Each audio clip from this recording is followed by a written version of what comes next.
remarkable models, and finally succeeded in making the most sophisticated humanoid robot the world has ever seen. A machine designed to help people. Han's advanced step in innovative mobility. Asimo.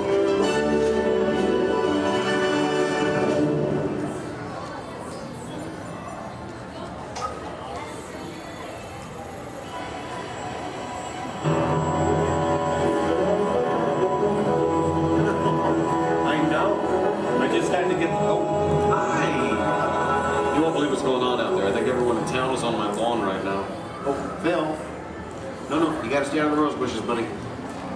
Okay. I'm sorry, I'm Captain McGuire. Welcome to the McGuire household. You see, we've been chosen as the first family to test the Honda Asimo robot, and I just sent it out to go check on the mail. It was so much fun watching the neighbors' faces when they first see Asimo. Like, they all... No, you can't borrow the robot. Just... Okay. Now, if you're not familiar with Asimo, you're going to be amazed at the way it... You know what? You're just going to have to see it to believe it. Of course, when we first met Asimo a couple of weeks ago, we learned that its name stands for Advanced Step in Innovative Mobility. Oh, here it comes now. Everyone, say hello to Asimo.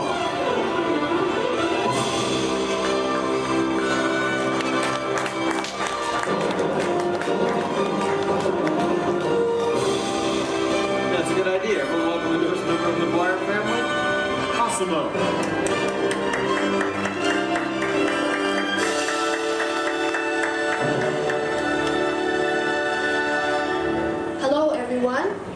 Oh, Asimo. Did we have any mail? No, but your neighbor gave this to me. Ooh, I wonder if it's from Phil. Oh no, it's an invitation to Cassidy's birthday party. My kids will be very excited, Asimo. Thank you, that was great. Well, I'm an amazingly capable humanoid robot. Yes. How can I help you? Well, actually, my parents are coming over later because my wife and I... Oh my goodness, I completely forgot. I was supposed to call my wife as soon as you got here. I was just having so much fun with the neighbors. But you know what? We should probably call her right now. Come on, I've got her on speed dial.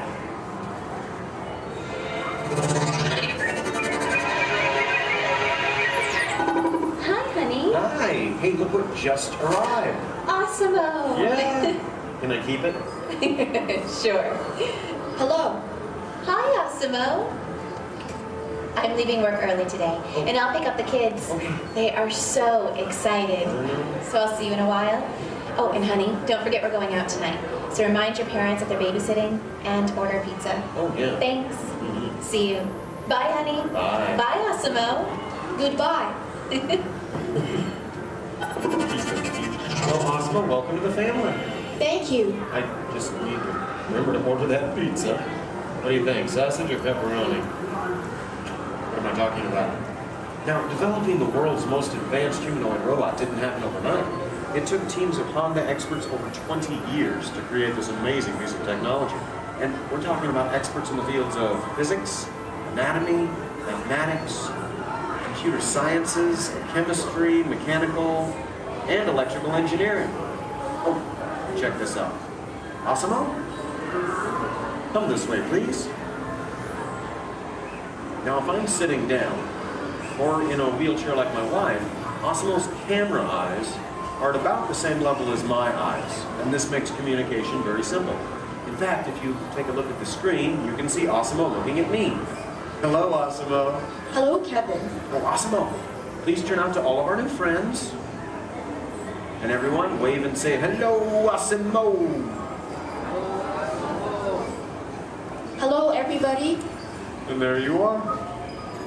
Now, you might be wondering why Asimo isn't on wheels or treads or something like that. Well, Asimo is designed to help people. And to be a helper in our world, a world where we need to reach for things and pick things up, or to navigate along floors and sidewalks, even just to climb a set of stairs. What better design than that of a humanoid robot? One that has 2 arms and 2 legs. And Asimo, how tall are you? I'm 4 feet and 3 inches tall. Which is the perfect height for opening and closing doors or turning lights on and off, even working at table services, or just moving things around the inside of a house.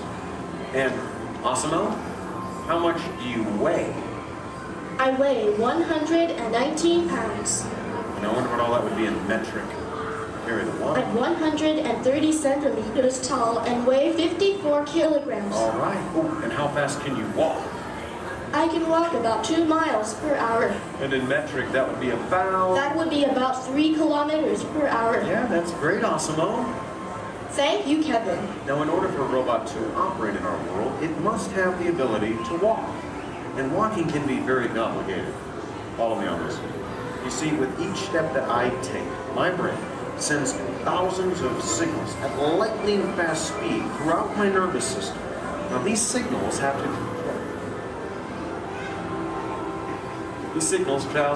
to the muscles, tendons, and ligaments in my legs, hips, arms, and shoulders, which all have to move in sync just for me to keep my balance.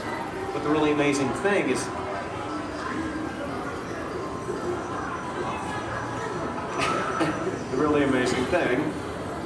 that Osimo does something very similar to this.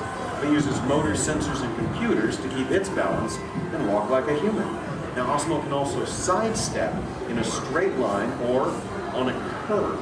And this makes navigating through a house with all of its constantly changing obstacles very simple. And believe me, Osimo, that move's going to come in very handy with my kids and all of their constantly changing obstacles.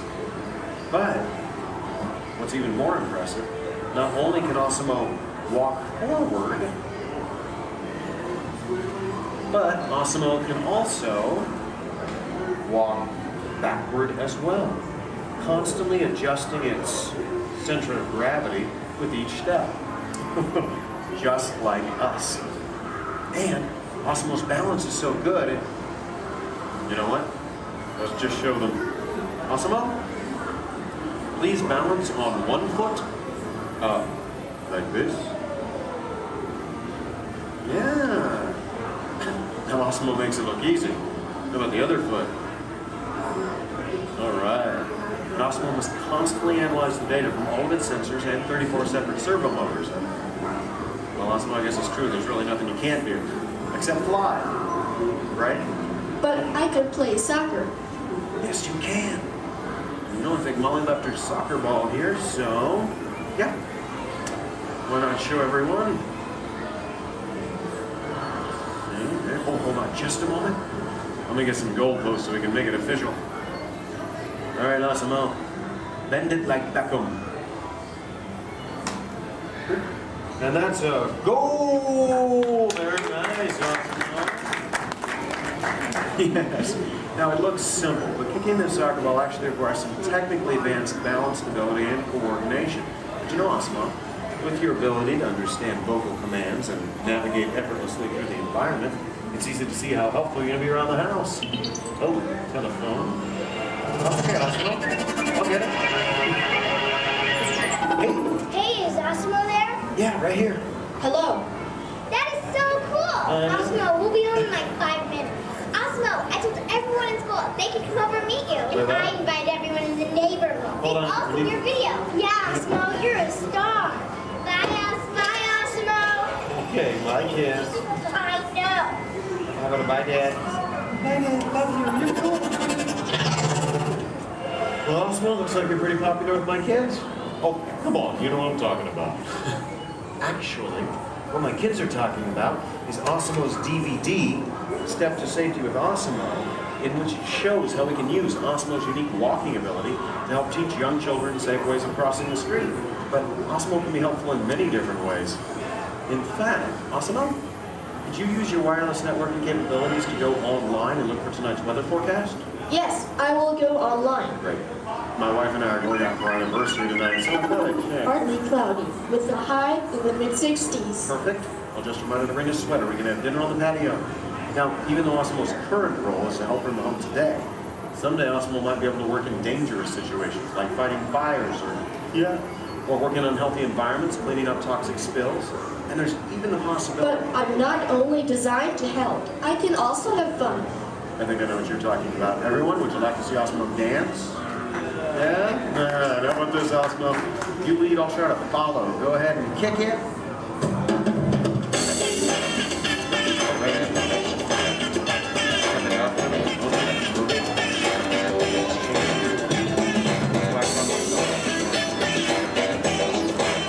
I have no real sense of rhythm. Maybe, I don't have it.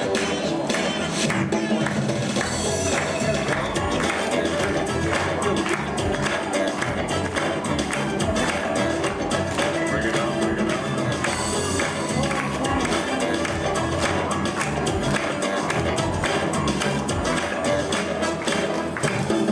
That was very nice, Osmo.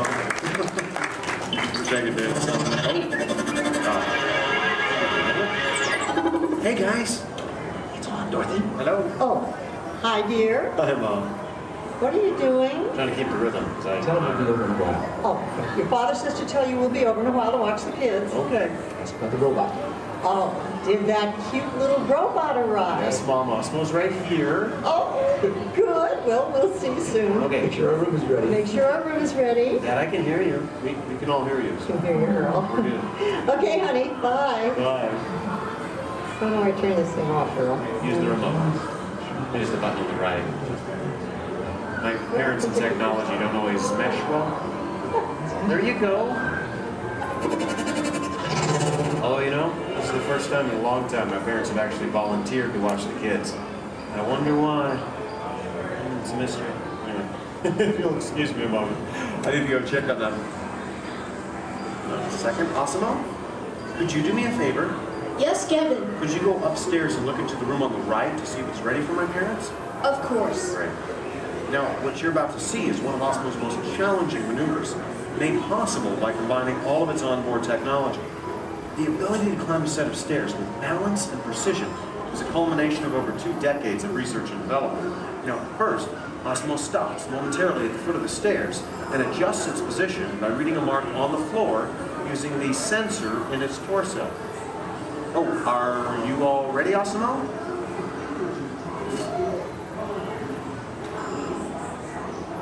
I am ready. Okay then, go for it.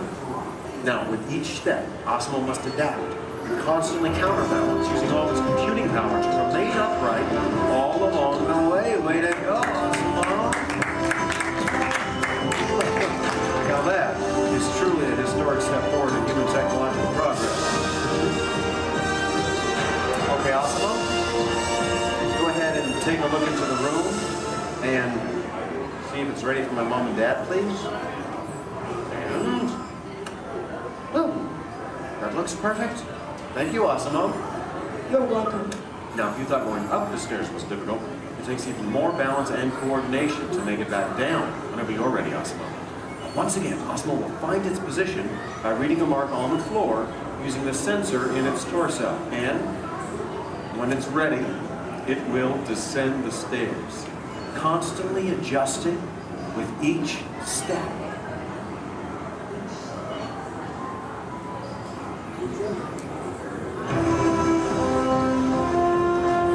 All the way down. That was amazing. Honestly, Osmo, I don't think there's anything that can top that. So, if you'd like... Excuse me. Oh, yes? I can even run. That's right, you can. And we have the room. Okay, well, you get ready. I'm going to tell everyone. Folks, you're in for a real treat. This is something that I've heard about, but have never seen in person. You see, Osmo can actually run. Yeah. Okay, oh, and it looks like Osmo's getting warmed up, which is something we all need to do before any physical activity. I mean, no one wants to get a cramp in a servo motor. Now, in order for Osmo to run, both its feet must leave the ground at the same time, if only for a moment. And Osmo is the only life-size humanoid robot in the world that can accomplish this, moving at speeds of nearly 4 miles per hour, or in metric, 6 kilometers per hour. Okay, Osmo, you just let me know when you're all warmed up and ready.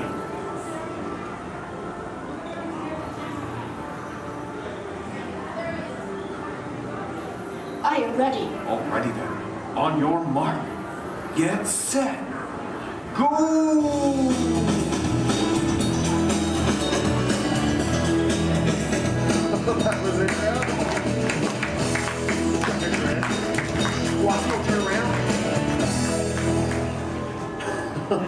I want to show this to you in slow motion. Now this is truly an amazing accomplishment. Osimo's airborne, meaning both of its feet leave the ground for about 0.08 seconds, running very similar to that of a human. Very impressive, Osimo. Thank you, Kevin. Now, if you'd like to learn more about Osimo, please visit the website, osimo.honda.com. As for you, I think it's time to get you ready to meet the rest of the family. So, why don't we say goodbye to all of our new friends? Excuse me. Yes? Please do not forget to order the pizza. Pizza for the... That's right. Thank you, Osimo. You're welcome. You know what, Osimo? I think this is going to be the beginning of a beautiful friendship. All right. And the kids are home. I hope you're ready to meet them. But before we go, let's say goodbye to all of our new friends. Goodbye, everybody. And everyone, let's hear one more time for Osimo.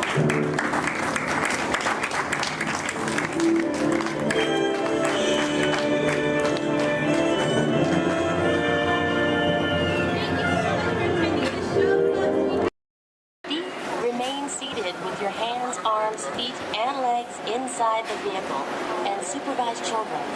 Thank you. La estación de control de cinturones de seguridad está a la vuelta de la esquina. Por su seguridad, mantenga sus manos, brazos, pies y piernas dentro del vehículo y cuida a los niños. Vehicle 3 is clear for your flight. Okay, here we go.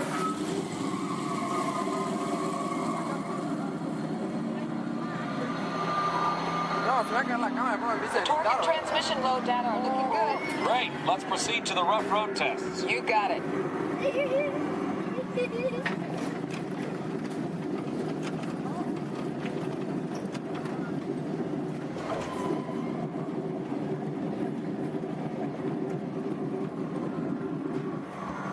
Okay, I'm going to take you right up to the cones, hit the brakes, and see if I can steer you through. Hold on.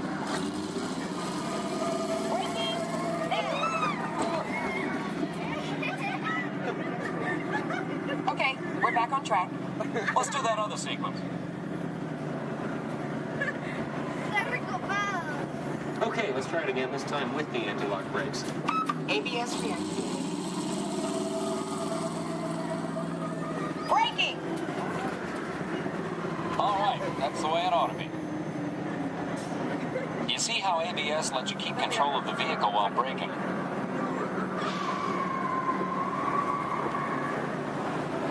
Let's demonstrate some extreme test conditions. Okay.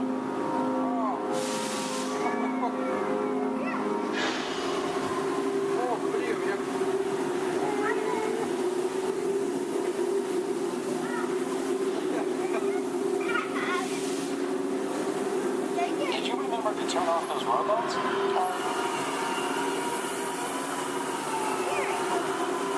Clear for track course A.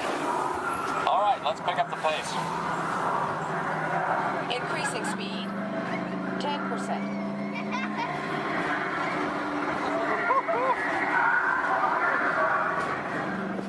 20%.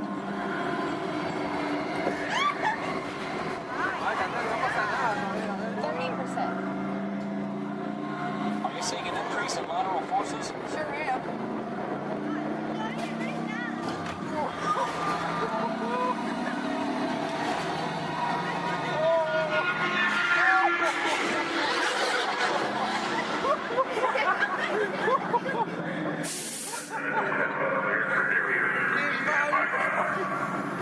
Ready for the barrier test.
Bye now.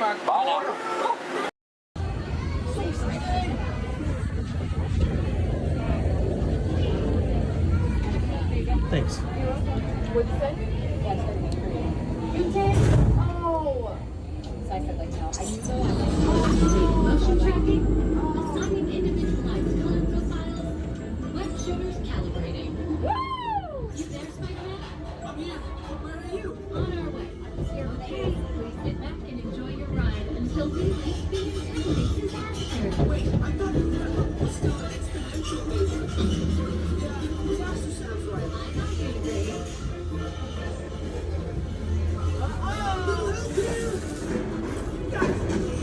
I'm glad to see you guys.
Intentionally hit those green bots, maybe we'll trigger a chain reaction. I think you're right.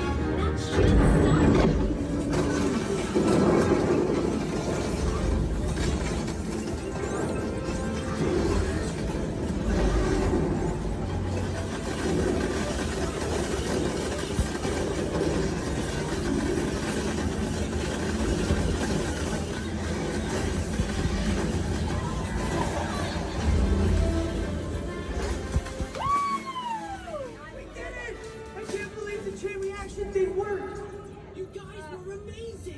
I'm very impressed, Spider-Man. You really solved the problem. Well, we couldn't have done it without them. That was also your idea.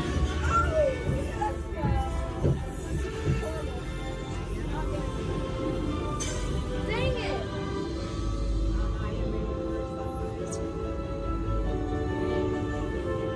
For your safety, please remain seated. We failed. I did better this morning. Jackson did so good. My arms are tired. Reinforcements, remain seated inside the transport.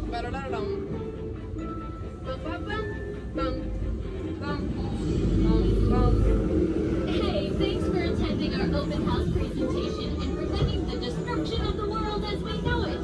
Please collect your wits and any personal belongings as you exit the vehicle. See you later.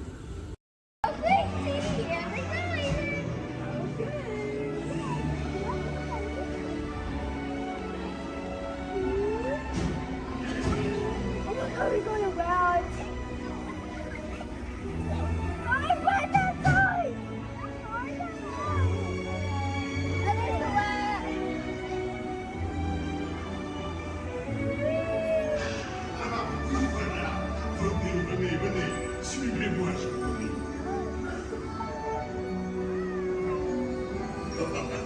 Chef Happy is waiting for you. This way. Qu'attendez-vous? What the heck?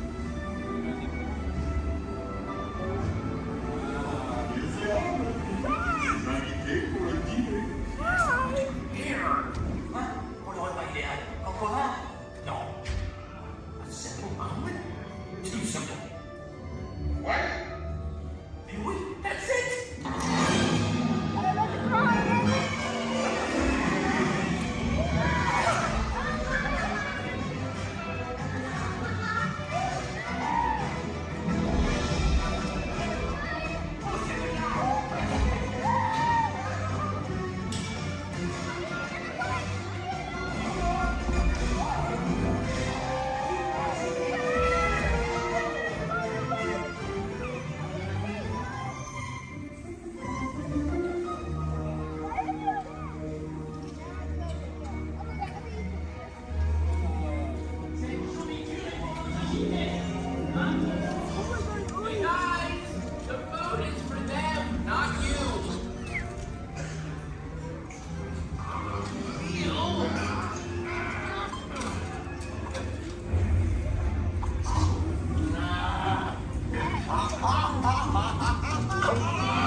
What are you doing? Que manigocez-vous?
So keep your eyes peeled. You never know who you might see.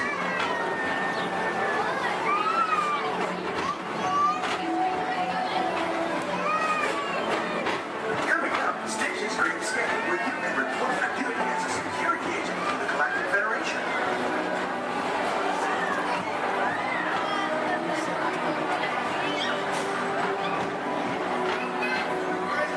The mission is to keep Experiment 626, the biggest mischief maker in the galaxy, under control.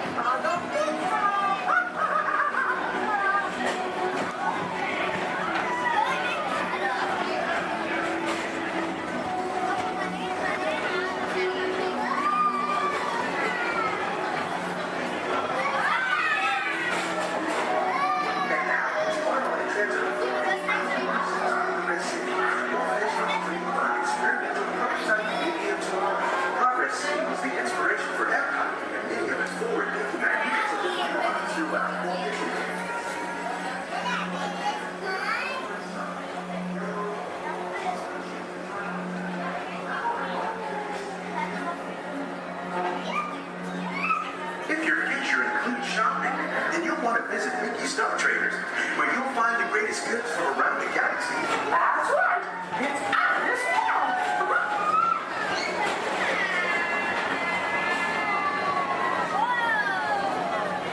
At this Disneyland Speedway, put the pedal to the metal and speed towards the checkered flag in your very own race car. Young or old, this is your chance to drive in the fast lane without worrying about getting a speeding ticket.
Mr. Johnson in the control tower to confirm flight to the moon.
spacecraft as you take a spin around the planet and ascend to otherworldly heights.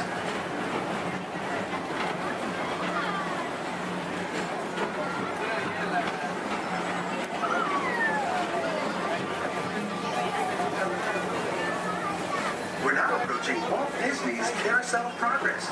Inside this rotating theater, whole families welcome you into their homes of yesterday and today, starting way back at the turn of the 20th century. First presented at the New York World's Fair, this legendary circular theater celebrates the progress that has made our lives better. It's a perfect reminder that there's always a great, big, beautiful tomorrow shining at the end of every day.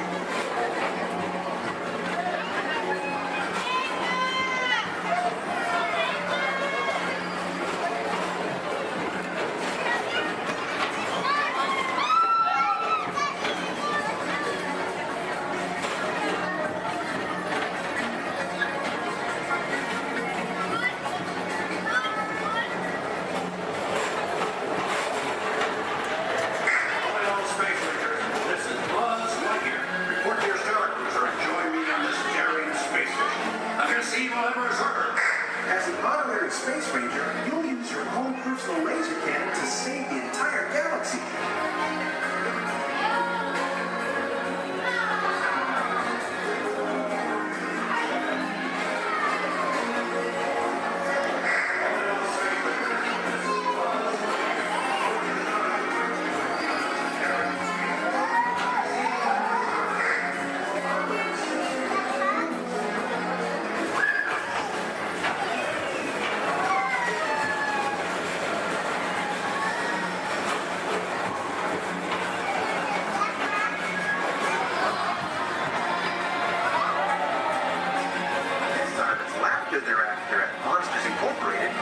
Drop in and join Mike Wazowski and all his pals at Monsters Incorporated Laugh Floor.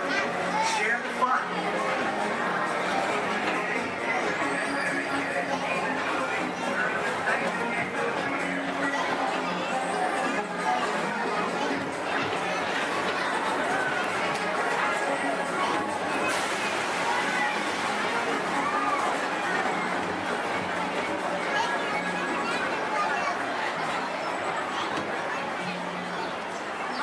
Thank you for joining us for tomorrow. It's been a pleasure to have you aboard. Enjoy the rest of your day and have a great, big, beautiful tomorrow.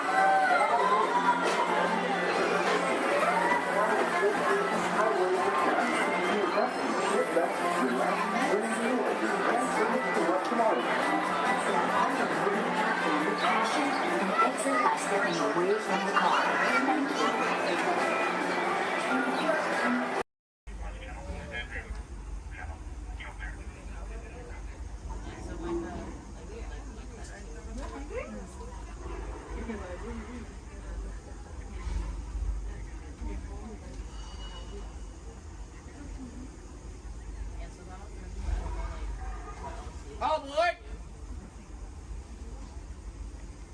For those of you just joining us, welcome aboard Excursion 3 on the Disneyland Railroad. For your safety, please remain seated at all times, keeping your hands, arms, feet, and legs inside the train. Please supervise all children, making sure they are seated away from the train openings, either fully on a lap or on a bench. Our next stop will be the Land of the Future, Tomorrowland Station. Oh, they're doing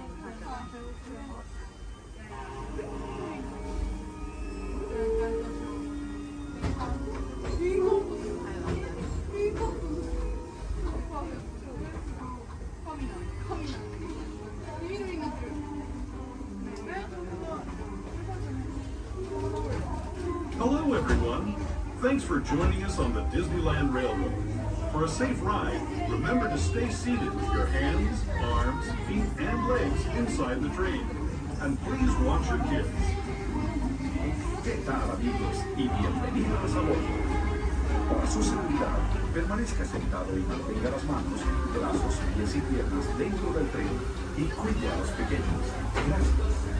As we leave Toontown Depot, we get a real nice view of the happiest land of them all, Fantasyland. You can see people stepping onto It's a Small World just below us.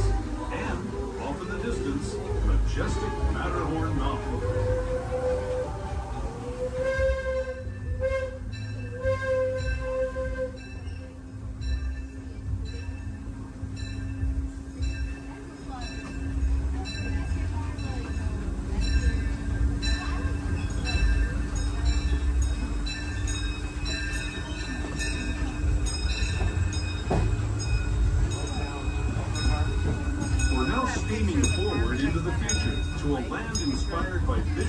tomorrow, both practical and imagined.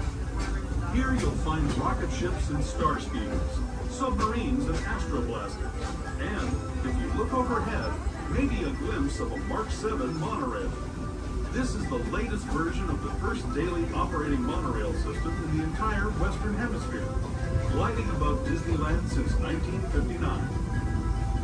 Below the monorail, and us, are the fun-filled roadways of the Autopia. Drivers of all ages can get behind the wheel of these cars. No experience or license required. If you're into soaring spaceships or doing battle with evil empires and emperors, Tomorrowland is definitely the place for you. Speaking of which, we're pulling into Tomorrowland Station right now. If you're leaving us here, just stay seated until we come to a full stop. Gather your belongings, including lightsabers and astroblasters, and step carefully from the train. Thanks, and have fun in the future. For the rest of you, just sit tight. We'll be on our way again in just a minute.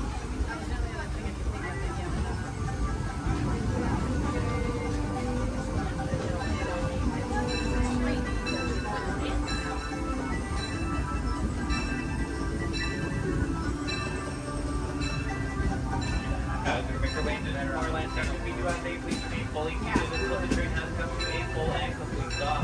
This will be your stop for all Tomorrowland attractions, including Space Mountain, Star Tours, the adventure continues.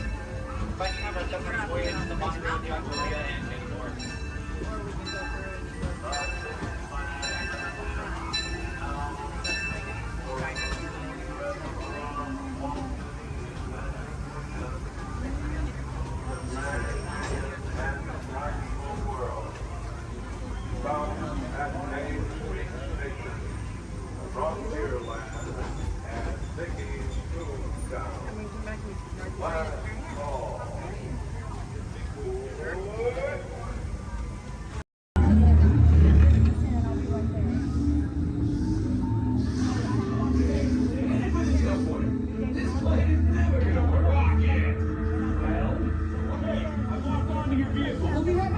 Nothing to worry about. Unless we cannot stop this unusually large man. Then you're likely doomed. Good luck. You're gonna need it.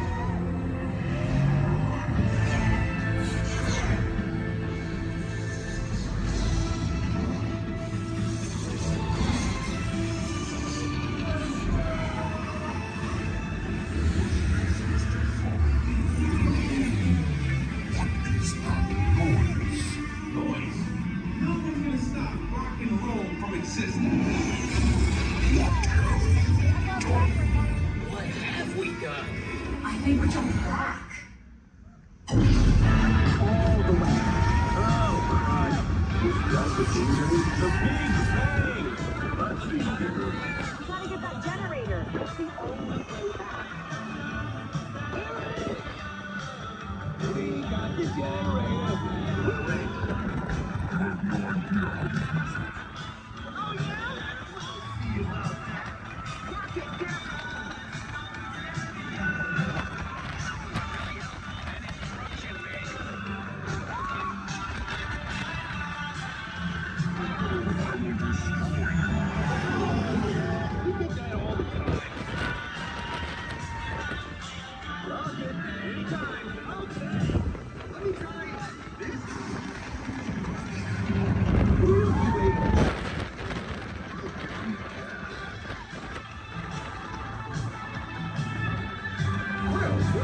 It's about time. Of course it is about time.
pickup shot. Let's get up there and do that high fall again. All right, Johnny, lock it down. You got it, boss. All right, let's bring the truck back to one as quickly as possible. Everybody else, listen up. The truck is filling slopes, going hot, and I'm going to marry my driver is back at least 30 feet back. Hey, Carol. Yeah, thank you. We're all set, boss. All right, thanks, Johnny. Hey, Kevin, let's get you on your mark. That sequence, brilliant, loved it. We're going to pick up right after you shot that swordsman. On action turn with your market roll. Take out that sniper up there on the roof. Got it? You got it. Devin, beautiful work. We're going to pick up right after you've been thrown into the back of the truck. Hang on. That truck is going to go fast around the building. Most importantly, though, Chaz has loaded this truck with a lot of explosives, so you've got to get out fast. You too, Zach. All right, let's do this. Johnny? You got it, boss. All right, places, everybody, please. Places. All the extras. Thumbs up, everybody, if you're ready. Thank you very much. Marketplace set. Camera's ready. Camera's ready. Thank you, Jason. Quiet the set, everybody, please. Roll cameras. Rolling. And speed. Count 6134 Apple Power pickup shot. Take one, Mark. Truck's hot. All right, Devin, this is it. You ready? Let's do it. Background. Action.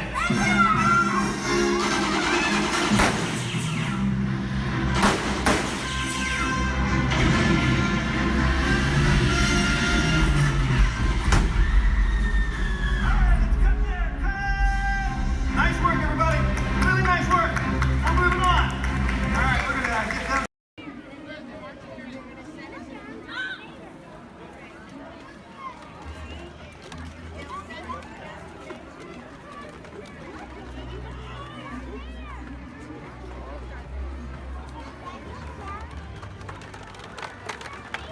Go Empire! Yay!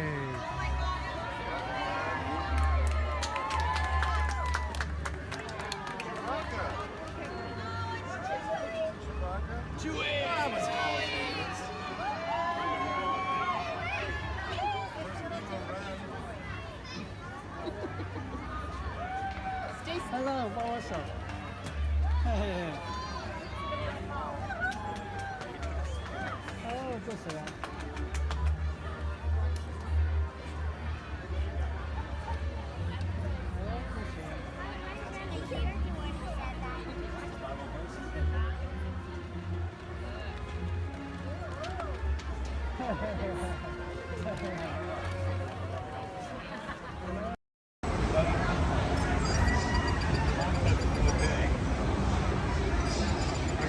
Hello. The seatbelt check is around the corner. For your safety, remain seated with your seatbelt fastened and your hands, arms, feet, and legs inside the vehicle at all times. And please supervise children.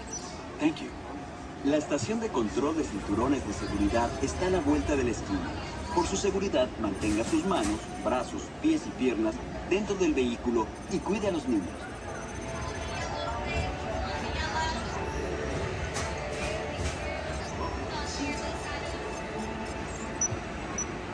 Automated driving technology activated. Welcome to the sim track.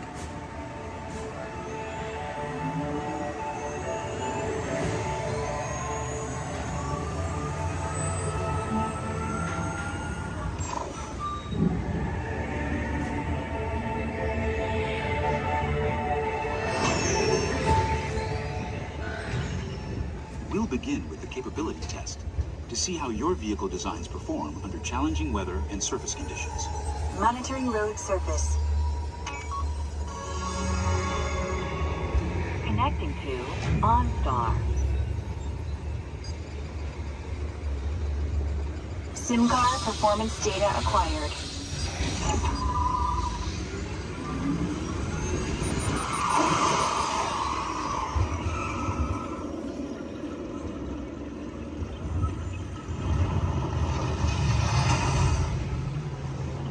Let's see how your designs hold up now.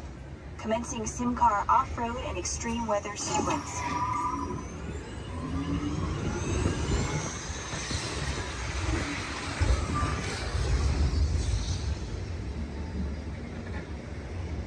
Capability test results displayed and verified. Now let's see how your vehicles compare when it comes to their efficiency. Scanning SIMCAR for optimal eco-efficiency.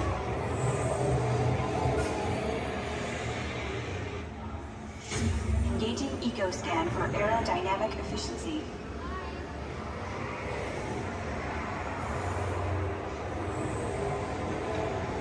Drive systems analysis. Hyperspectral imaging in progress. Calculating total enviro impact.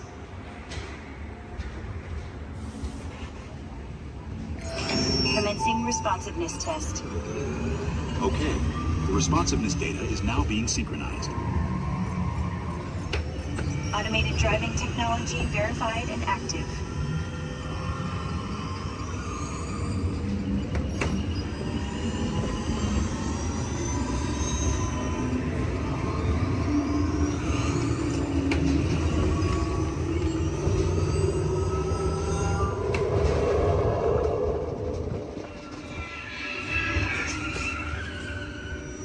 Automated crash avoidance technology disengaged. Displaying responsiveness data. Here comes the final test. Energizing for power test.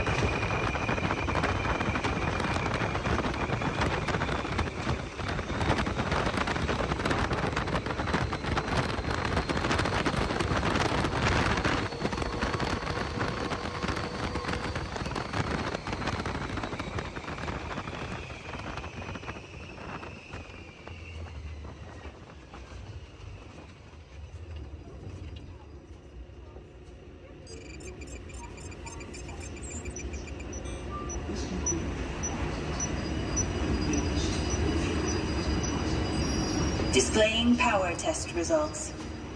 SimTrack performance testing complete. This concludes your performance testing.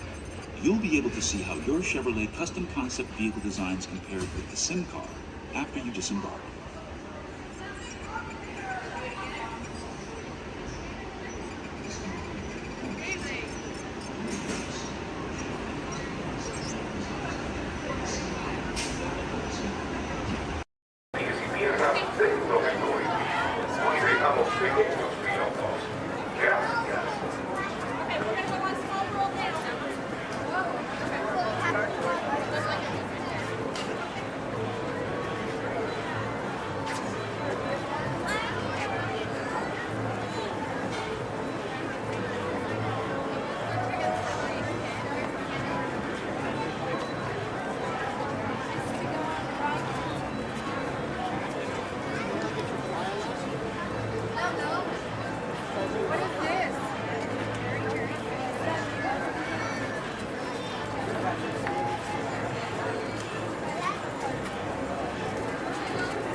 pilots. The rocket ships have initiated landing procedures. Please remain seated until your rocket ship comes to a complete stop. Then follow the arrows to the flight deck. Happy landing!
Sudden changes are sweeping over the land. The approaching storm may seem violent and destructive to us, but to nature, it's a new beginning in the cycle of life.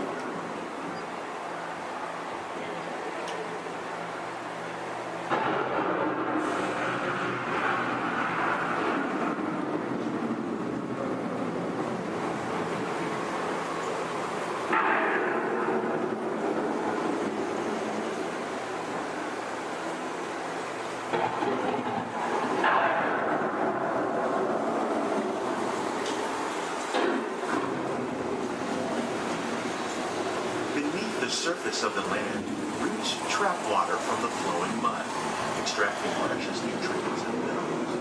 These elements, when combined with sunlight, create the diverse living systems of our planet.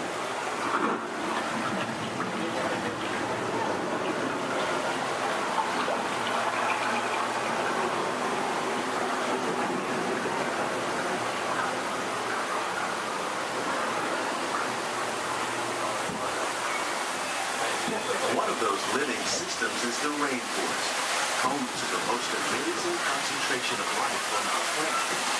These dense and beautiful forests cover only a tiny portion of the Earth's surface, but they contain more than half of its available animals. Rainforests are also extremely rich in adaptive living systems, providing us with oxygen, food, medicine, and other elements essential to our lives.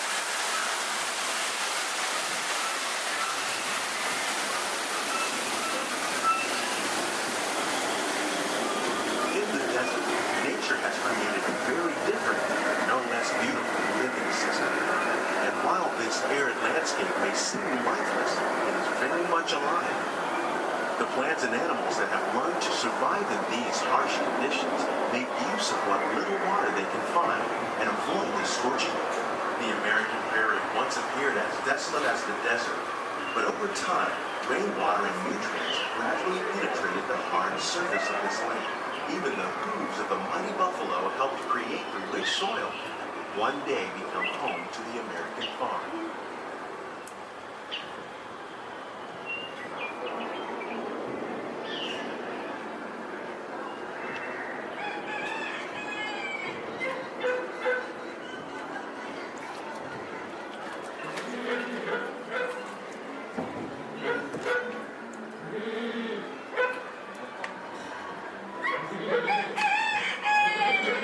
Of all the forces at work on the land, humans have had one of the most profound effects. The need to produce food for a growing world led to the enormous use and sometimes overuse of the land. In our search for more efficient ways to grow food, we often fail to realize the impact of our methods.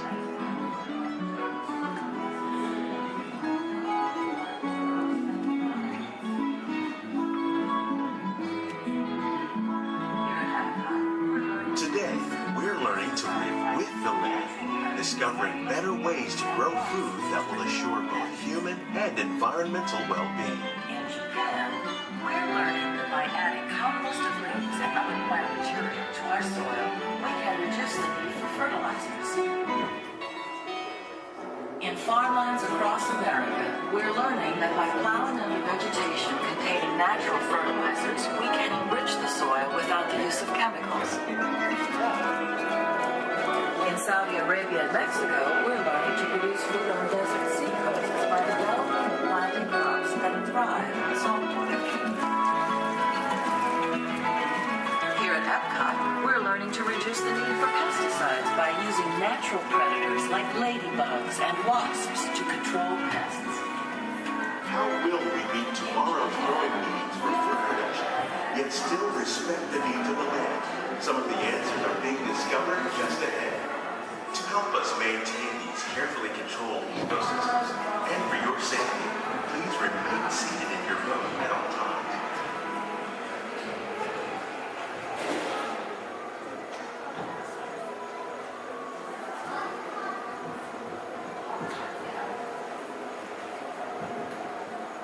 Welcome to our living laboratories, where scientists from Epcot and the U.S. Department of Agriculture are exploring innovative ways to produce bountiful harvests now and into the future.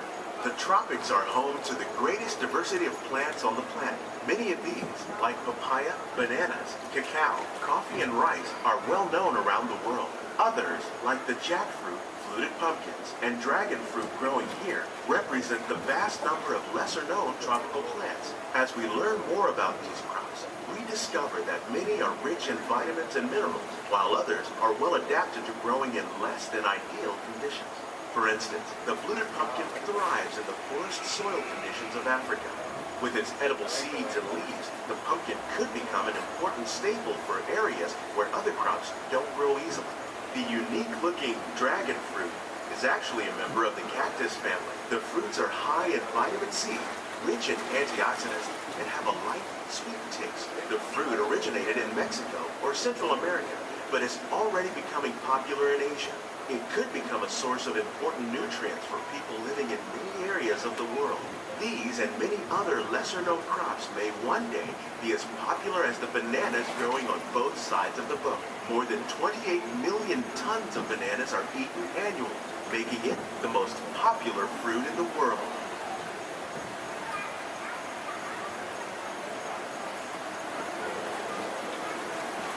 When we mention farming, you probably don't think of fish, but fish farming, or aquaculture, is an innovative way to increase harvests, protect wild fish populations, and produce a healthy crop, like these sturgeon that grow to over 300 pounds.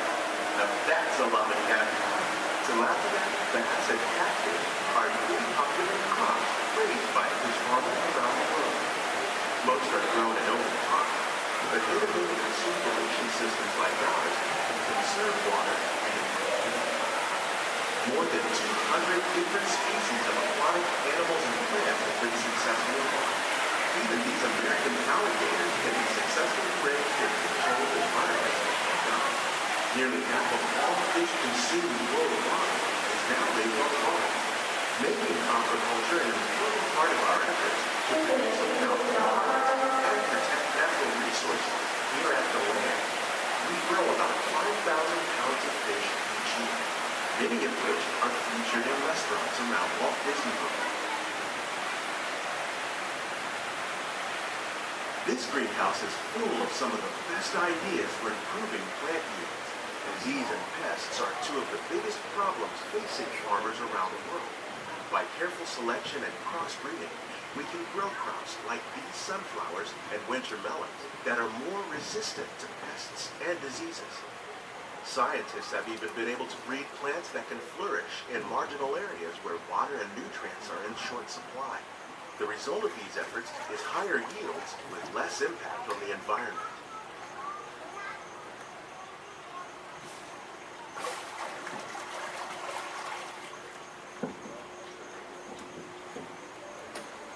These plants are definitely on their way up.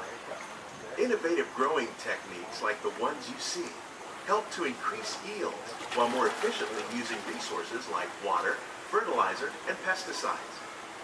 We're growing these nutritious sweet potatoes above ground. This method increases yields, produces larger potatoes, and can be used where rich soil is in short supply. We're growing lettuce using our nutrient film system. This technique precisely controls and recycles water and nutrients. With it, we can produce over 27,000 heads of lettuce a year in this one small area.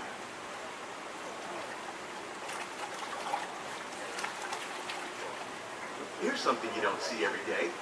Tomatoes growing on trees. These plants were originally developed by Chinese scientists. Tomato trees live longer and produce many more tomatoes.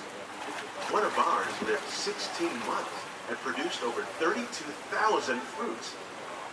Much of the produce you see growing in our greenhouses is served in the restaurants here at the land.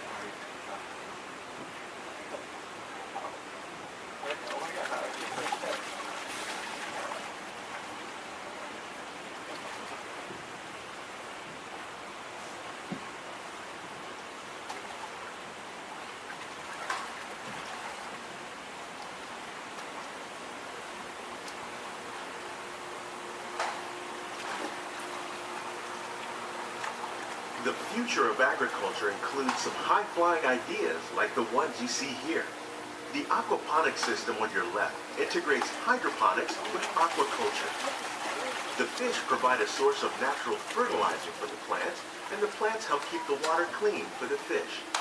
It's another great way to produce more while using less resources. In our lab, Epcot scientists are working with the U.S. Department of Agriculture on a number of innovative projects. The goal of these efforts is to produce higher yielding and better quality plants.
On behalf of Walt Disney World, we hope you've enjoyed this unique journey through our living laboratory. Those of you interested in an even closer look at our greenhouses might consider the behind-the-scenes walking tour. It's a great experience for the whole family. The tour desk is near the entrance to Soaring. Please keep your hands and feet inside the boat. Remain seated until the boat comes to a complete stop.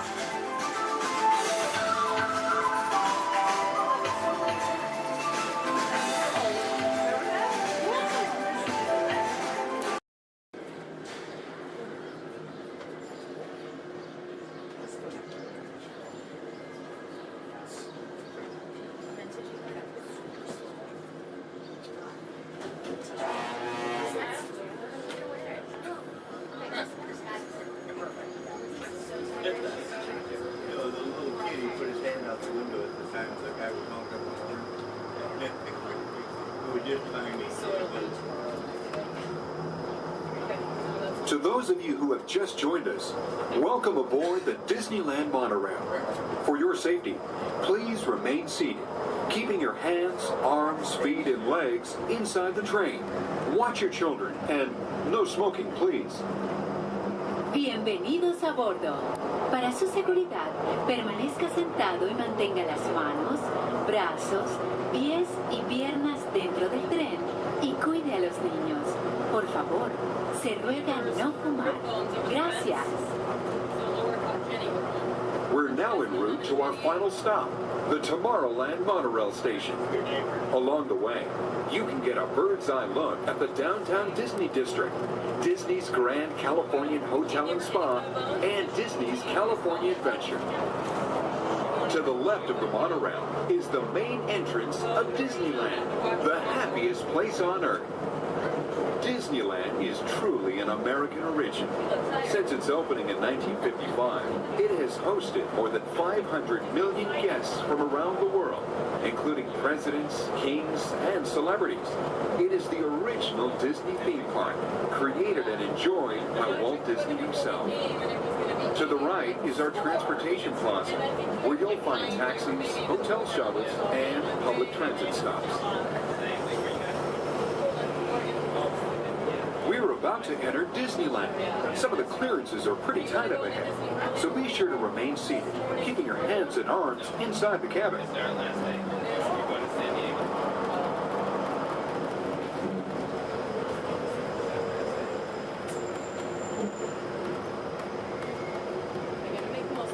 This is Tomorrowland, a land inspired by science fact and fantasy. Directly below us is the Submarine Lagoon, where you can dive into an exciting underwater adventure aboard the Finding Nemo submarine voyage. Across the way are the icy peaks of Matterhorn Mountain, home of the world's most famous bobsled run. And beneath us are the roadways of the Utopia, where drivers of all ages can ride the road to tomorrow. As we cruise over Tomorrowland, our pilot would like to share a few program reminders. Alrighty folks, thanks for flying aboard Monorail Red, your highway in the sky. Just a few reminders. Disneyland will remain open today until 12 o'clock midnight. All passengers are required to be on board this monorail at approximately 12 o'clock midnight to catch that final flight. We're also going to be having Celebrate a Street Party along Main Street at 6:30 p.m. today. Fantastic along the Rivers of America at 9:05 and 10:30 p.m. And then Magical, our fireworks spectacular, at approximately 9:30 p.m. So once again, for all passengers wishing to exit Disneyland via the monorail, please remember that the last flight will be at approximately 12 o'clock midnight. We thank you for flying aboard your highway in the sky and enjoy the rest of your stay here at Disneyland. Thank you.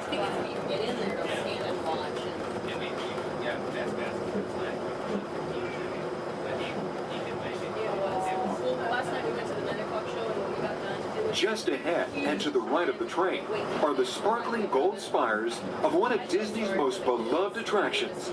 It's a Small World.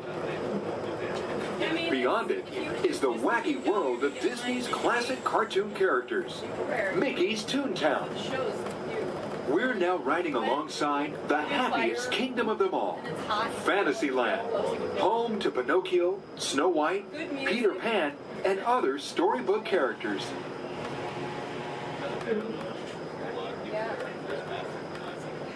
Yeah, it's brand new. Supposedly it said we're going to try it, but so many people interested in it, and it's so popular, I'm sure. We're now approaching the Tomorrowland monorail station, our final destination. Please remain seated until the monorail comes to a complete stop. Then, collect your belongings, watch your head, and step carefully from the train.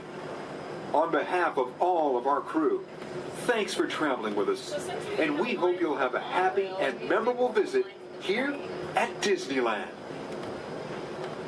This is the Tomorrowland monorail station.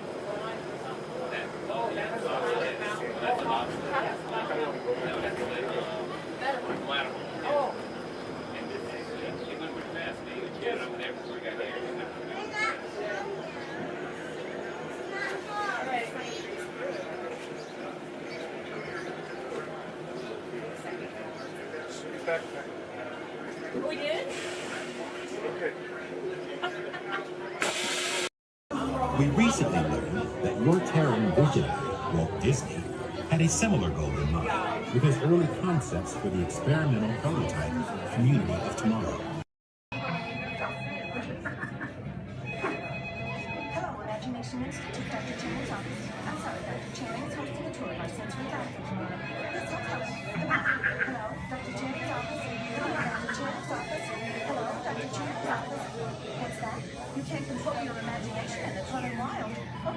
This will have you home as soon as he's available. Hello, Dr. Chen. Got an important transmission coming in. Hey, what's up, Nova 4? Our cosmic generator has been stolen. What? How? Why didn't we think of that? That thing's gotta be worth a fortune. I am Groot? Good question. Yeah, who do you think took it? Perhaps that really big man outside your ship. Oh, that is a big man. I need to alert Minimal Prime. That's not creepy at all. This species has failed. Wait, whoa, we didn't even know there was a test. He's got the cosmic generator, and he's creating a new jump point. Jump point to where? It's some kind of mutant jump point. It's going back to the dawn of time. Dawn of time, why? To erase an error. Well, that doesn't sound good. Your time is over. Wait, what do you mean? What do you mean it's so vague? The jump point is closing. Hey, Nova Dude, your Nova Corps need to follow that whatever it is until we get there. We can't. Our power's down, and I've got to get these Terrans onto evacuation shuttles. I got it. I reprogrammed the shuttles to follow them through the jump point. Hey. What? Look, they're our only chance of keeping track of that whack job until we get the cosmic generator back. Piece of cake. Wait! There's cake. Where's this cake? The odds are impossible. Yep. But it's our only shot. Good luck. Are you sure you can control it? Come on, it's me. I got this. We're all toast. First there was cake, now there is toast. This plan is making me so hungry. Listen up. You need to...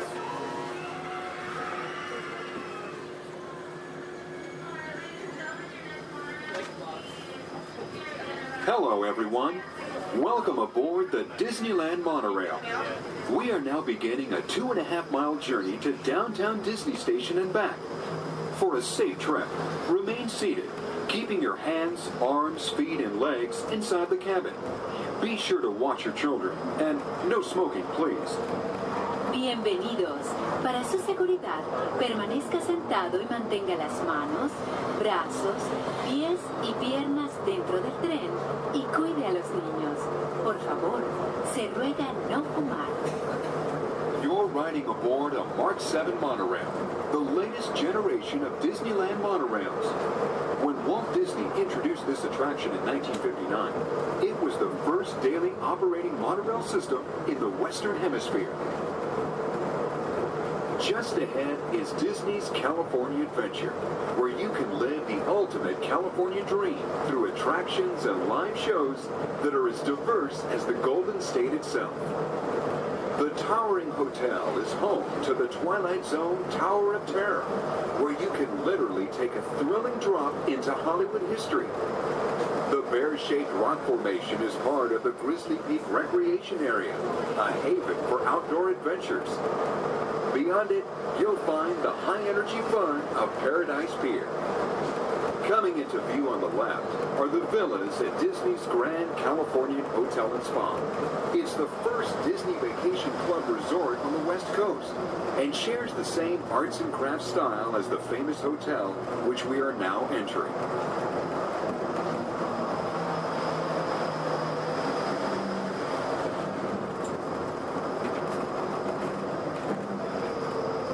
We are now arriving at Downtown Disney Station, gateway to the Downtown Disney District and the Disneyland Resort Hotels. If you will be leaving us here and returning later today, please hold on to your park ticket and have your hands stamped as you leave the station. You may reboard the monorail for a return trip to Tomorrowland up until 1/2 hour prior to Disneyland closing. Please remain seated until the monorail comes to a complete stop and the doors have opened. Then, gather your belongings, lower your head, watch your step, and exit to the left of the monorail. Thanks for traveling with us today, and we hope you enjoy your visit to the Disneyland Resort. For those of you continuing with us, we'll begin our return trip to Tomorrowland in just a few minutes. Thank you.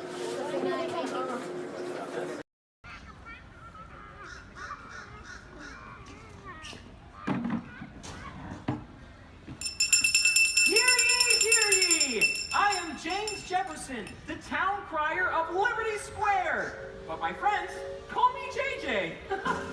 Come on, everyone, gather you're just in time. Come closer, all ye people, gather round and listen well. I've got a satchel full of history's greatest tales to tell. Your hair will stand on end with all the history and such.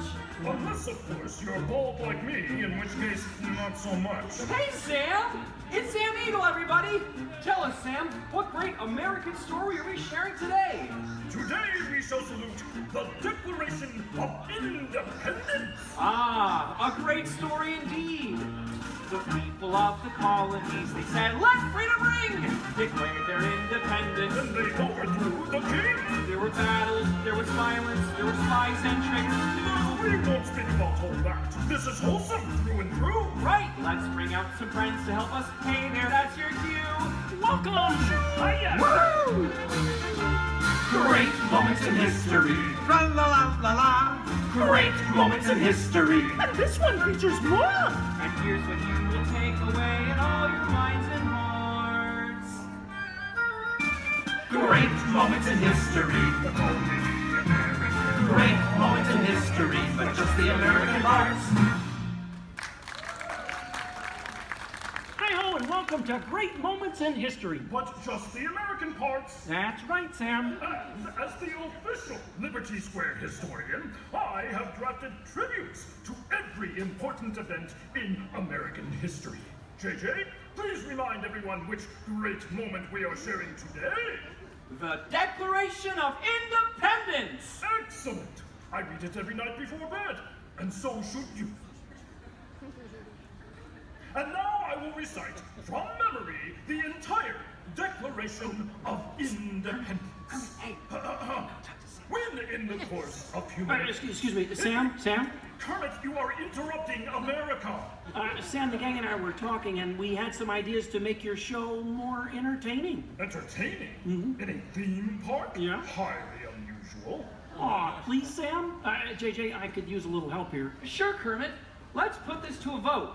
All those in favor of making Sam's story a little more entertaining, say aye. Aye. The ayes have it.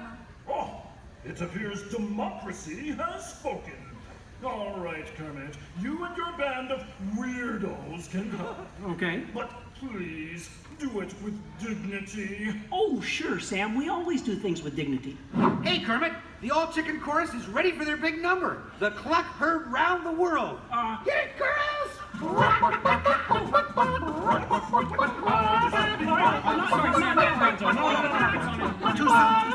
to the dressing room. Oh, Kermit! What part will Walt be playing in today's performance? Well, Piggy, this is a story about the founding fathers. There's no part for you. No part for moi? Oh, we'll see about that. Sheesh.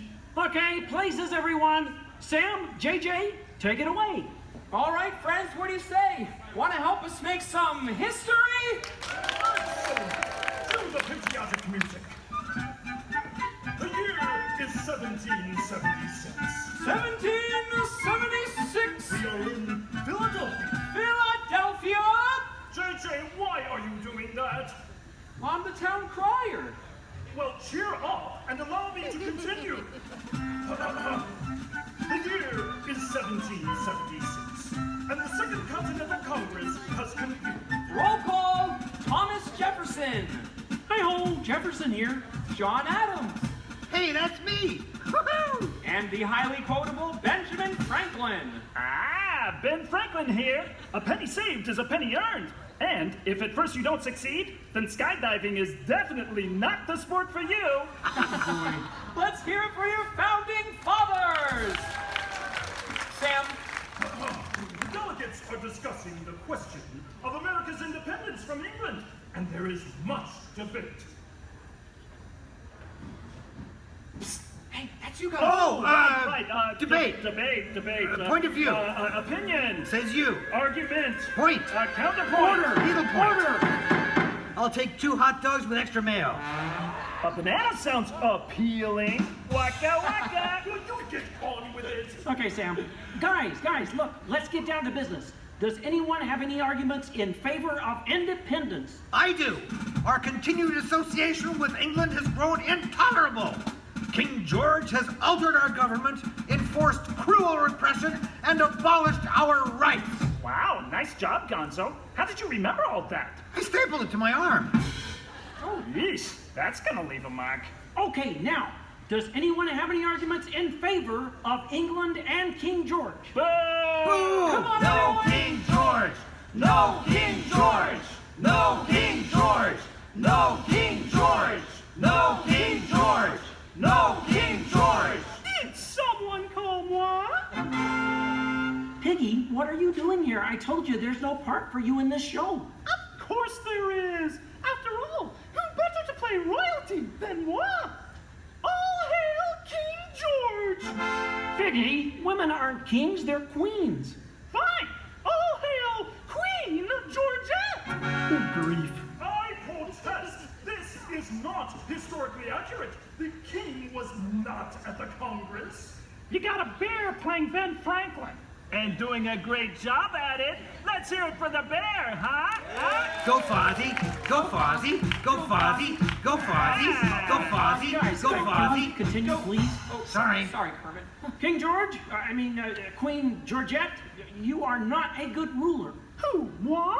Yes, you. You mistreat the colonists. You raise taxes. You are drunk with power. You might even say she's intoxicated. That was pretty good. Queen Georgette, can't you see? The colonists are angry. We are angry. The colonists are irate.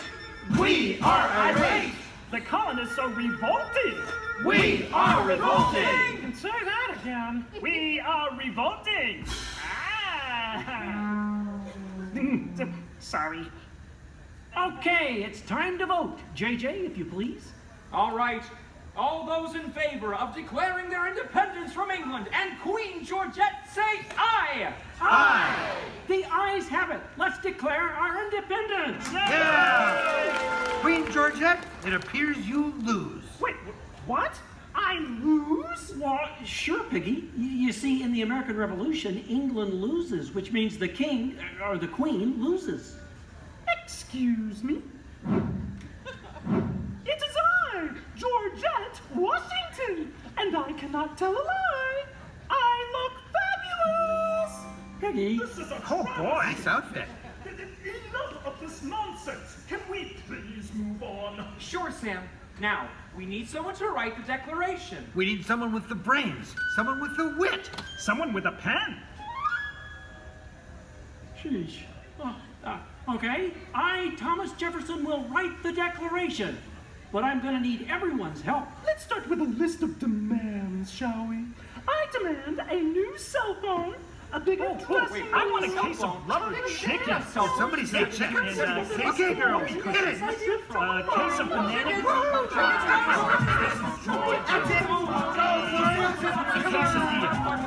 You're doing it, guys.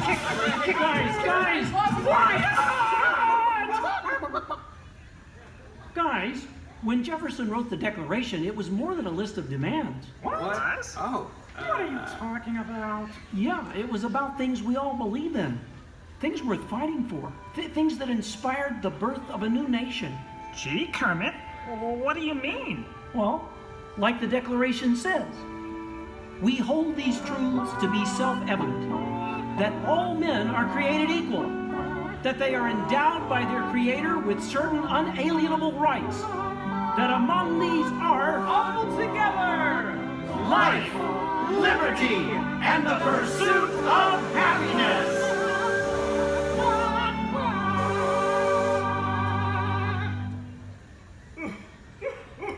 Sam, why are you crying? I thought that was pretty good. It wasn't good. It was glorious. Yes! Way to go, everyone. Hey, Sam, looks like now you're the town crier. Just ring the bell. Let freedom ring! Great moments in history, the 4th day of July. Great moments in history, we said King George goodbye. And here's what we will take away in all your minds and hearts. Great moments in history, great moments in history, great moments in history. Great moments in history, with just the American parts. Thanks, everyone. We couldn't have done it without you. And to England no hard feelings. You're still one of our best friends. Thank you all for joining us for a great moment in American history. We hope you come by again soon and have a magical stay here at the Magic Kingdom. Bye-bye. Bye-bye. Bye-bye. Bye-bye. So long, everybody.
Location's awesome. We're gonna do it. Everyone, both fins up, go. Okay, sub-level, really good. Back bench, solid. Grandma in the corner. This is where we put our fins up. Good job, Grandma. Good job. Fins up, eyes closed, go. How many fins am I holding up now? No, you gotta go. You so totally rock. How y'all doing today? Much better. All right, my name is Brandon. I'm going to be your director on set today. Down there at the end of the box, my assistant, bring neighbor, say hi. Brittany. Hi. All right, now we'd like to welcome you to Disney Hollywood Studios Backlot Tour. We're going to start our tour right here with special effects water tank. Water tanks like these play a major role in action films today. Some of that crazy out-of-control mayhem we've seen movies like Crimson Tide, Pearl Harbor, and The Rock can be created with some of these large-scale physical and mechanical effects. We're going to be shooting on an action sequence here today called Hardware Attack, using some of the very own special effects that directors like Michael Bay use in their films. So we're here to monitors. I'm just going to go ahead and set the scene. In this scene, Prolo is on a surveillance mission, searching the skies for enemy aircraft, who is caught off guard with the real dangerous surfaces beneath the sea. This is going to require a full range of physical effects, split-second time, and careful direction. We have the lights, we have the cameras. All we need now is the action. All right, now if anybody knows this serious action, it definitely would have to be director Michael Bay. Some of the special effects you're going to see in our show today include water cannons, pressurized up to 100 pounds per square inch. Then must be time to match our sound effects. And probably the most important effect out of all of these is fire. So this being night at the exact precise. And it does take a lot of time and energy to set these furnace for an explosion. But the most important factor in all this is the safety of our actors, and that's where you come in today's ceremony today. Everybody say hi, Todd. All right, everybody say bye, Todd. All right, Todd, you have been cast a little more mechanic today. Your scene takes place way down there in the engine room of the PT boat. So you want to go ahead and dive on in for me? Did you bring your bathing suit? Oh, I hate when that happens. That's okay. When that happens, we actually just recreated the engine room right for you right here. So ball bridge to get you all set up. All right. Now, guys, we're actually going to be shooting two different scenes today. Not necessarily in the order that they appear in the movie, but most movies are shot out of sequence. So we got a hard for actors because they must react to scenes that actually haven't even happened yet. It's really up to the director to get them all motivated for those scenes. So, are you ready, Todd?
hear our brave crew now. Ladies and gentlemen, let's give a nice round of applause for our Captain Ken and brave deckhand Debbie. Passes on to set for All right, thank you, Brittany. And roll playback. All right, now remember, crew, you are on a surveillance mission, okay? And action. All right, Captain, pick up your binoculars. They're right in front of your wheel, Captain. Captain, your binoculars are right in front of your wheel. Captain.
Computer-generated images, pre-recorded dialogue, and a rousing musical score. Turn your attention to the overhead monitors as we proudly present our Rose Tab.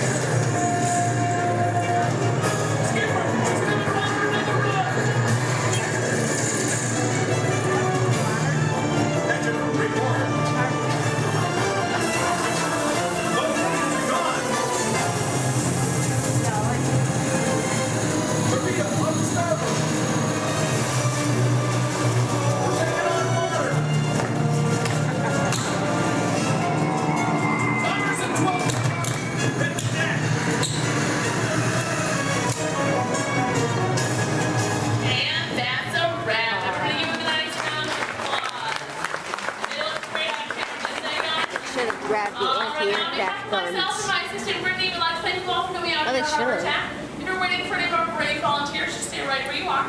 If not, go ahead, turn to your left, down the exit ramp through the Cops Warehouse.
Listo,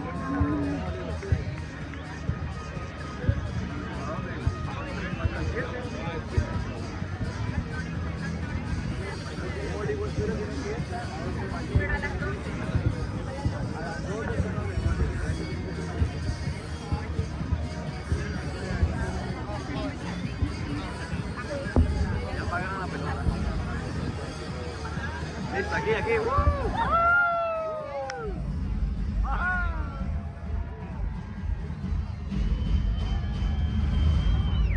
Welcome everyone to our New Year's Eve sparkling celebration.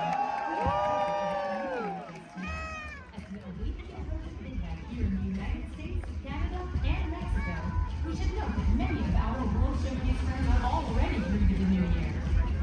2025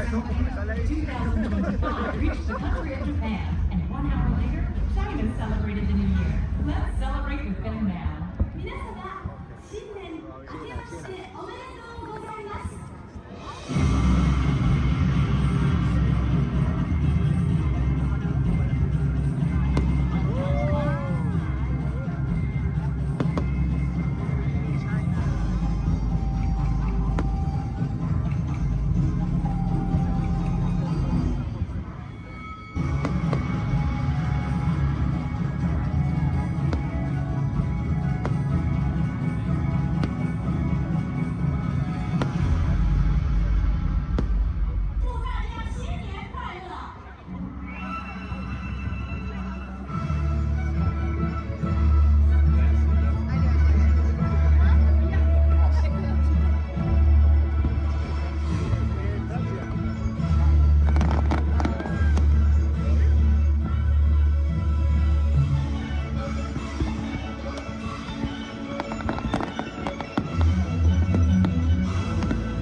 dia gawin.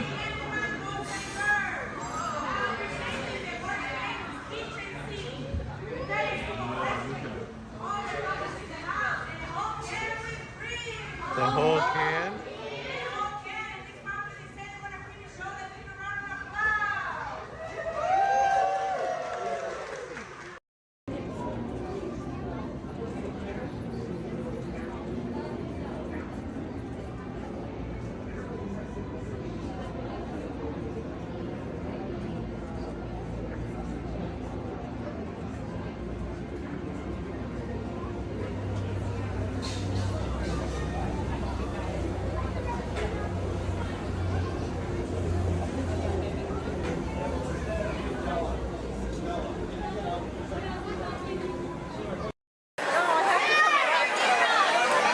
Chill, thrill, games that test your skills.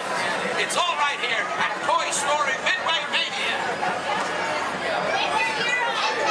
Do you think I'm kidding? Do you think we call it Mania for nothing? Oh no, you gotta see it to believe it.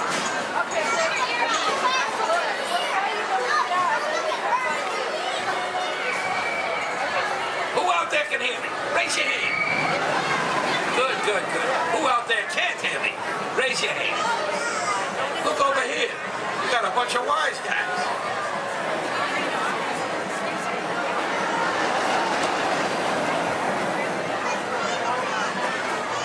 Now where was I?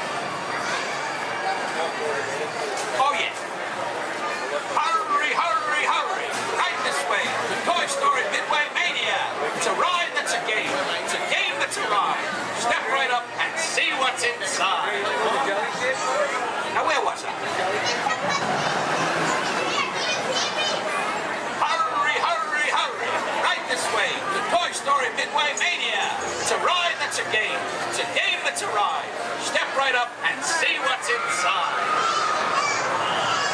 Oh my God, you're kidding me! Do you think I'm kidding? Do you think we call it Mania for nothing? Oh no. You gotta see it to believe it.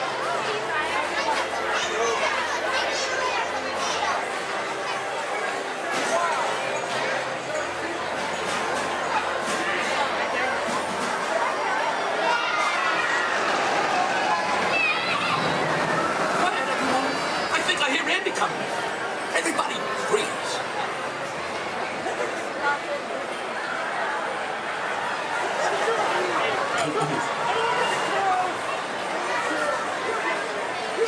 Greetings, everyone. We are pleased to announce that tonight, Disney's California Adventure will remain open until 10 p.m. for your enjoyment. Again, Disney's California Adventure will remain open until 10 p.m. this evening. It's okay, folks. Hold so long.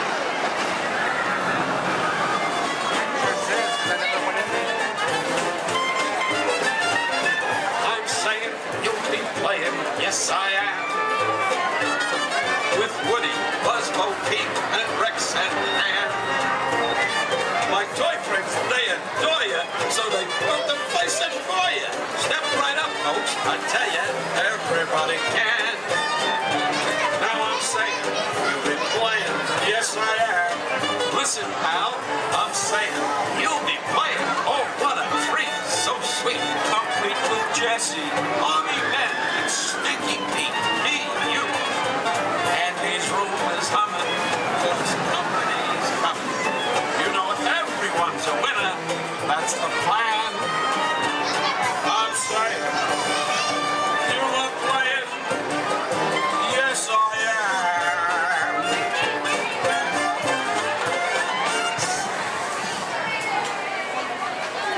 Thank you, thank you.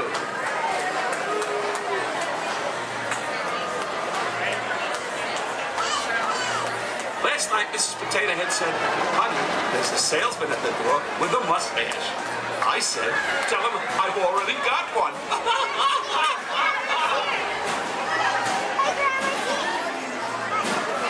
Check out my new hat. It cost me an arm and a leg. On the next one.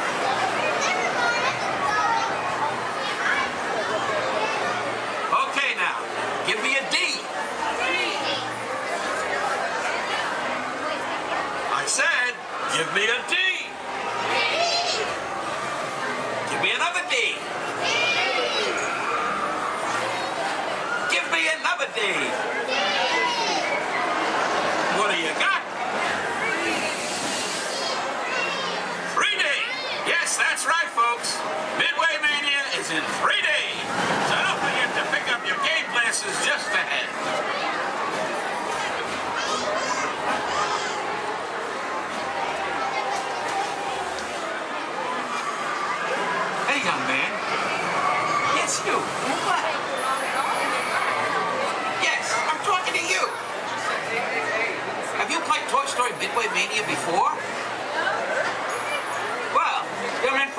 treat.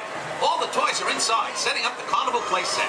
Even a couple of little green men that the missus insisted on adopting. Don't get me wrong, they're cute. I just want to say, anytime we breathe.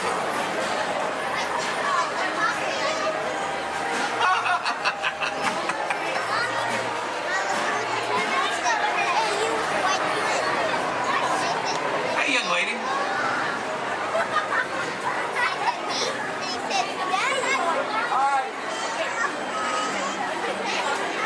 Who's your favorite?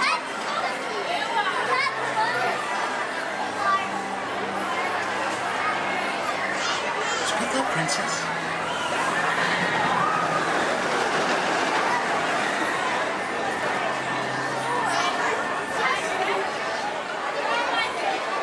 Take your time, kid.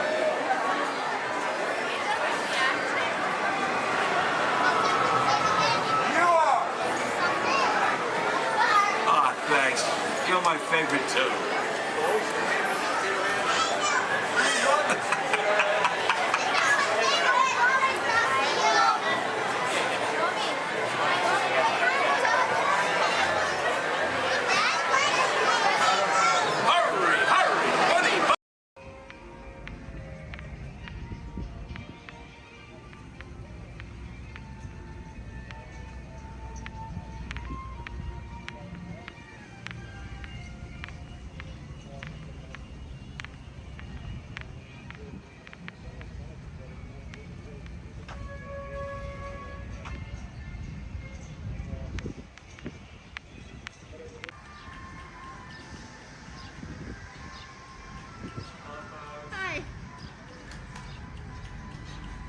Anytime, watch your step, welcome aboard. All right, thank you. You're welcome. I'll see you on the other side. All right.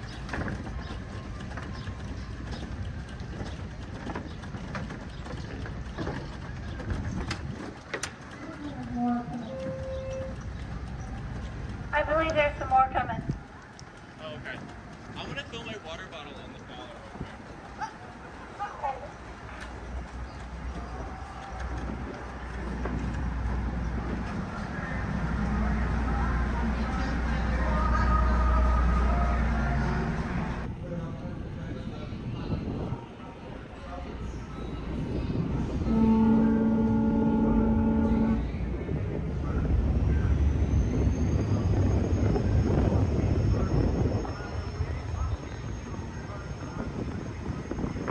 Ahoy, mate, and welcome aboard the Devil Joe Potter. We will be arriving at our destination in just a few moments. On our way, we'll travel 1 mile on the Van Bay 17 which took over 3 years to activate. We determined that one of our board stairs remain clear while the load is in motion. Once again, welcome aboard.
so we are safely docked, and the captain has given the all clear. Because this is a free floating vessel, we do have a tendency to bounce around a bit during docking. If you are standing or sitting on the stairs, we ask that you please clear the stairway. Everyone else, please remain where you are until we've completed our docking. Once again, please clear the stairway. You'll be given an all clear when we state the crown stairs and doors. Por favor, manténganse alejados de las escaleras.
Attention explorers!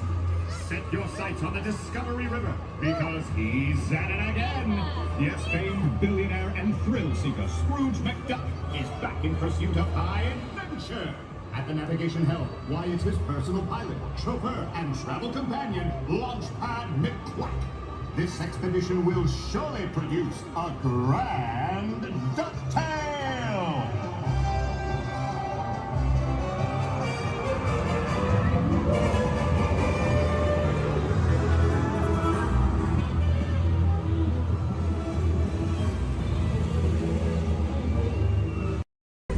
In the life cycle hunt, there are winners and there are losers. Who are you? Okay, take this corridor to the turbo lift, then head down to the escape pod base. Those droids are programmed to return you to Batu. Hurry and don't get caught. Lieutenant Beck will guide you. Recruits, for your safety, stay seated with seatbelts securely fastened. Keep hands, arms, feet, and legs inside the transport and supervise your children. Tell them it's a prisoner transfer. Did it work? Good. Now get a move on. There's a clear path to the turbo lifts at the end of the hallway. Turn right. A probe droid. You're lucky it didn't spot you. Take those turbo lifts and stay out of trouble. Hey, you're not authorized. Wait, it goes to the prisoners. We have a breach in detention block 3. Your cover is blown. Find an alternate route. Who picked these two droids anyway?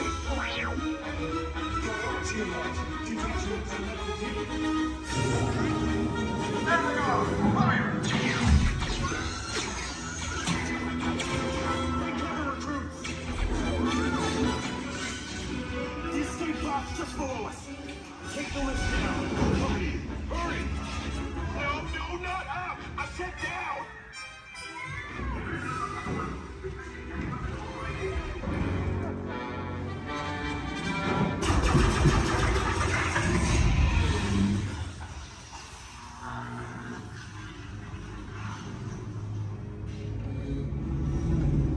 The Resistance will attempt to rescue the prisoners. They have neither the resources nor the courage to engage us. You underestimate their conviction. Raise the shields! Shields? I see no evidence. Now! Sound the alarm! All personnel to their stations! Sir, the prisoners have escaped. How brave, but ultimately hopeless. There's nowhere to run.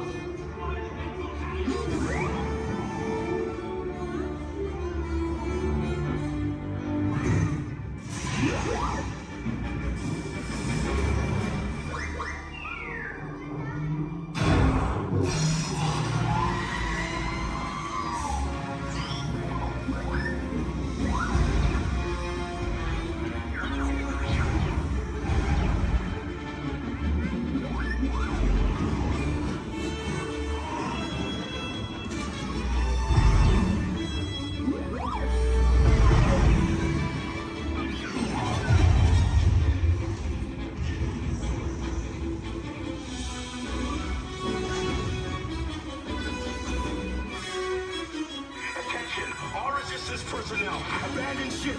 I repeat, abandon ship. This is short as about. There's no escape. You will tell me the location of the secret base, and then I will destroy you and the Resistance.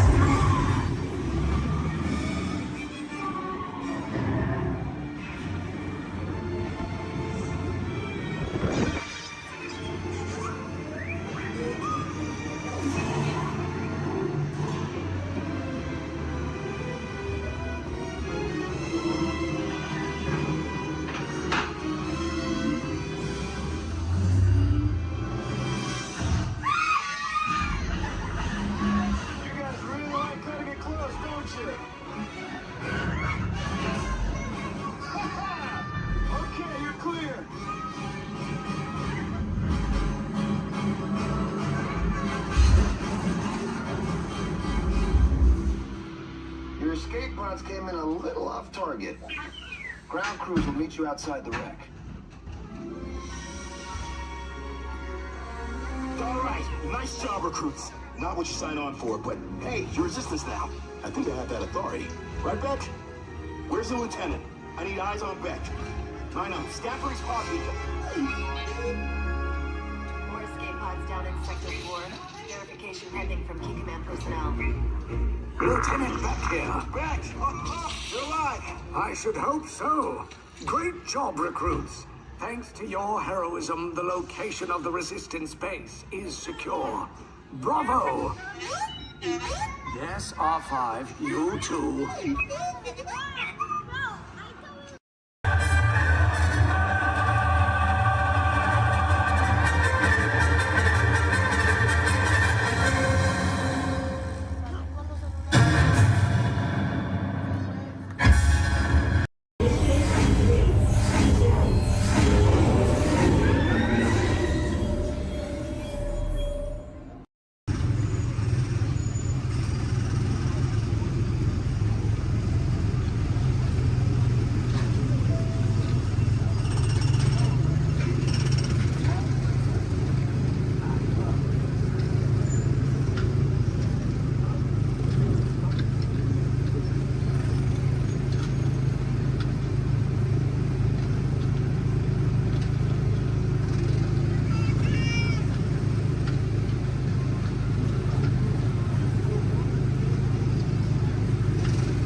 Enjoy your trip aboard the Metroliner.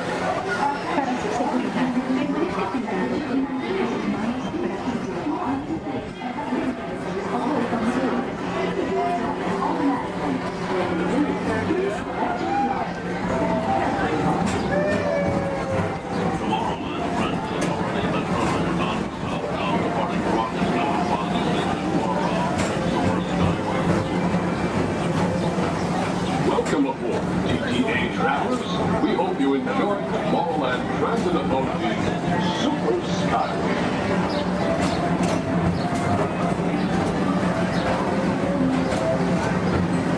Now approaching Tomorrowland Interplanetary Convention Center. The convention center is home to a galaxy of wonders from tomorrow.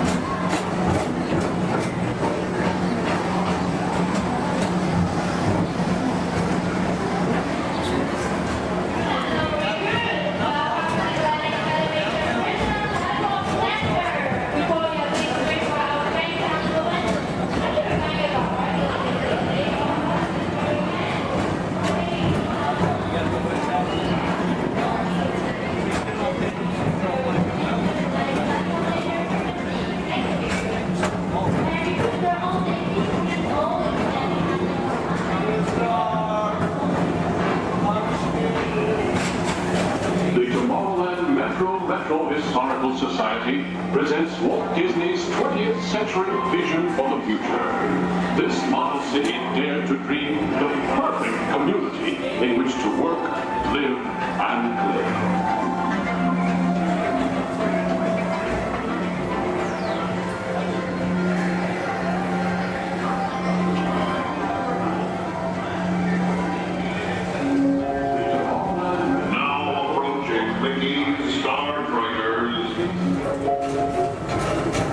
For your convenience, the ground crew and Mickey Star Triggers will be glad to rocket ship to any planet in the galaxy. Hi there, tomorrow.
line transportation service provided by the Tomorrowland Transit Authority.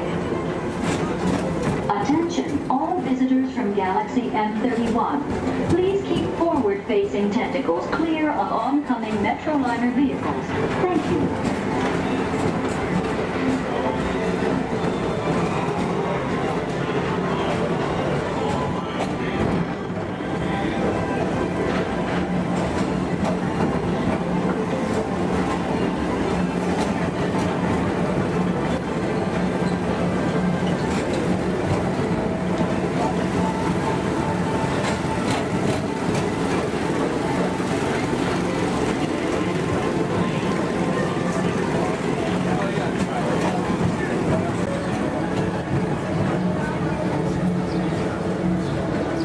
Blue Line passengers, for all your future travel needs, the TTA services all of Tomorrowland's outlying areas, including the personal rocket ship docking lot, and of course, perfect park acres.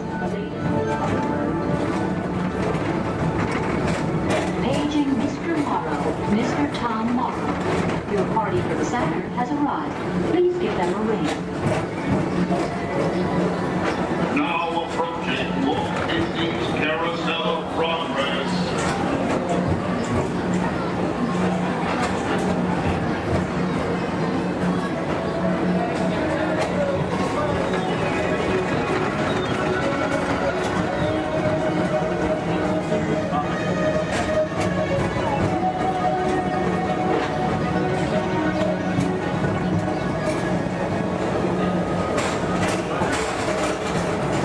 Citizens of Tomorrowland, join Buzz Lightyear on a daring space mission to save the universe from the evil Emperor Zurg. Report to Star Command and Buzz Lightyear, Space Ranger Spin!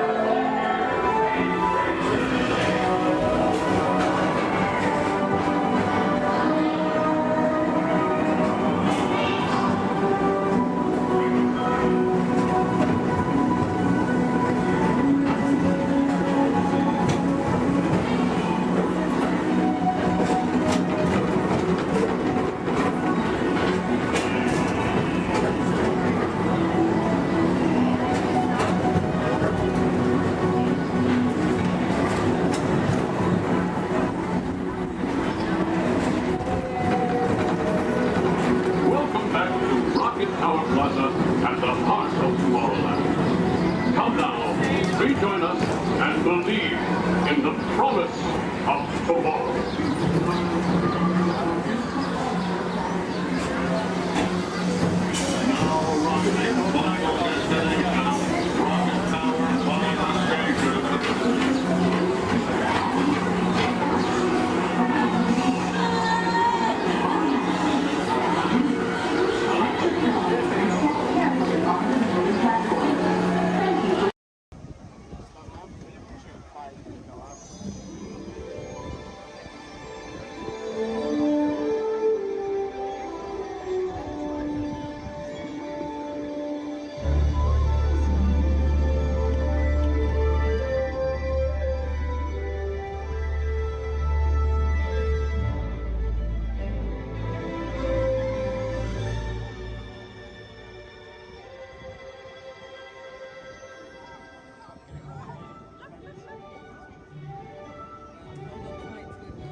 We call it F-Top.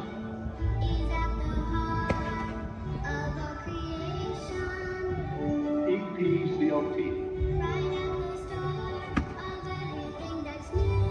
Experimental, prototype, community of tomorrow.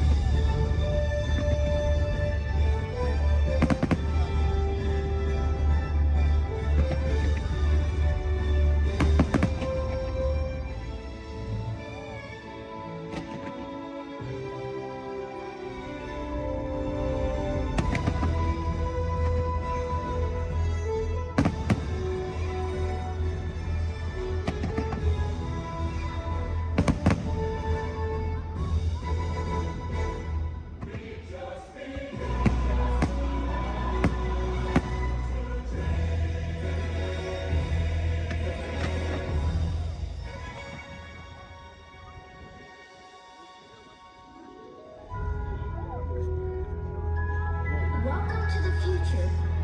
Or should I say, your future? If we can dream it, then we can do it. Yes, we can.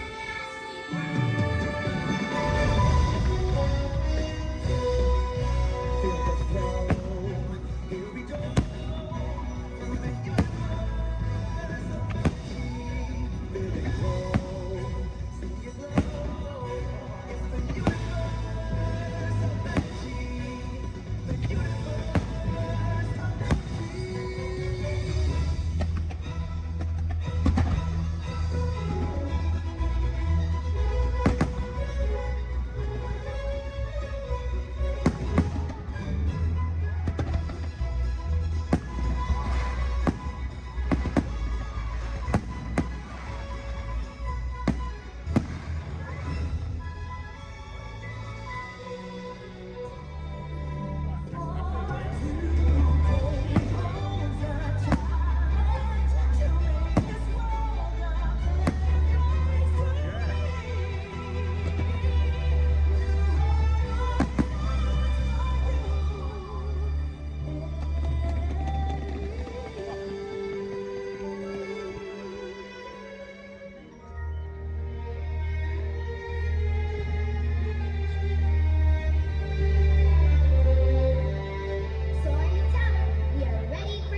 cease to be a living blueprint of the future.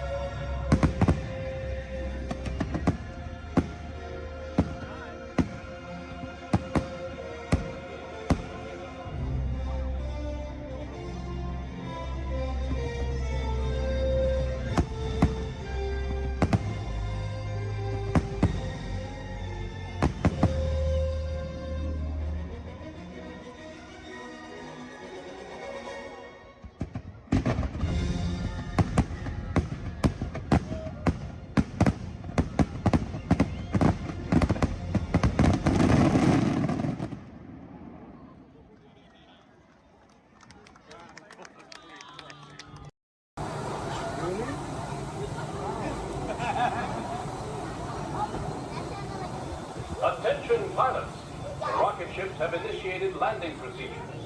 Please remain seated until your rocket ship comes to a complete stop. Then follow the arrows to the flight deck. Happy landings! You wanna go along?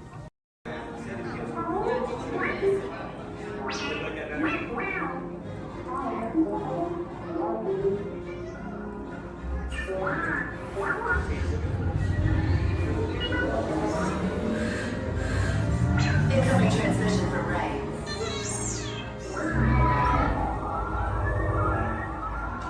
BB-8, is everyone assembled? Good. Shouldn't you be in flight prep? Recruits, thank you for joining the cause.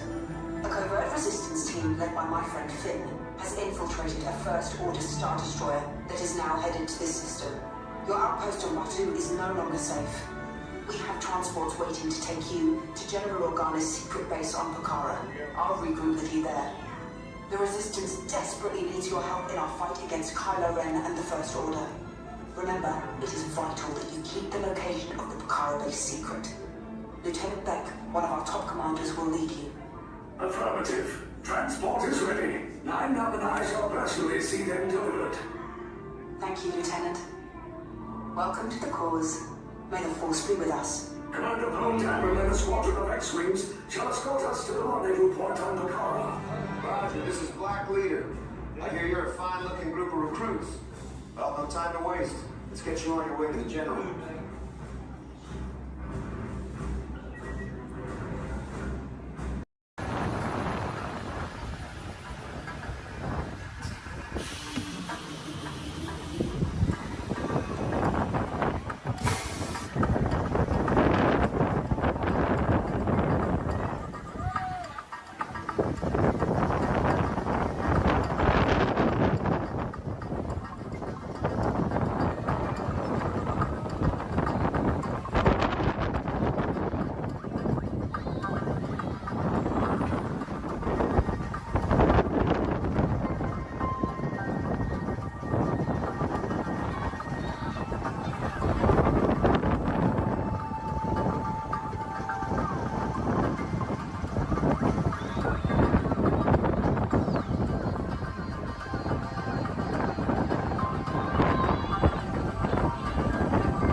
please remain seated until your rocket ship stops, and follow the arrows to the flight deck. Welcome back, pilots. Travelers, for your safety, please remain seated until your rocket comes to that full and complete stop. Gather all your belongings.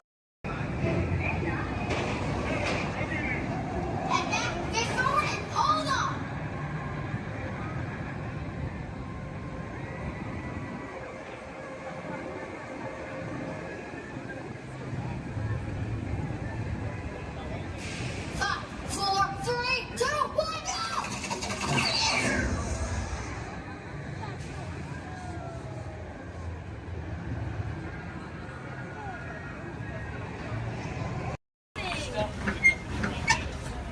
Look up above your heads, you'll see an animal identification guide. It's going to help you spot some of the different species we may see on our safari. We won't see all of them, but we usually have pretty good luck. First stop. Thank you, we have the off-clear twin deck. That means let's go. Job over. My name is Derek. I'll be your driver today through the Harambe Wildlife Reserve. Is everyone having a good day so far? Yes. Great, that's good to hear. Hopefully it gets even better from here. If you have any loose articles like phones or cameras, make sure you hold on to them. If you drop them, I can't stop and get them. Also, if you have a camera, I recommend keeping it out and ready. We can't stop for all the animals we see, and if we do stop for them, they don't always stop for us. It's the best way of getting a clear picture of them. During our entire journey, I do ask everyone, please remain seated at all times. Keep your arms and hands inside the vehicle. This includes children. They can sit on your lap, but they can't stand out or anywhere else, just for everyone's safety. Our first stop here today will be the Little Ituri Forest. It's home to some very shy animals. I like to use the vegetation around them as kind of a natural camouflage. When I see animals, I'll point them out and talk about them. If you see any, there's a spotting guide up above you. I'll help you identify what you're looking at. We won't see everything up there, but hopefully we can see most of them.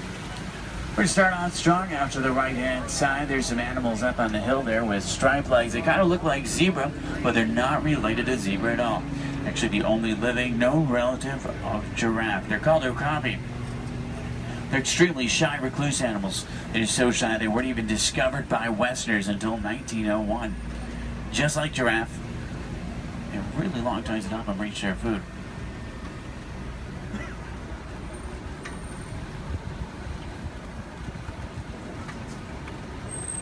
Watering holes like the one out to the left are essential in forests like these. Animals will stay close to them, that way they have a source to drink from. If you look straight across the water up on the ledge up there, you'll see a black rhino. Actually really rare to see. They weigh about 3,000 pounds, charge about 35 miles an hour. They're virtually indestructible animals except in the hands of humans. Due to poaching, there's less than 5,000 of them left. They're poached for their horns, which don't have typical bony cores. They're made of the same material as their hair and nails. That's all they're poached for. The bird out to the right is called a saddle-billed stork. They get their name from the saddle shape on their bill. They stand about 5 feet tall, have a wingspan of about 9 feet. They're very unique birds that travel in pairs of male and female together, pretty much just the two of them their entire life. Females have yellow eyes, males have brown.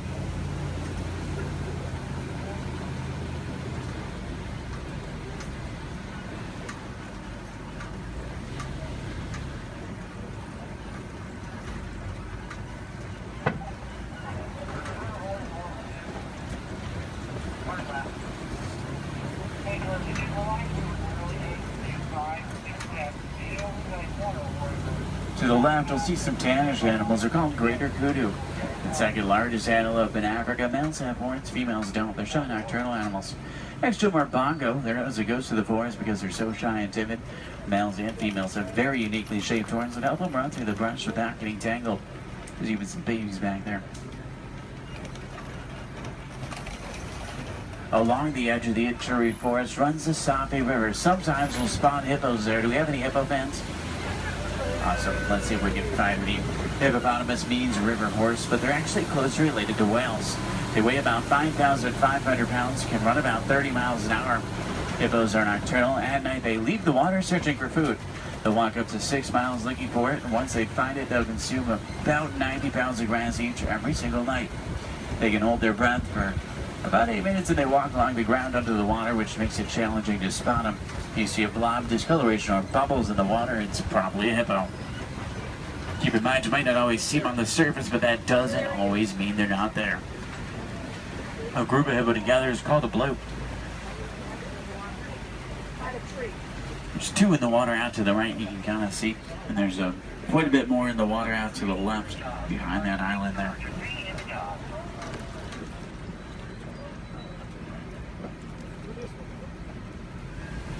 On that middle island are pink-backed pelican. They get their name because they turn a pinkish color during mating season.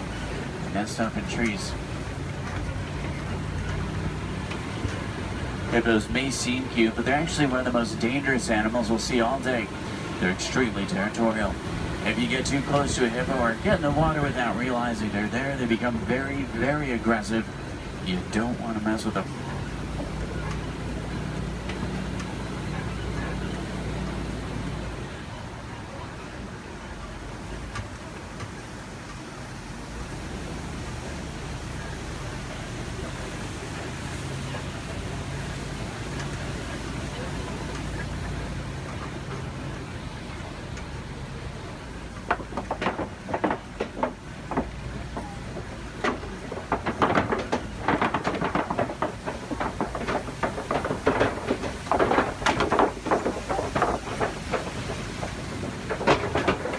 Do we have any favorite animals we're looking for today? Giraffe fans. Maybe a few. There's babies out in the reserve. What about elephants? Some elephant fans. Any lion fans? Lions are my favorite. Don't tell the other animals, though they get kind of jealous. I'm sure we're looking for some more. Let's head over toward this map. It's an entirely different ecosystem. A great place to start looking for some of our favorites. Now on the right up here, we're going to see a baobab tree. We'll see them all throughout the reserve. They're also known as upside-down trees because they look like they're upside down. They do really well in droughts. They store water in their trunks and go about 9 months of the year without leaves, which helps to conserve water. Because of this, they can live to be thousands of years old. We're entering the African savanna we're all working hard to conserve. Serves as a home to millions of animals every year as a roaming grave searching for food. It does work like a big circle here. The elephants, they're the bulldozers.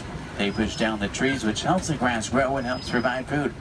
The giraffe will eat the leaves under the trees, which lets sunlight through to also help the grass grow. The zebra and the antelope will eat the grass, and then smaller animals like warthogs, they do the edge work. Helps create the image we're all looking at today. In a balanced ecosystem, there's food for everyone.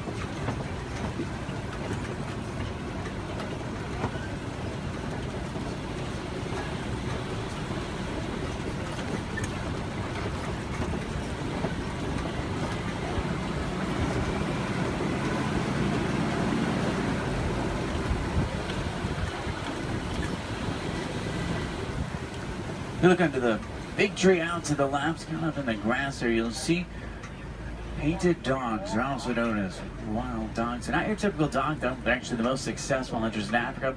They're more successful at hunting than the big cats, including lions. They rally before they hunt. They'll hunt in the morning and the evening. They follow their prey until it drops them exhausted. And once they get it, they'll consume 1/3 of their body weight in just one sitting.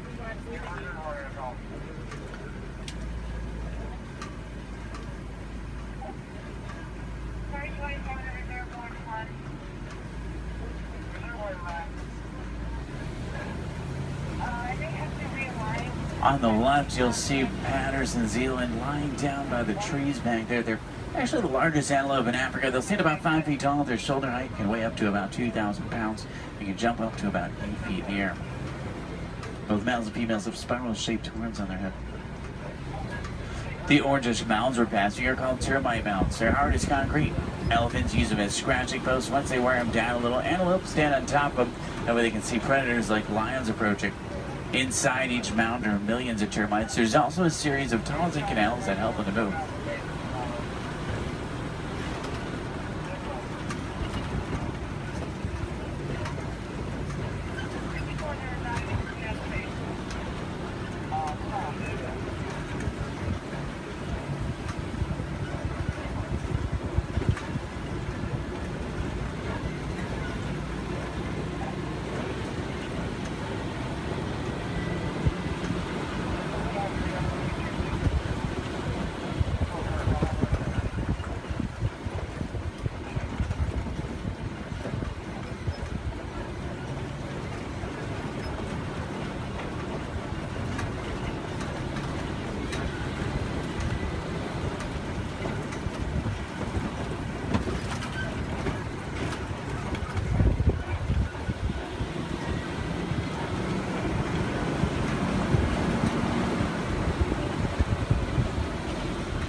see some Maasai giraffe up ahead. We're going to see them out to the left. You see them about 20 feet tall. They're tallest. There are some babies on the reserve. They're born about 6 feet tall. In human world, that's pretty big, but in giraffe world, it's really not. A giraffe will spend about 18 hours of their day eating, and they sleep very little, sometimes just about 30 minutes a day. They do sleep. They typically will sleep standing up. They don't really like to lie down. They're too vulnerable to their predators. They have 7 vertebrae in their neck like humans. A giraffe can run about 30 miles an hour, and they have hearts that can reach lengths over 2 feet long. They're known for their irregular patterns. However, every giraffe's pattern is totally different and unique, like a fingerprint. A group of giraffe together is called a tower. This is a tower of giraffe. I can't stop for them. There's new animals in the area, so I have to kind of roll by them.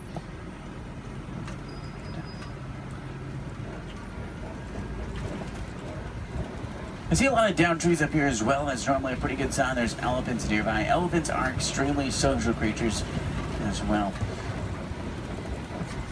Except for adult males, though. Adult males tend to be very solitary. They really like to be alone or with only other males. They weigh about 12,000 pounds. Adult females weigh about 8,000, and each elephant consumes up to 300 pounds of food every single day. When you think about their eating, it's mostly grass and leaves, so that's pretty impressive. Start heading towards elephant country. I know the road that will take us there. It's a short drive. We should be there pretty quickly. Maybe we can see one along the way. Left and up, you'll see some mandrills. They're the largest, most colorful monkey in Africa. Males weigh about 100 pounds. Females weigh about 30. Males will be much larger, much more colorful. The leader of the group of monkeys, which is called a troop. To the right-hand side is an African elephant. That's a male. He's alone and larger, which is what gives it away. Trying to get a better view of him.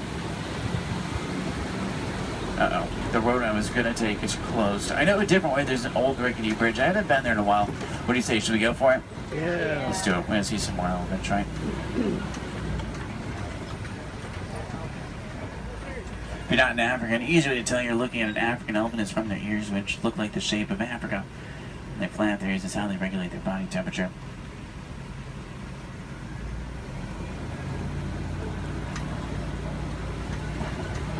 Trying to find some more. I just hope they worked on this bridge. Last time it was pretty bumpy. Almost. Everyone made it. It's a little worse than I remember. The good news is there's still a few parts of it connected. Is anyone on board Scared Heights? If you are, just close your eyes like me. Steady. Oh, they tried to fix it. I see a new patch of duct tape. That stuff really can't fix anything.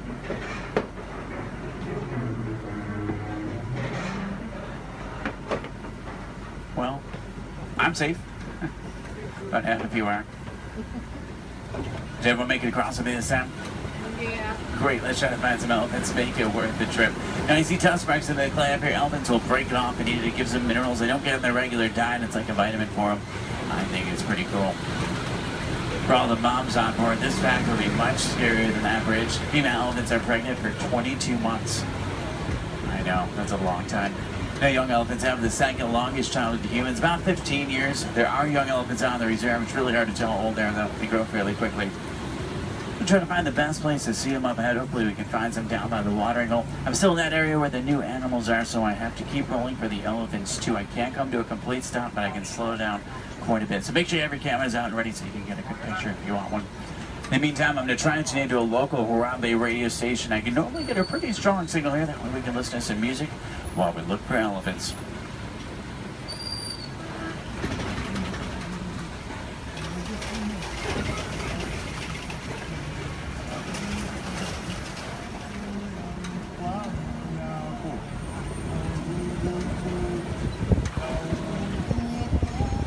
I think most of there it is down by the watering hole, which is great news for us. Normally that's a pretty cool view.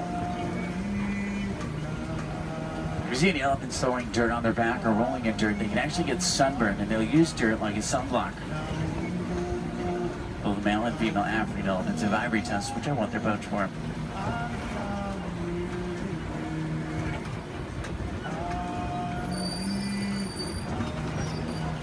Trunks might not seem stronger, but they're going to be up to 100,000 muscles in just their trunk. It's actually really powerful.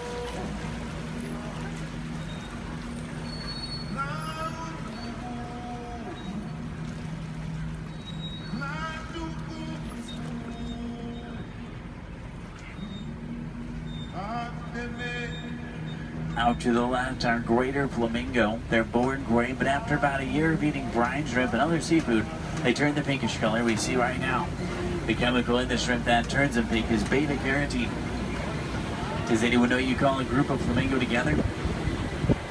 It's called the flamboyants. It's pretty funny. They're also known as a stand. I guess flock is just too simple for flamingo.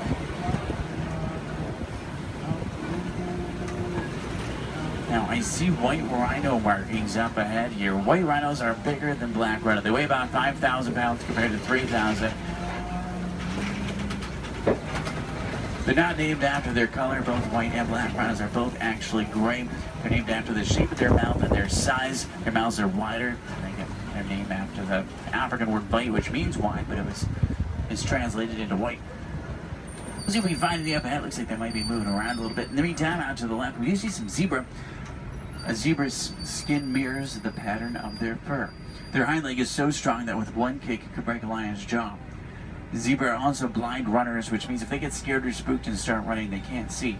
They'll run in any direction and hope there's nothing in front of them. The little brown animals out to the left are called bontebok. They're related to wildebeest. At one point, there was only about 17 total bontebok left. They were put on reserves and safe farms. Now they're doing much better. They're poached for their coat, which has a very unique coloring to it. They're extremely gentle animals.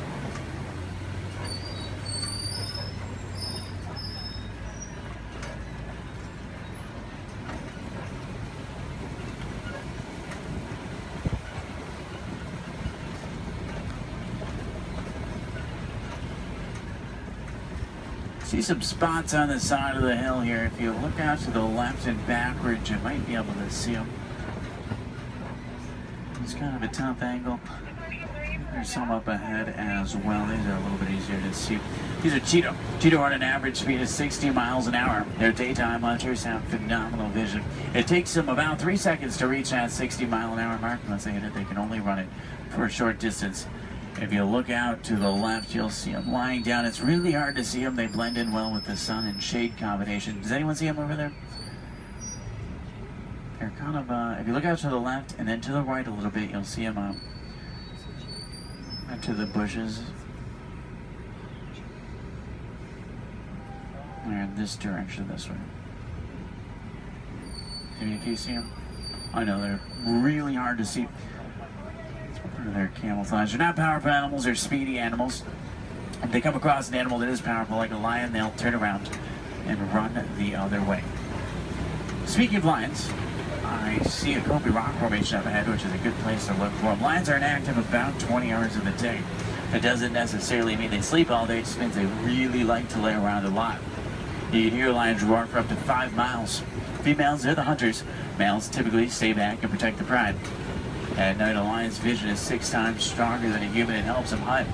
They're rabid hunters, so they hunt what they see moving. If there's something standing still, they may not even notice it. In Swahili, lion is Simba. I know, what a coincidence. If there's any wilderness explorers on board, you're on the Simba 1. That's SIMBA1, page 13 of your handbook, Simba 1. There's a crash of rhinos out to the right. You can get a pretty cool view of them. There's even some babies. Babies stay pretty close to mom. Keep in mind, mom weighs 5,000 pounds, can run 35 miles an hour. So if you thought your mom was scary when she's mad, these are a little scarier. Left it up is a pride of lion. There's a male. Look higher, you'll see a female. She's way up on top of the rocks up there. Extremely graceful animals, but they're also very powerful. You get that sense when you're around them.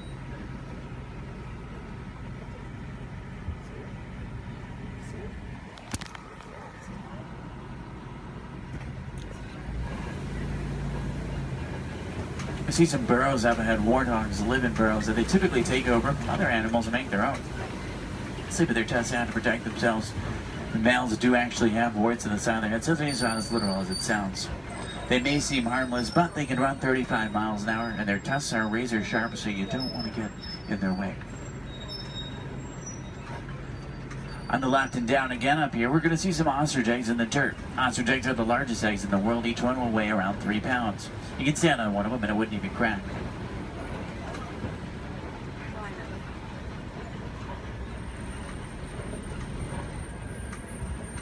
If you're wondering what Disney does or what we can do to protect some of the animals we've seen today, the Disney Conservation Fund has been doing research for a long time. And a good example of something we've learned is elephants in Africa migrate quite a bit. There's a problem though, they're migrating onto farms and taking crops from farmers, and the farmers did not have a non-violent way to stop it. Fences don't work, elephants plow right through them. So Disney went over to try to help their conservation partners find a solution, and they found out that elephants are terrified of bees. So they created bee-guide fences and installed them in Africa. This not only keeps elephants out of dangerous territory, it also benefits the farmers. They can make extra money from the honey. What we can do is recycle old technology like cell phones, cameras, and computers. We can also just learn more about these animals, because the more we know, the more we can help, just like elephants and bees. The animals to the left-hand right are called scimitar horned oryx. They get their name from the scimitar-shaped horns on their head. They're on the critically endangered list. I think their horns are pretty cool.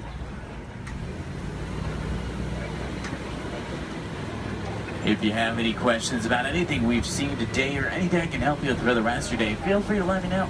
I would be more than happy to help. In the meantime, we're going to start to make our way back towards Harambe Village. Once we get back, if you're looking for more fun things to do, I recommend the Pangati Forest Trail. You can see gorillas, baby gorillas, naked mole rats, hissing cockroaches, underwater hippos, meerkats, and more. About a 15-minute hike, but you'll get some great pictures and make some great memories. At the end of Harambe on the right is the Festival of Lion King. It's one of the most popular shows at Disney. By far one of my favorites. It's worth the trip. Make sure you drink plenty of water today, otherwise the heat can sneak up on you. Did everybody enjoy the safari? Yeah. Great, that's good to hear. Now the best thing is no two safaris are ever the same. Whether there be a different driver, different animals, or the same animals closer, it's always unique.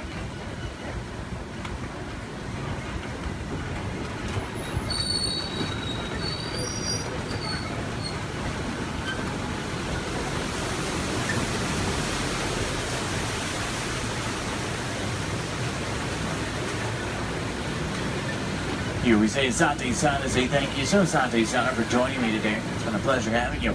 If you enjoyed it, my name is Derek. If you didn't, names really aren't that important. Hopefully you did. I think we saw some pretty cool animals. Hopefully we got to see some of their favorites. If you're looking for tigers today, check out Asia. Sometimes we'll spot them on the Maharaja Trail.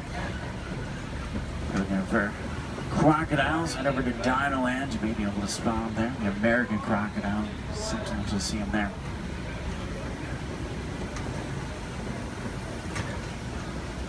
I'm going to take you right back to where I picked you up. It's a short drive back. We should be back in just a few minutes.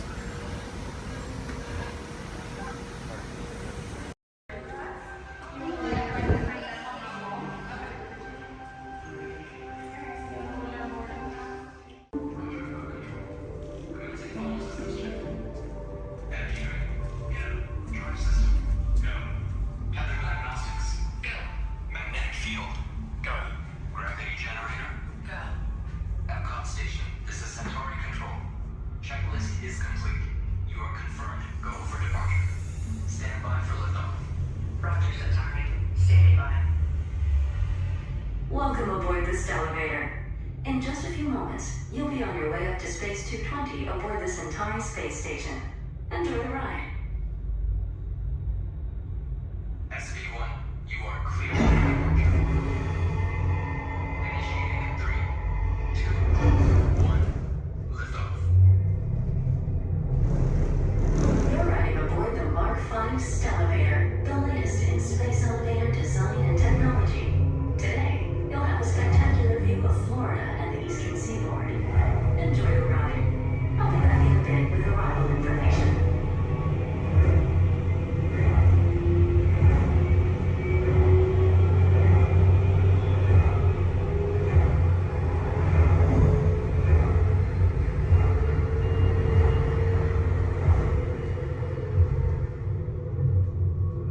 SV1, we are on our final approach. Roger that. If you look above, you'll see Centauri space station coming into view. Once we dock, gather your belongings and exit through the open airlock. A Space 220 agent will be waiting for you. SV1, clear for arrival. Gravity generator active. Airlock activated. Docking complete.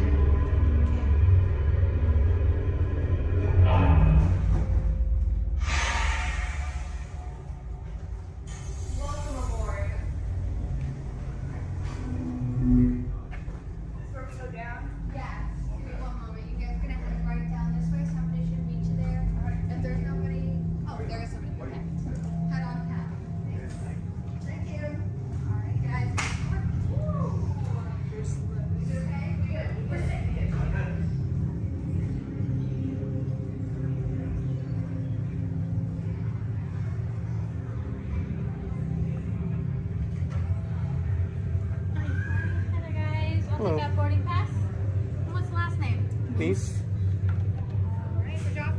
Yes. You guys can call me. How was the trip up today? Was it good? Very good. Awesome.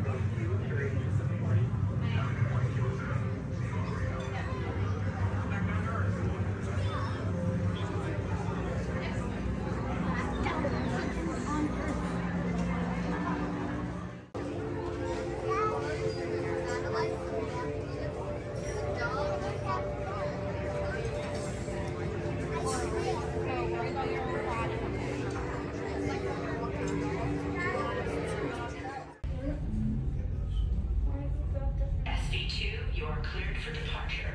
Initiating descent in 3, 2, 1. Your journey back to Epcot will be a smooth and quick one today, so enjoy the ride.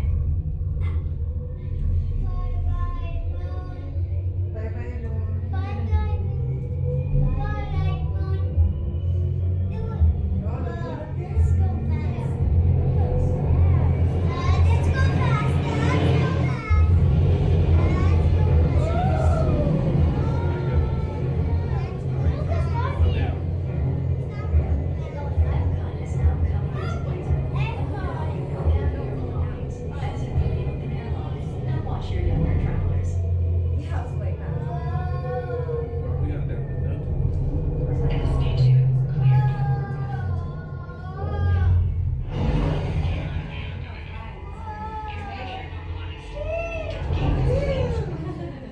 We hope you enjoyed your visit to Space 220 and look forward to seeing you again soon. The ground is in the sky.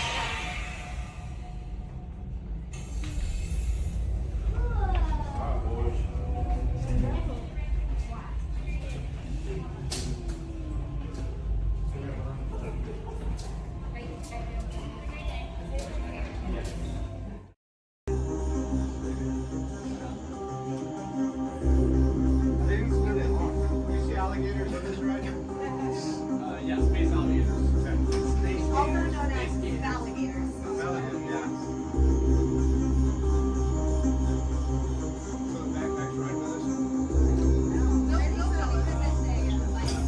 Users, prepare to be digitized into the world of Tron.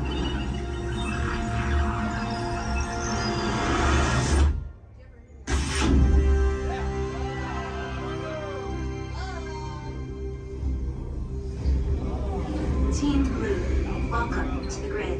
Proceed to gates.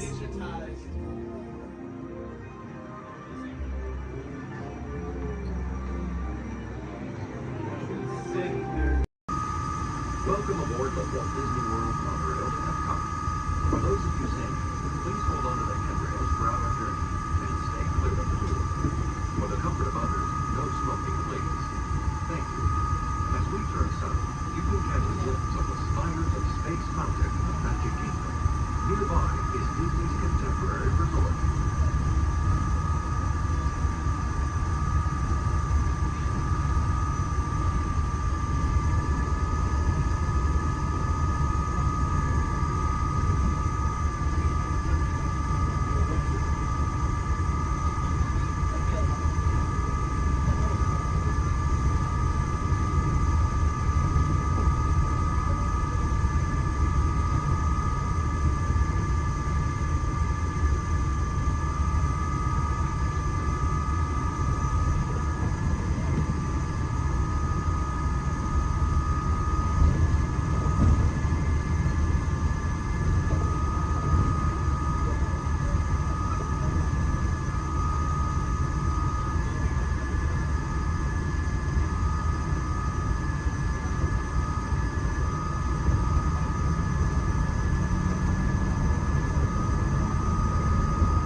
guests, there are designated smoking areas just outside the park.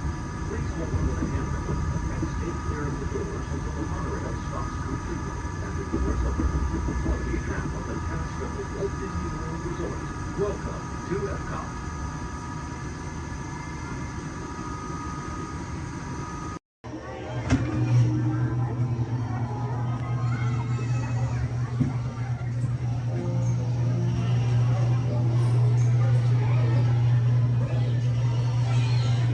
My adventures in Wonderland began when I followed the white rabbit down the rabbit hole. All of a sudden, I fell. Down, down, down. Looking for the white rabbit? Wow! See for yourself. Oh, Mr. Rabbit, wait! Please! He went this way. No, that way. Okay, just say hello. Goodbye.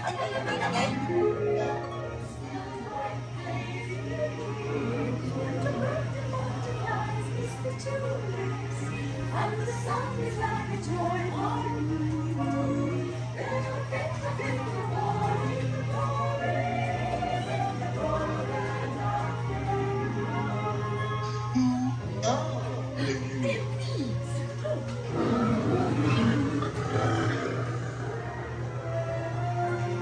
Now this is curious.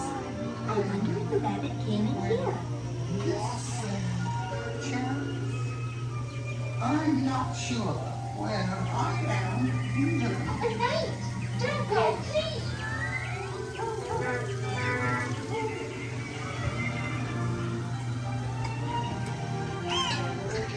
Good try. This way. They're making a And making a cheery shake. because we know. They'll cease to grow. In fact, they'll soon be dead. No, and yet we go ahead, begging the road to stray. You can't give up on science. Royal Majesty, the Queen of Hearts, and the King.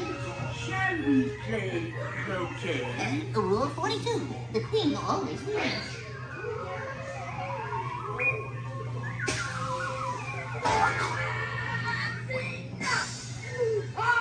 With their heads! Off their heads!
Por lo menos lo vamos a ver.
Under the authority of General Hux.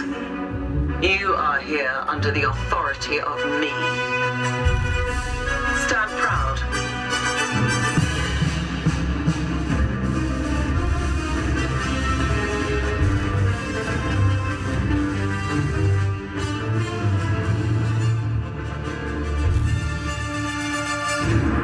Troops in this division are held to the highest standard. Mine. Show me fearless.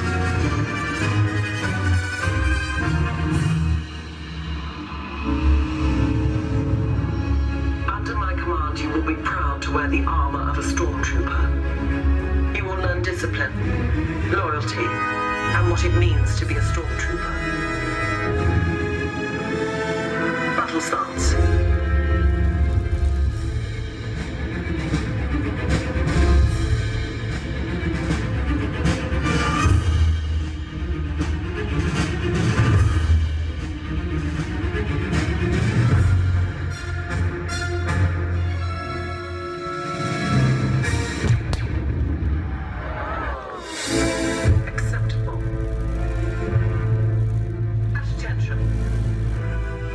We do not tolerate traitors.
San Diego Wood, the Eastway Traded Place.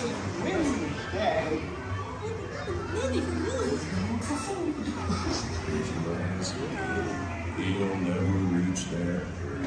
Why me? Why me? Oh dear. Can you touch me, Mom? Look, Mama, look. I'm a fight.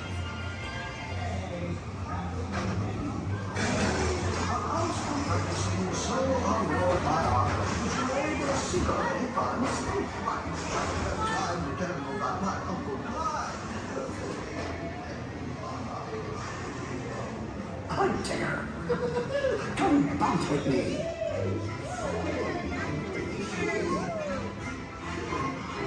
Dancing makes you feel just great, doesn't it?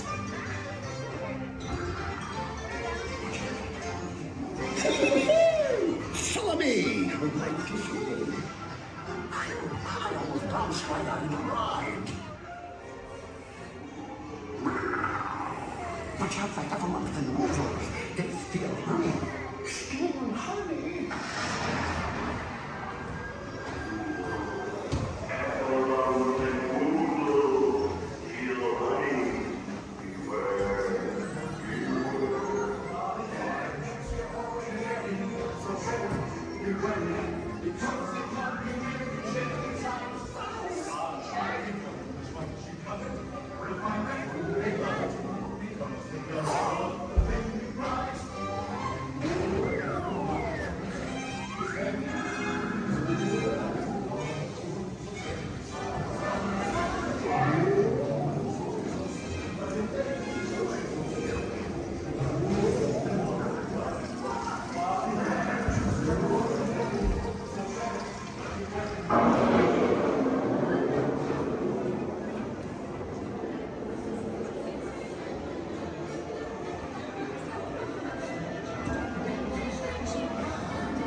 Rain went away, and everyone gathered together to say, Hooray for Pooh, too. Start the party, little man.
extra special friends here to welcome you all today. Let's hear it for Mickey Mouse and Minnie Mouse.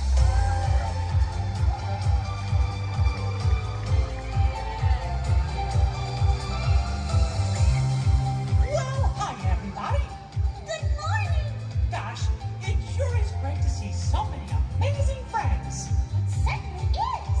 Oh, I have a feeling today is going to be the best day ever. You said it, Minnie. And now that we're all together, we've got a surprise for you. When everybody heard that you were going to be here, they just had to come and give you a great big Magic Kingdom welcome. And here they come now. Hot dog! Now that everybody's here, I think it's time to start the day. And that means we're going to need just a little bit of magic. I bet these folks can help with that. Oh, I know they can. On the count of 3, everybody shout, let the magic begin. Are you ready? 1, 2, 3. Let the magic begin. Welcome to a place where dreams come true. A timeless journey through lights of fantasy. Where only a wish creates things like this to appear. Love's magic, a place on earth is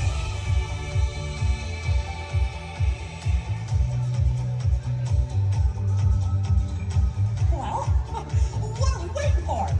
Let's get going. Bye-bye, everyone. See ya real soon.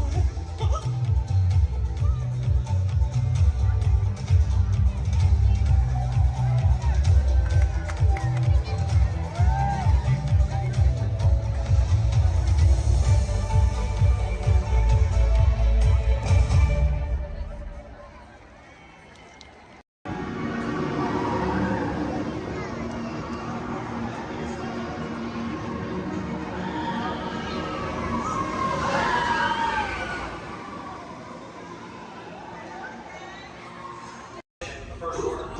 The first order. Excellent. We're not authorized to pick up the cargo. We're picking up the cargo. Good, good. Then accuse us of stealing. Well, see, now you're breaking up. I cannot hear you. What? Don't you dare. I don't. Oh. Unfortunately, you don't know. Boring conversation anyway. Aha! Another group of flight candidates. Welcome, my friend. Welcome, welcome. What a fine-looking group of flight professionals. You remind me of me. But without the bounty on your heads. Recognize a few of you. You've flown for me before. I can't believe you made it back. And it's good you made it back. Good for you. We'll talk later. I have to do everything around him.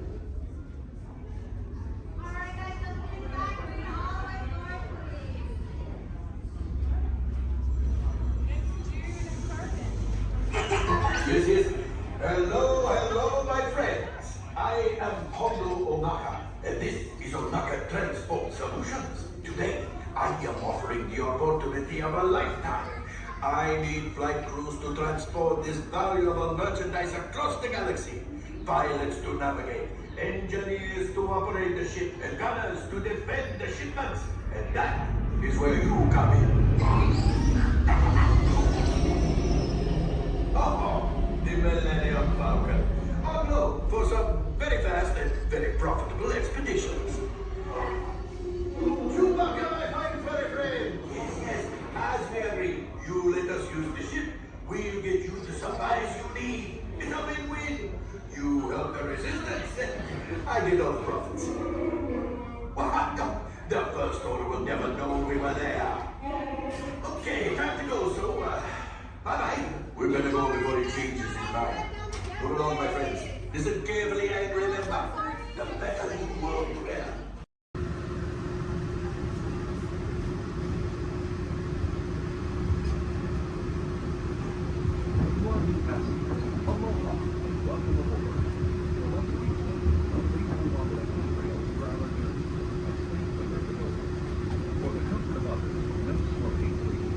Our next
It's time to celebrate!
wonders of Xandar. I am World Mind, sentient supercomputer of Xandar. I hold the knowledge, memory, and experiences of all Xandarian citizens, past and present.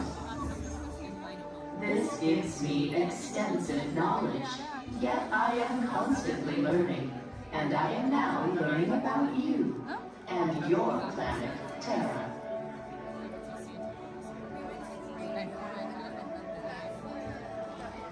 Much of my knowledge of your world came from your great scholar, Peter Quill. However, many of his facts have yet to be confirmed, such as the incredible importance of a legend called Footloose. Through my fellow Xandarians working here at the Wonders of Xandar, I am discovering more about you Terrans. Such as your fascination with eating the turkey leg. Why only the leg? What about the rest of this creature? We are eager to learn the answers to these questions and so much more about your world. In return, we Xandarians hope to share with you more about ours. Although Xandar is 2.537 million light years away from your planet Terra, our worlds are actually quite similar and began at precisely the same moment. We refer to this as time zero, before the existence of anything. Our worlds were born of a single point of matter and energy that blasted outward in what you Terrans refer to as the Big Bang. And from nothing came the beginning of everything.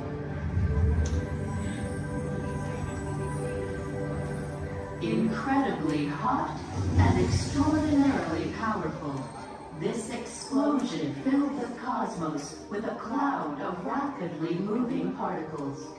Over the next 100 million years, space continued to expand, and the particles cooled and slowed. As they coalesced into huge swirling clouds, gravity pulled them into larger, denser clusters. At the heart of these clusters, the temperature rose, and the particles were compressed so tightly they fused, releasing enormous amounts of heat and light. This is how the very first stars in our shared universe were born.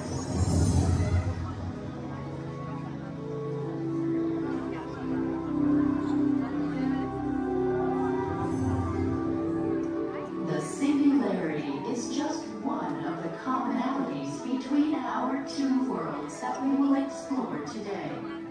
Welcome, Terrans, to the Wonders of Xandar.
Disneyland Limited, now arriving from a trip around Walt Disney's Magic Kingdom.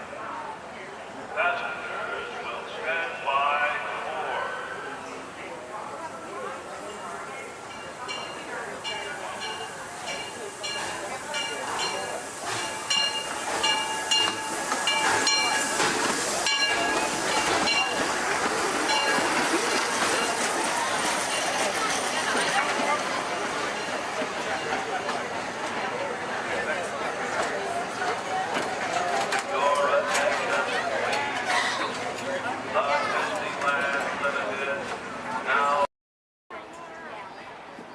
Okay, I'll put it for you guys.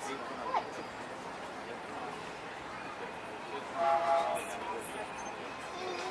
Okay, look at Mama when you say cheese. Josh.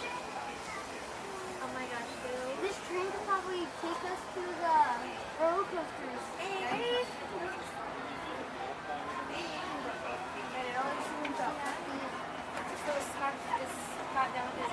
To those who just joined us, welcome aboard the Disneyland Railroad. To ensure a safe ride, remember to stay seated with your hands, arms, feet, and legs inside the train. And please, watch your kids. Para su seguridad, permanezca sentado y mantenga las manos, brazos, pies y piernas dentro del tren y cuide a los pequeños. Gracias.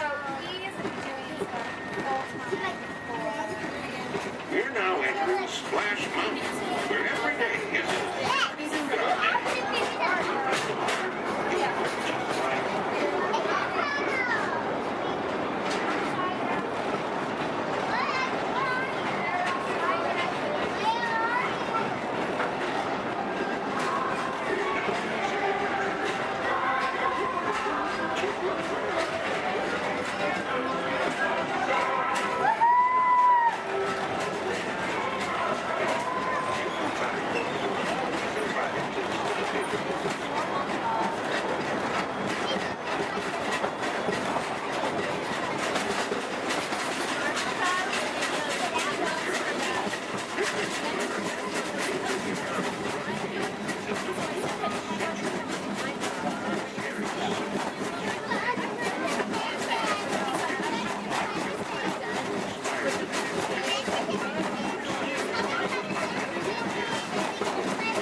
Can you believe that? All right, grab all your junk and keep an eye out for that purple fender bender. Matthew Kingdom. Passengers will stand by to board.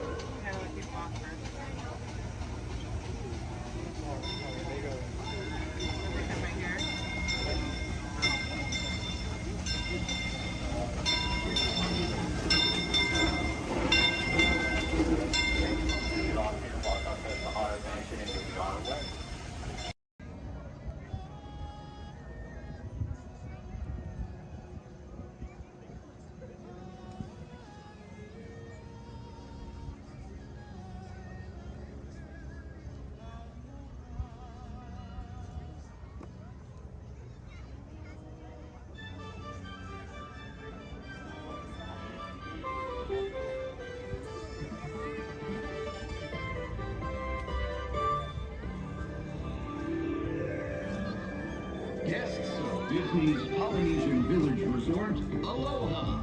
Since 1971, the electrical water pageant has lit up the shores of Bay Lake, entertaining generations of dreamers from the young to the young at heart. As we celebrate 50 years of magic here at Walt Disney World Resort, we invite you to join us in this time-honored tradition. Enjoy the lights, the music, the magic of Disney's electrical water pageant.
To everyone who's ever answered the call of this magical place, mahalo. We have shared the breath of magic. For 50 years, you have trusted us with your dreams, and tonight we hope you feel them twinkling in your eyes, enduring like the sparkle of Disney's electrical water pageant. From all of us to all of you here at Disney's Polynesian Village Resort, we bid you aloha and hope you wake tomorrow to find your dreams are even brighter in the light of a new day.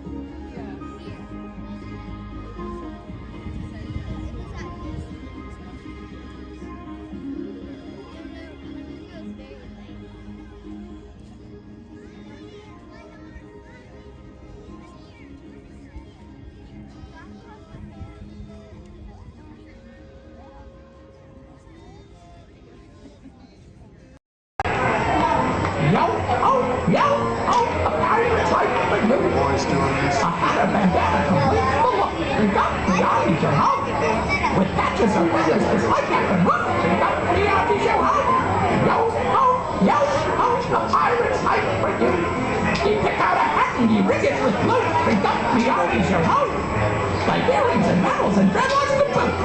Beyond your home. A pirate's life for you. That's up to you, ladies. That's up to you.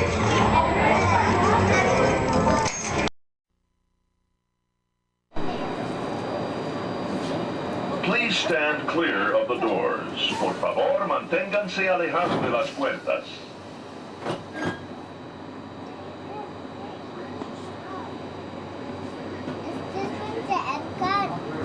Welcome aboard the Walt Disney World monorail to Epcot.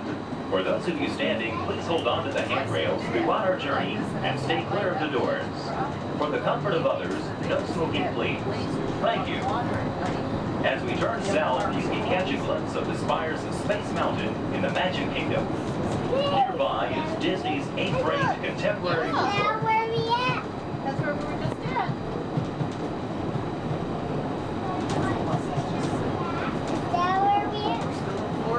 Yeah, we weren't at the Magic Kingdom today, though. What? We didn't go to the Magic Kingdom today, did we? Yeah, we did. Yeah, we did. When? We were at Animal Kingdom. And right now we're kind of taking a little break.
time and place to meet should you become separated in the park.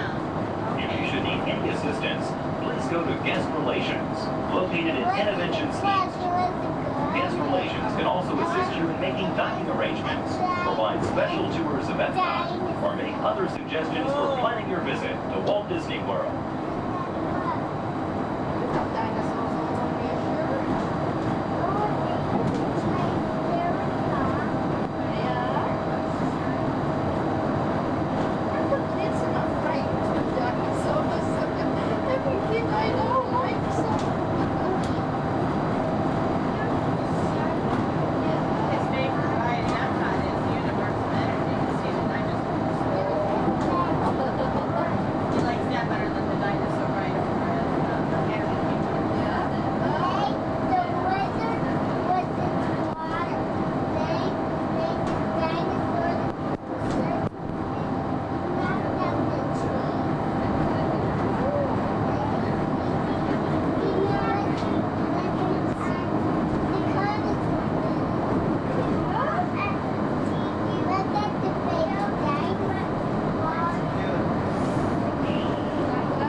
Traveling to Epcot, where nations celebrate human achievement and potential. Its 300 acres are divided into two worlds, Future World and World Showcase. Future World offers fascinating explorations into realms of energy, transportation, and imagination. You'll also find adventures in communications, sea exploration, food production, and other vital topics. World Showcase is a community of nations, highlighting the accomplishments and cultures of people around the world. On the banks of the 40-acre World Showcase Lagoon are Mexico, Norway, China, Germany, Italy, the American Adventure, Japan, Morocco, France, United Kingdom, and Canada. Young adults from each nation represented in World Showcase are among your hosts, making this a true international exchange.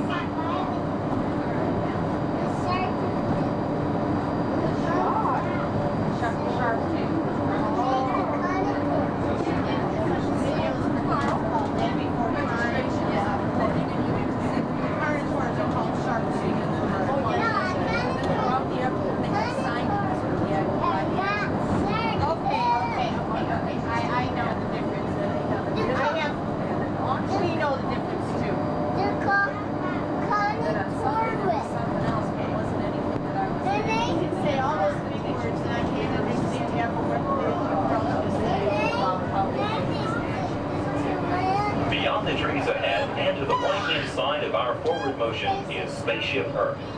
This 18-story geosphere marks the entrance to Epcot.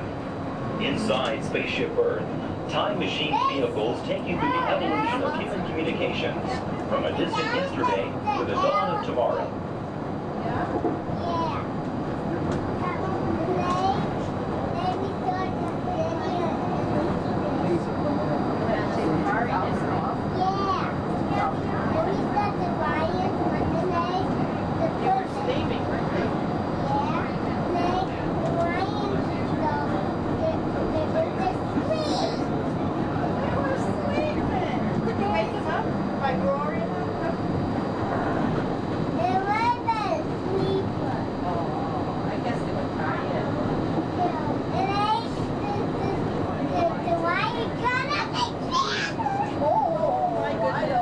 Coming up behind Spaceship Earth is Interventions. Inside this hands-on area, you can explore and interact with the ever-changing technologies and products for everyday living in the near future. To the opposite side is the universe of energy. Inside, you'll find Ellen's Energy Adventure, hosted by Ellen DeGeneres and Bill Nye the Science Guy. Next is The Wonders of Life, where you'll discover Body Wars, which takes you on an amazing trip through the human body. In Test Track, you can experience the exhilaration of test driving a vehicle on the fastest and longest ride ever created for Walt Disney World. Coming into view is World Showcase. Directly across from us on the far shore of the World Showcase Lagoon is our host pavilion, the American Adventure.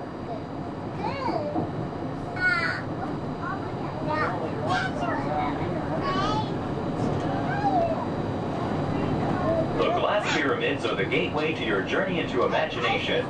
Inside, you can find the 3D adventure, Honey, I Shrunk the Audience. Join Professor Wayne Zielinski as he receives the Inventor of the Year award for his incredible shrinking machine. Next is the land, where you'll discover creative partnerships between people and the land around the world.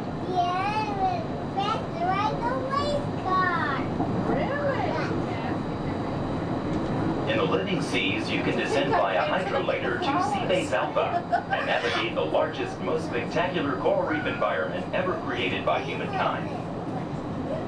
Ladies and gentlemen, we are approaching the Epcot monorail station. Smoking is not permitted at Epcot except in designated areas. Please consult your guide map or ask a cast member the location of designated smoking areas. Please hold on to the handrails and stay clear of the doors until the monorail stops completely and the doors open. On behalf of the cast of the Walt Disney World Resort, we'd like to welcome you to Epcot. There's some of the signs there. We'll just watch and see somebody. I got one to go. Sit down. Sit down, please.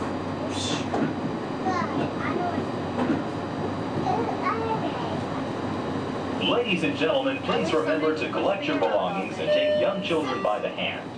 As you exit, please lower your head and watch your step. Thank you.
Under the authority of General Hux.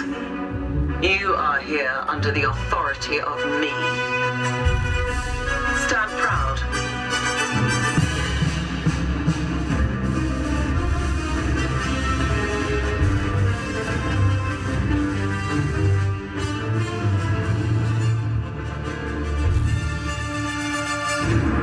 Troops in this division are held to the highest standard. Mine. Show me fearless.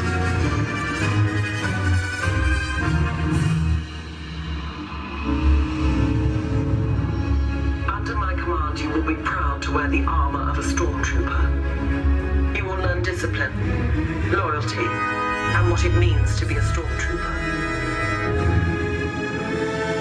Battle starts.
Shut them down before you blow up the whole place.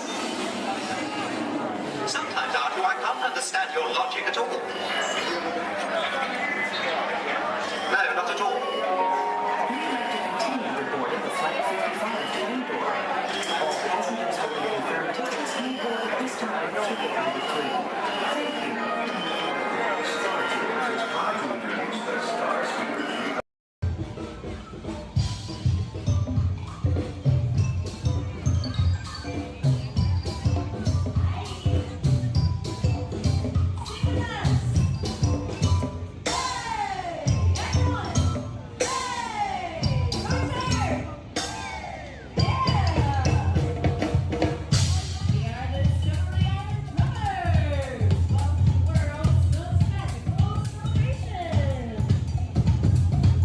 Who's having a great day out there?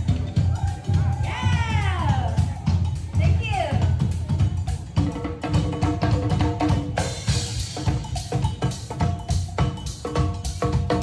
Hi!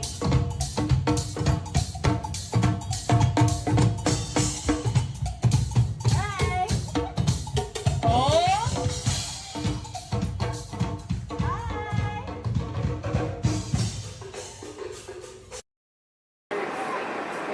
Please stand clear of the door.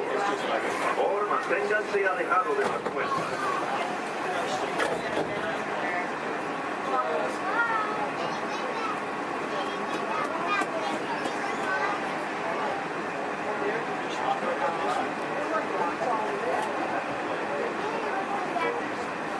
Welcome aboard the Walt Disney World.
come down for any reason.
Step into the car. For your safety, remain seated at all times, keeping hands, arms, feet, legs, and other appendages inside your car. And please supervise younger beings. Stay clear of the doors, which will open and close automatically. Enjoy your journey. Para su seguridad, permanezca sentado y mantenga sus manos, brazos, pies y piernas dentro del vehículo. Y cuide a sus niños. Gracias. Please step carefully onto the moving platform, then step into the car. For your safety, remain seated at all times. This is the TTA Blue Line, non-stop service around Tomorrowland.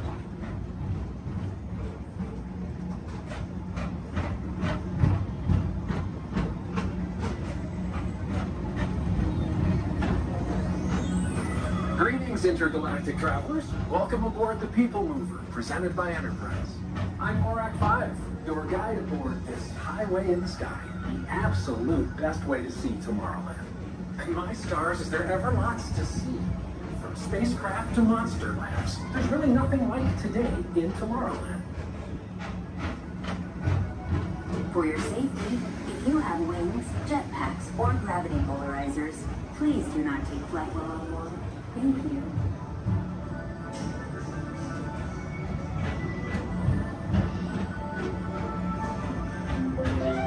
The next station is Tomorrowland Urban Planning and Star Traders.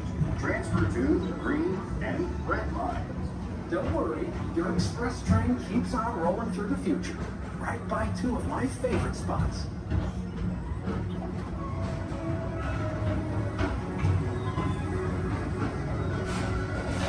First up, Progress City, Walt Disney's amazing dream for a community of tomorrow. Did you know Progress City inspired Epcot and a lot of the visionary ideas throughout Walt Disney World? Look, there's even a tiny people mover. I wonder if that means there's a tiny ORAC.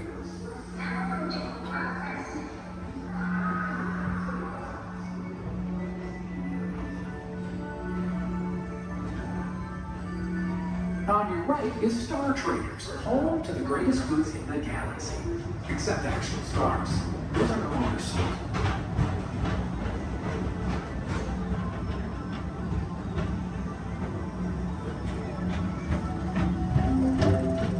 Now approaching Tomorrowland Speedway and Tron Light Cycle Run. I love a good circuit, and these are two of the best tracks of the cosmos for a bit of light, speedy competition.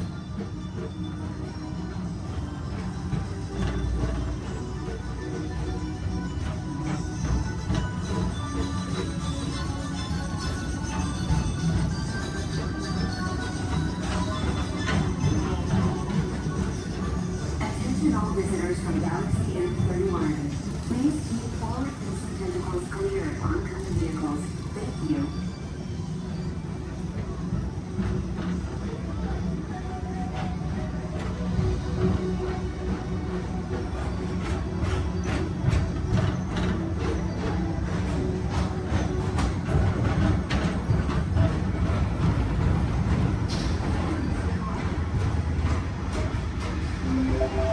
This is Starboard 75. Or as we always call it, Space Mountain, our high-speed rocket port to distant deep space destinations.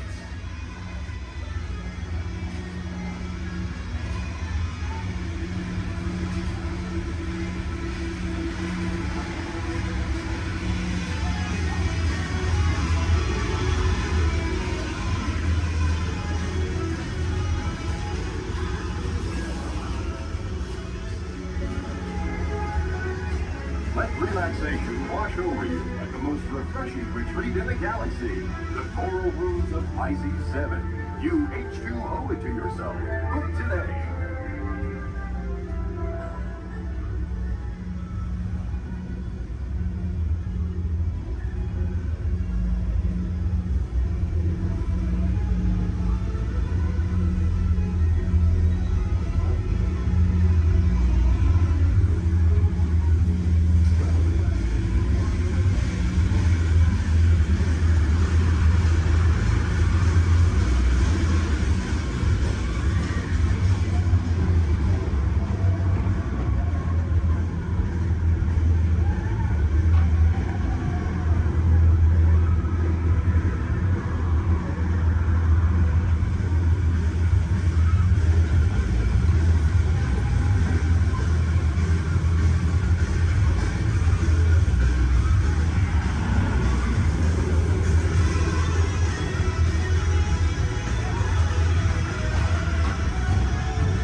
Mr. Tom Morrow, please contact Mr. Johnson in the control tower to confirm your flight to the moon. Thank you.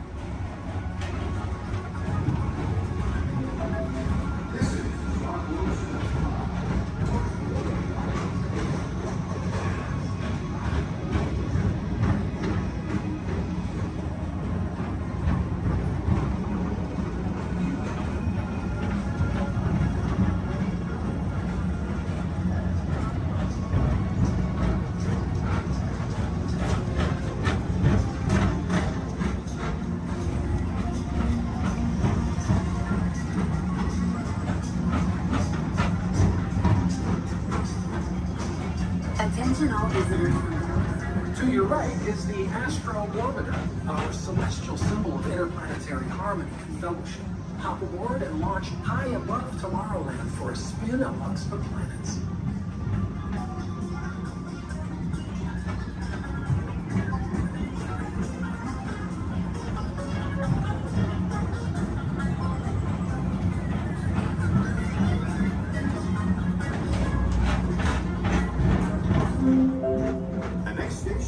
Walt Disney's Carousel of Progress. As usual, we'll keep moving ahead, and so does the carousel. Like progress itself, this theater...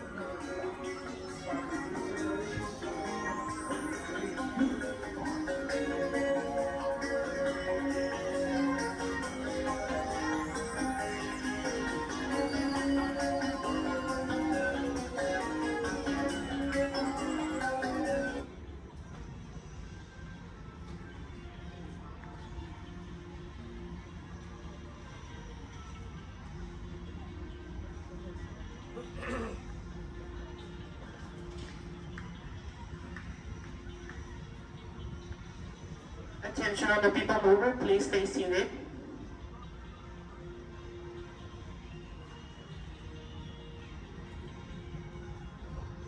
Attention all people mover passengers, for your safety, please remain seated with your hands, arms, feet, and legs inside the vehicle as vehicle bumping may occur. This ride will begin motion immediately. Thank you.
Ahead, and so does the carousel. Like progress itself, this theater never stops, inspiring new generations to dream of a great, big, beautiful tomorrow.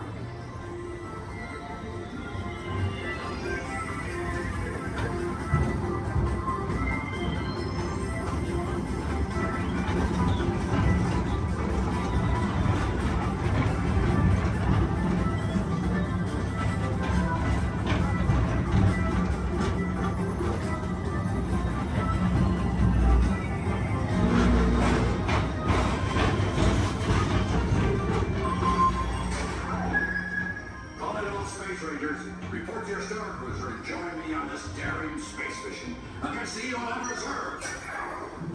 Affirmative. We're on it, Buzz. You can count on us.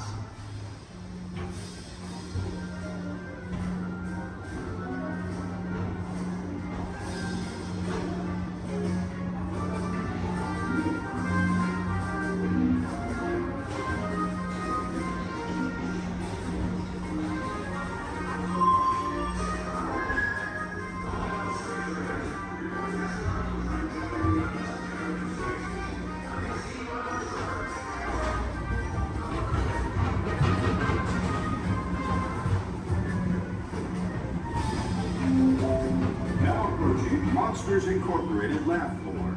Mike Wazowski has brought in some real monsters of comedy. Whether you have one eye or nine, take the time to see this show.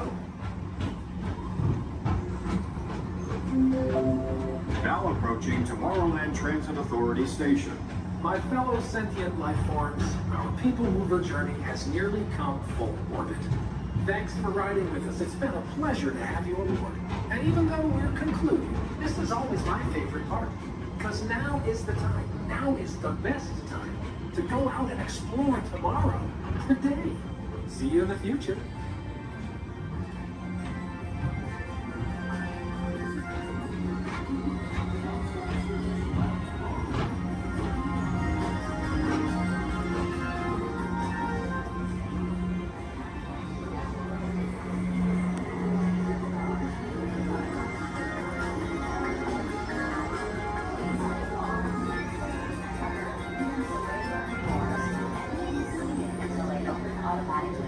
Step onto the moving platform with caution and exit by stepping away from the car. Thank you.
We've got to keep searching high and low. How low can I go?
These tiny musicians you found sure do bring the heat.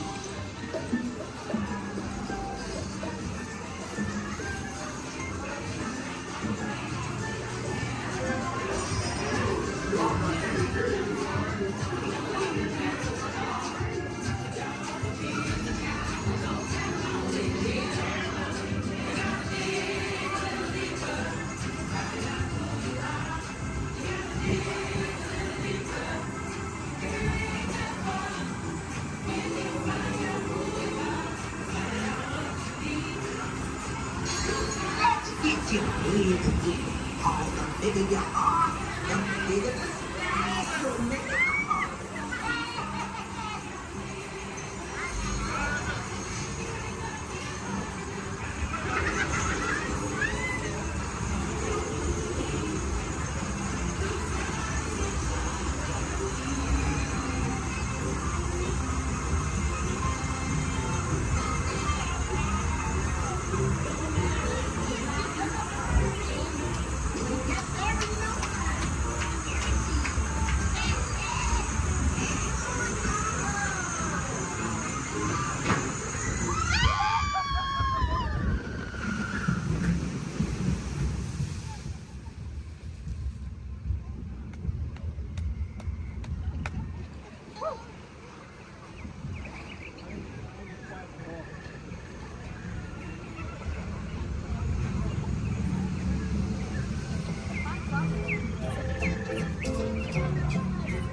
you.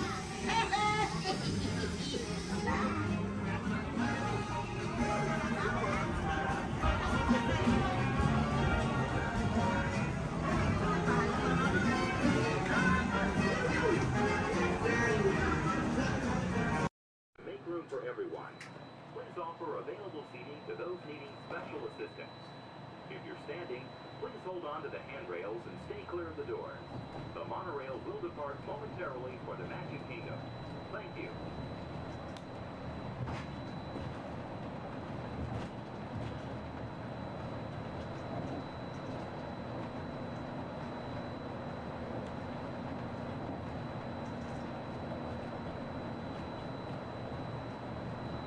Welcome aboard the Walt Disney World Express Monorail, our highway in the sky to the Magic Kingdom. For those of you standing, please hold on to the handrails to start our journey and stay clear of the doors. For the comfort of others, no smoking, please. Thank you. We're circling the Disney-created Seven Seas Lagoon. Rising from the Magic Kingdom on the opposite shore is Cinderella Castle. You can also see Disney's Mountain Range, Big Thunder Mountain, Splash Mountain in Frontierland, and Space Mountain in Tomorrowland. To the right-hand side on the shores of Bay Lake is Disney's Wilderness Lodge, which captures the spirit of the National Park Service lodges built in the West during the early 1900s. Also on Bay Lake, you can enjoy a natural setting at Disney's Fort Wilderness Resort and Campground. More outdoor entertainment can be found in River Country, Disney's version of the old-fashioned swimming pool.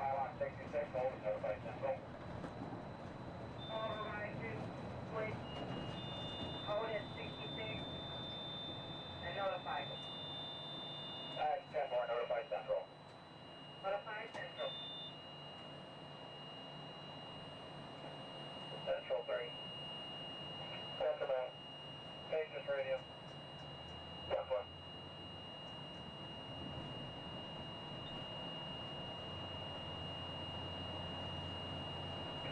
Monorail 3 contemporary. 3 by. Channel 4, please. 10-4, right.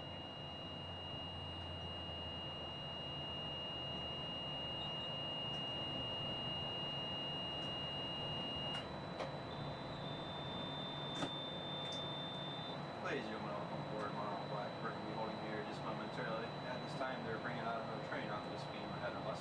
Therefore, we're going to have to wait here until that is complete.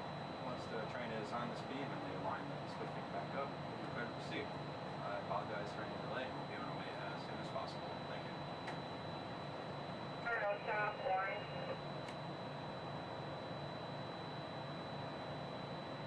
Stop by. Ricky, propulsion in upper display group D, malfunction, by receiving tower. 10-4, will your train move? 10-4, both groups are picking up. Proceed on previous. 10-4, proceeding on previous.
Be advised, orange is in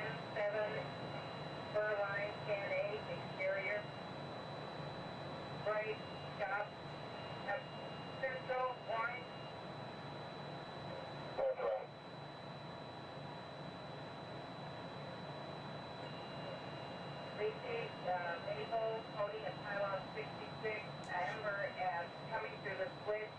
I have 8085. All beam contact, holding at 66, all beam contact has reset. 22 radio Kingdom, green for normal visual. 23 radio from Kingdom. Green 4. Vessel stop. Take away. Yeah, exterior beam, Colorado, with power. Take about exterior on power, black central. Black. Orange 4. Copy, orange 4, normal visual. 10 4. For Orange Kingdom. Orange 5. 4, Maple 6, Monroe, green. Orange Maple Kennecott green.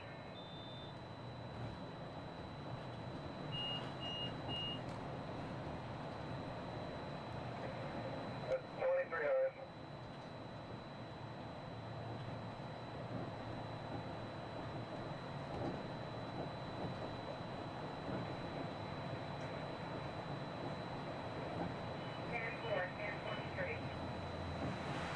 Thank you.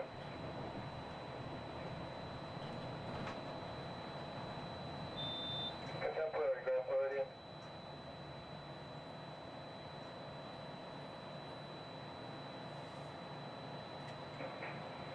Contemporary by. Once again, you're holding Disregard. right onto the switch. Vessel is going to Polly. Performing the few tests that we do every time they bring it 10 up. 4, thanks for advising. Contemporary clear. Calling it the holding one more time for that. Again, I do apologize for the delays. Orange Kingdom. This is standard procedures when we bring a new train out. We'll be on our way as soon as possible. Orange, Space Kingdom. Orange 5. Maple 6, green, please. Pushing green.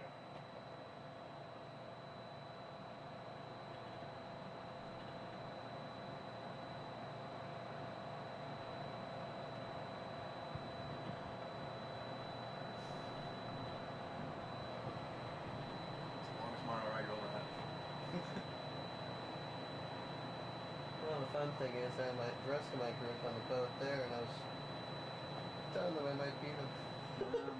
That's them on the boat? Yeah. They're gonna beat you. Hey, Mom, look over by the Contemporary. Central orange.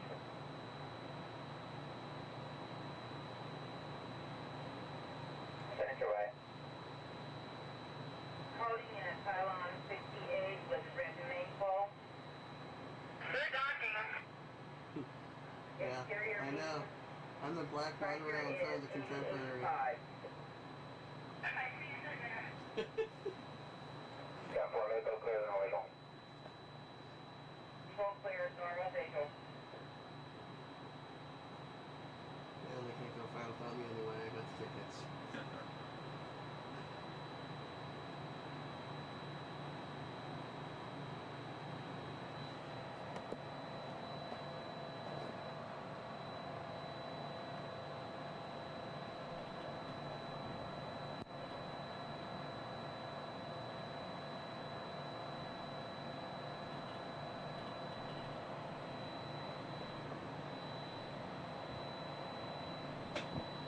We are entering Disney's... While your group is together, now is a great time to pick a place to meet if you become separated in the park. Should you become separated, stop by City Hall on Main Street, USA for assistance. Guest relations at City Hall can also help you plan your day, make dining arrangements, or provide a special guided tour of the Magic Kingdom. As you approach the entrance, please keep your party together and have your tickets ready.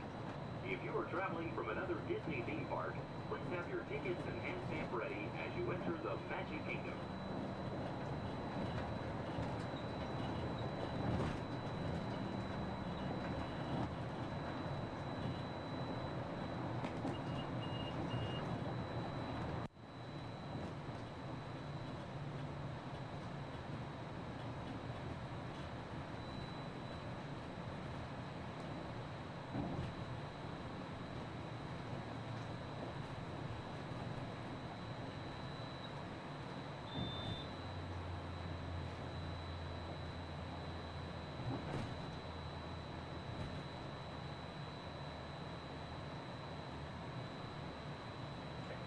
Central Magic Kingdom.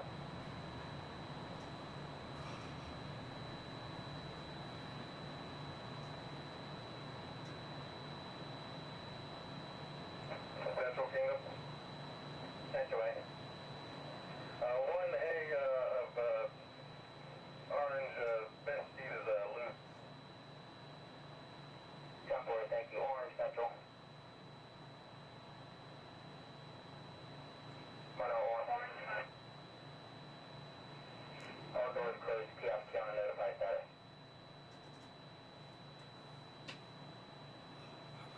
Kiosk on notify.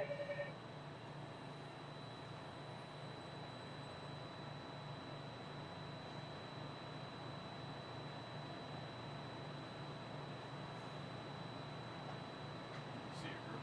Yep.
Ladies and gentlemen, we're almost to the Magic Kingdom. Once we begin moving, we're going to have to do a quick check of our safety systems. We'll just come to one complete stop, and I promise that will be the last stop. And then we'll be at the Magic Kingdom. Once again, I apologize for any delays. We should be on our way just momentarily. Thank you.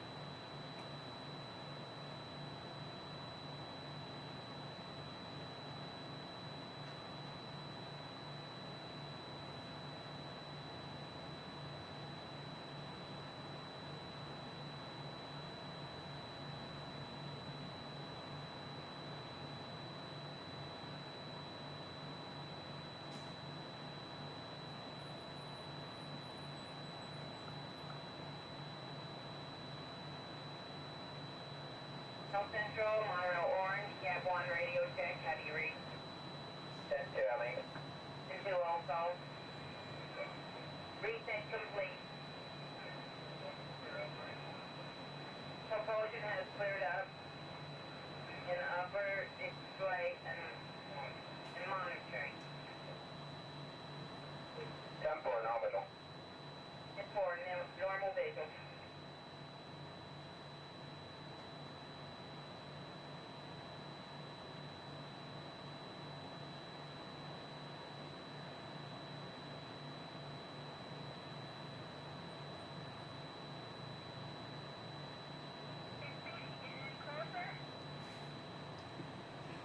Almost there.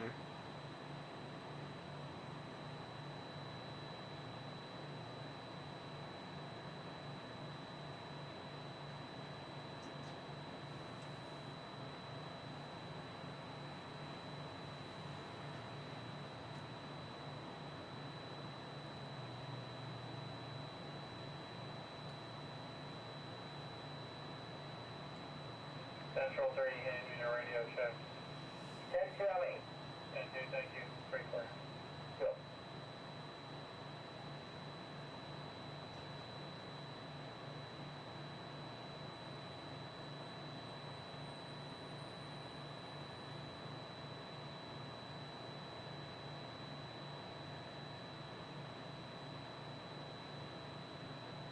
Monorail Black, Magic Kingdom. Block 566. And 4-4, make a check ours. Maple Circle.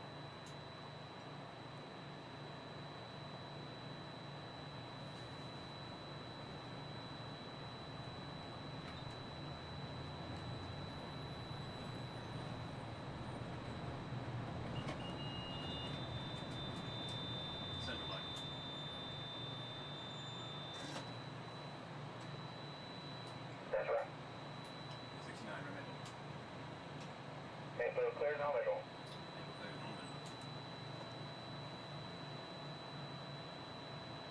Orange Central. Fine. Reverse Maple check. Maple check.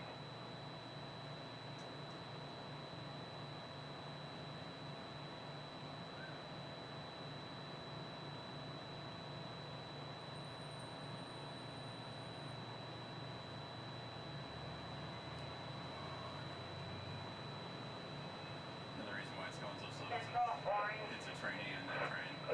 Yeah. Usually we get this done a lot quicker. Yeah, it's a good time to do it too. Yeah. Nice and slow. Yeah, it's probably hardly on the train anyway.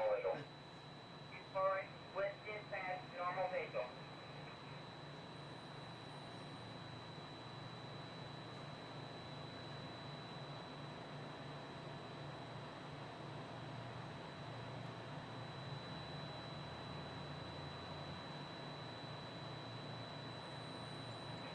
Exterior Monroe Central, 4 trains, train order black, coral, green, and orange, Lake Monroe T Central. Goodbye. Black, coral, green, and orange on exterior. Black, coral, green, orange.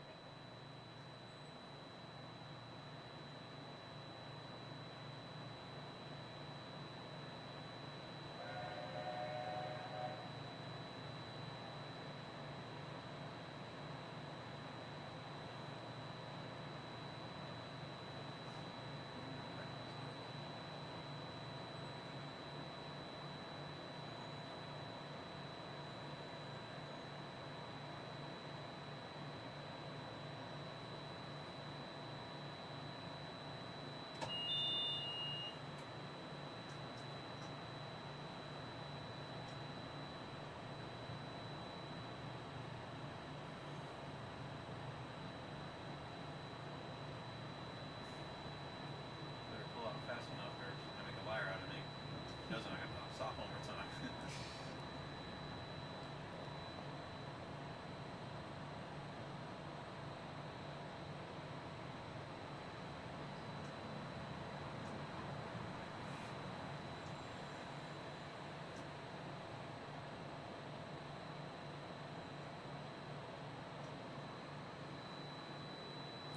I see ya.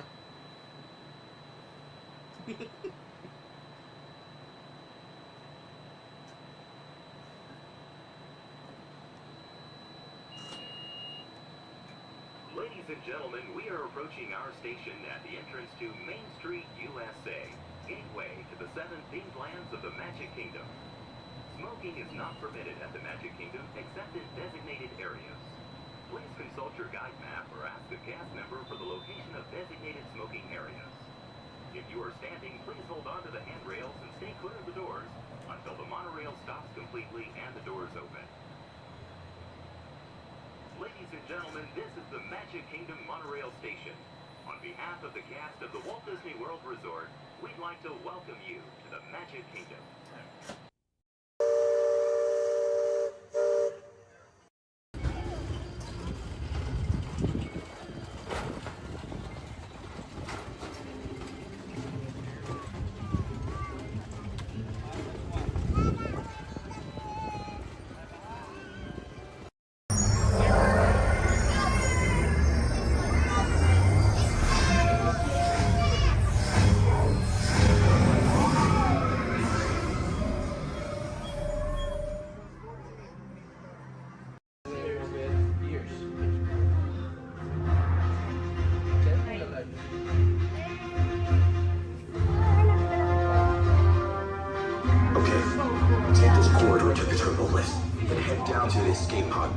Those droids are programmed to return you to Batu. Hurry and don't get caught. Lieutenant Beck will guide you. Recruits, for your safety, stay seated with seatbelts securely fastened. Keep hands, arms, feet, and legs inside the transport and supervise your children. Tell them it's a prisoner transfer. Did it work? Good. Now get a move on. There's a clear path to the turbo lifts at the end of the hallway. Turn right.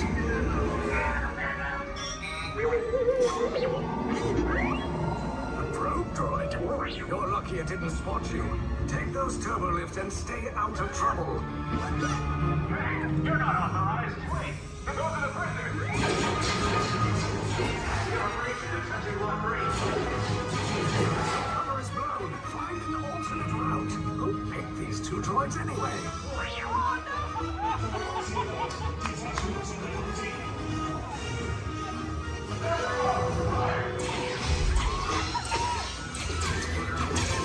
Take cover, recruits! If anyone's backing a blaster, now's a good time. The escape pod's just below us! Why are you going up? I said down! Up is bad! Up is real bad!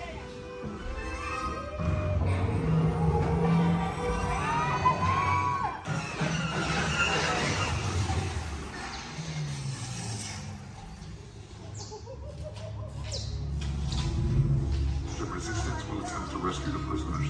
They have neither the resources nor the courage to engage us. You underestimate their conviction. Raise the shields! Shields? I see no evidence. Now! Sound the alarm! All personnel to their stations! Sir, the prisoners have escaped. How brave, but ultimately hopeless. There's nowhere to run.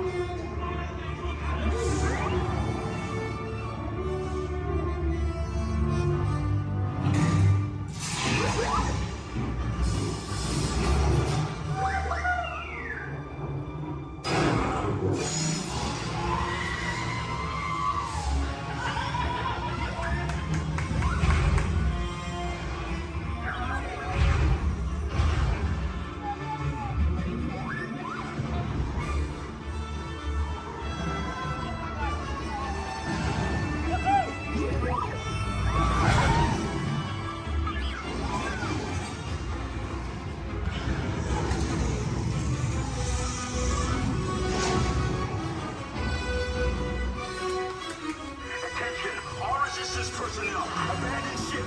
I repeat, abandon ship. Destroy the building. Our mercy.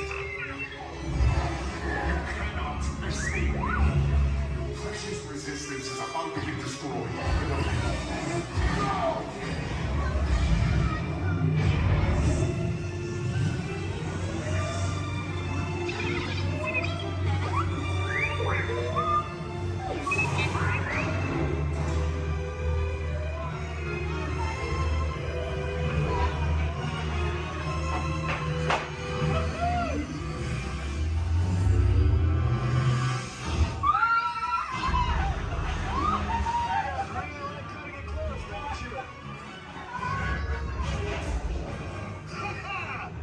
Okay, you're clear.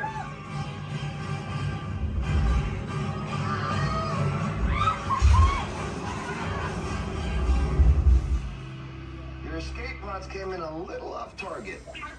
Ground crews will meet you outside the wreck. All right, nice job, recruits. Not what you signed on for, but hey, you're resistance now. I think you have that authority. Right, Beck?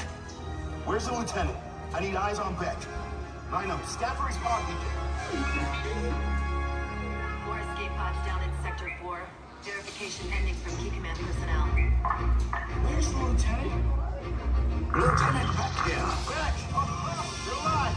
I should hope so. Great job, recruits. Thanks to your heroism, the location of the resistance base is secure. Bravo! Yes, R5, you too.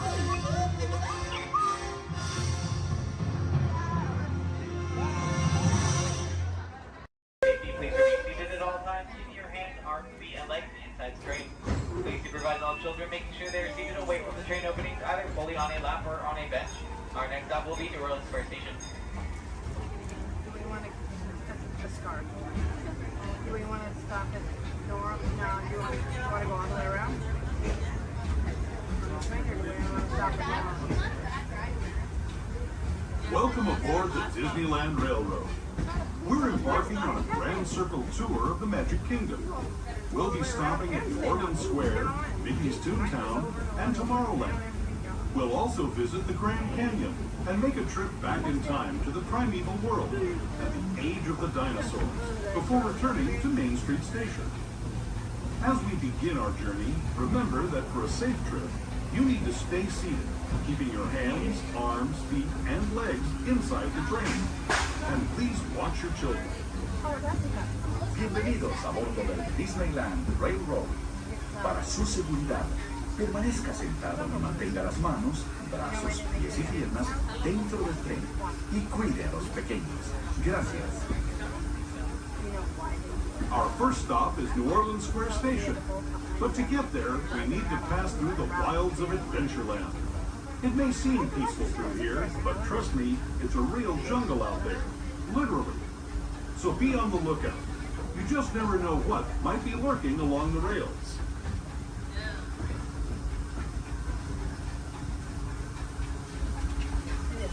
Just ahead is New Orleans Square Station. This station also serves Frontierland and Critter Country. If you'll be leaving us here, please remain seated until the train comes to a complete stop. Then watch your step as you're getting off. For those of you continuing on with us, we'll be resuming our trip in just a moment. This is New Orleans Square Station. New Orleans Square.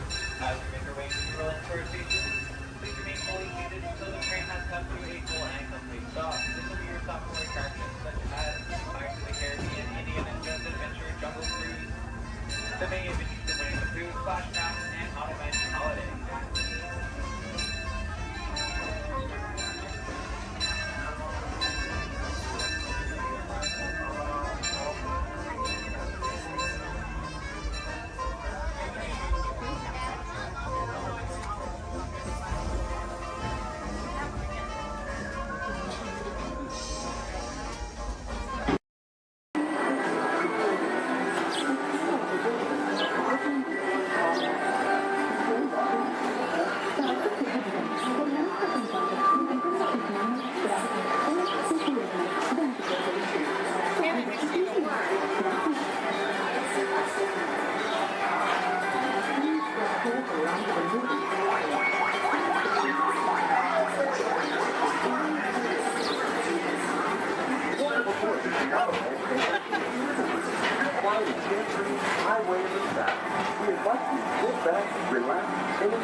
Along the way, you can preview many of the exciting places you want to be sure to enjoy today while visiting this land of tomorrow.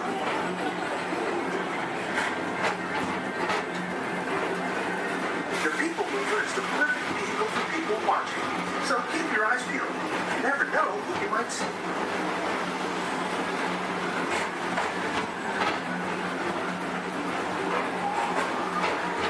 Coming up, Station's Great Escape, where you can report for duty as a security agent for the Galactic Federation.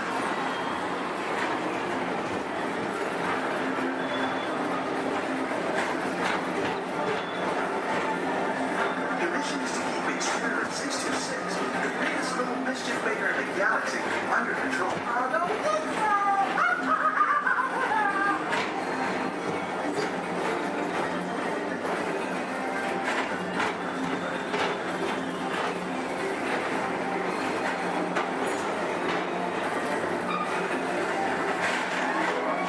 And now, Tomorrowland Transit Authority currently presents Progress City, Walt Disney's dream for an experimental prototype movie into power. Progress City was the inspiration for Epcot, and many of its forward-thinking ideas have been realized throughout Walt Disney.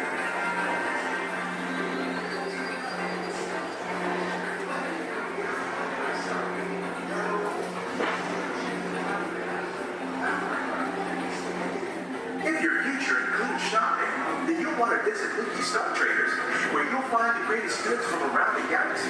That's right. It's this world.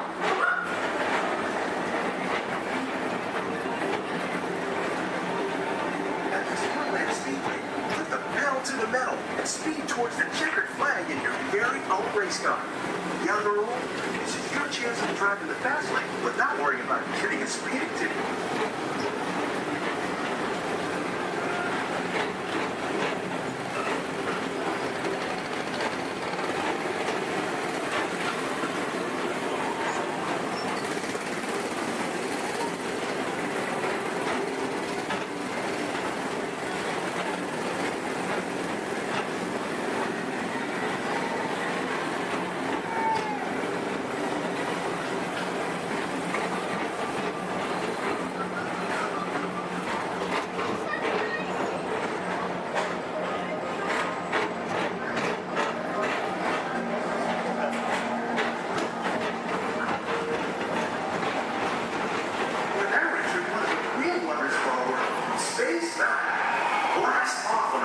See outer space adventure in a week in the cosmos.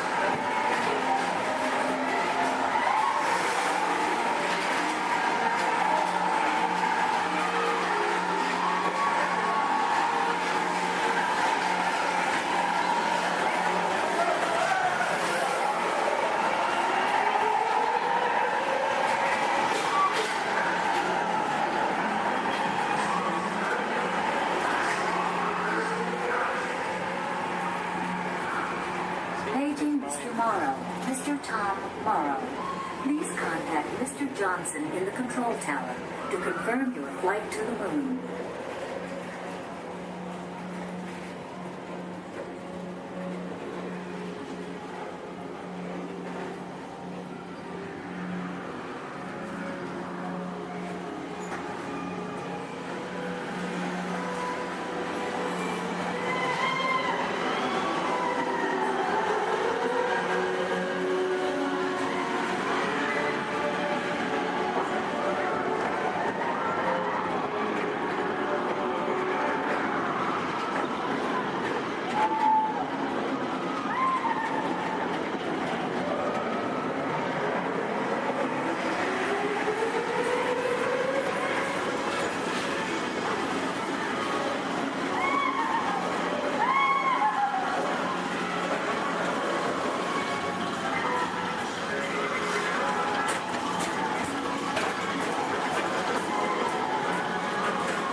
Space Mountain while you're here for an adventure that's out of this world.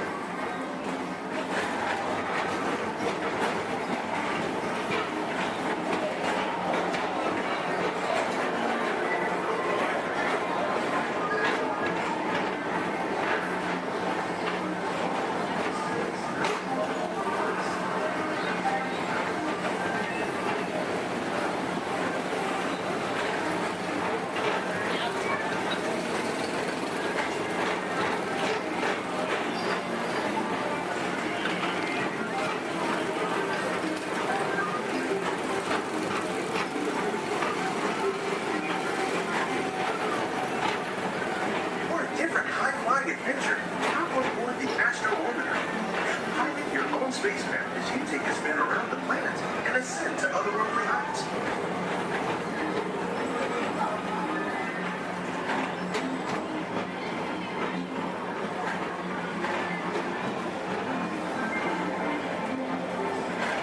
We're now approaching Walt Disney's Carousel of Progress. Inside this rotating theater, full families welcome you into their homes of yesterday and today, starting way back at the turn of the 20th century. First presented at the New York World's Fair, this legendary circular theater celebrates the progress that is made on lives better. It's a perfect reminder that there's always a great, big, beautiful tomorrow shining at the end of every day.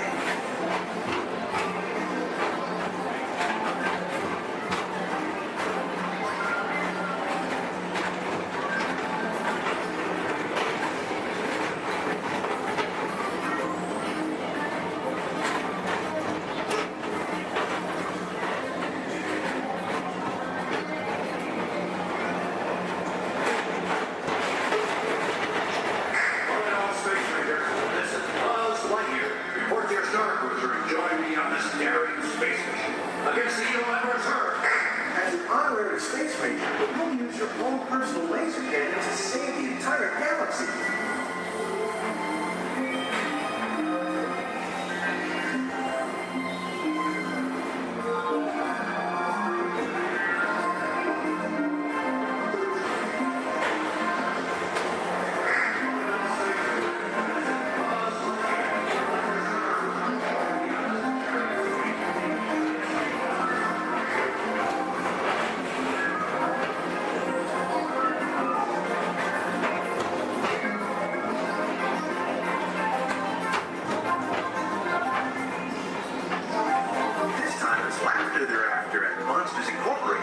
So drop in and join Mike Wazowski and all his pals at Monsters Incorporated Laugh Floor. Share the fun.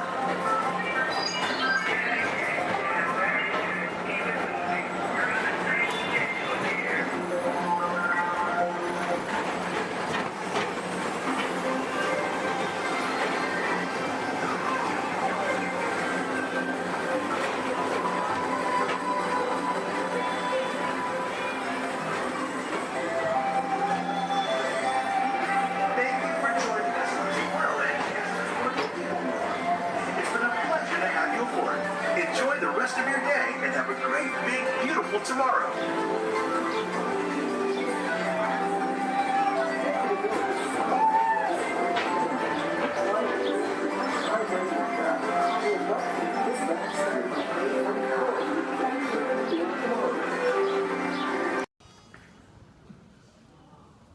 Ladies and gentlemen, the voices of liberty. Strike up the band, strike up the band, strike up the band, strike up the band, strike up the band, strike up the band, strike up the band. Let the drums roll on, let the trumpet call, while the people shout, strike up the band. Hear the cymbals ring, calling one and all to the martial swing.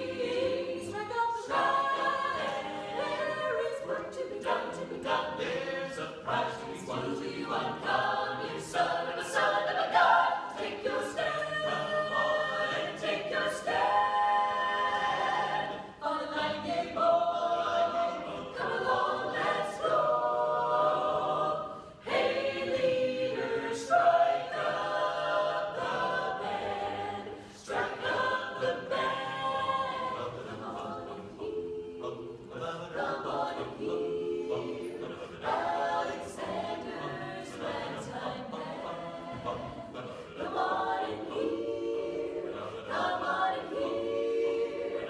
It's the best band in the land. They can play bugle call like you've never heard before. So natural that you wanna go to war.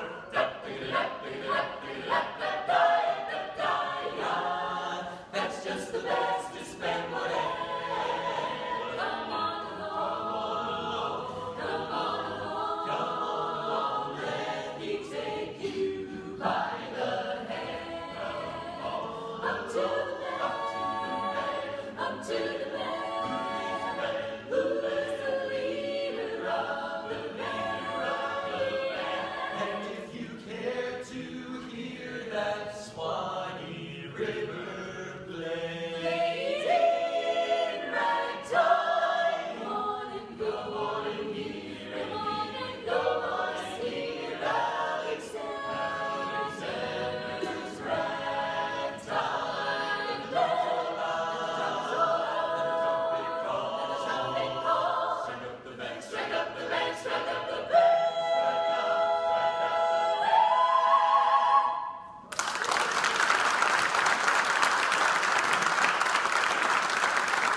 But I promise you'll enjoy that music so much more if you'll listen to it under the dome. The acoustics are incredible up close.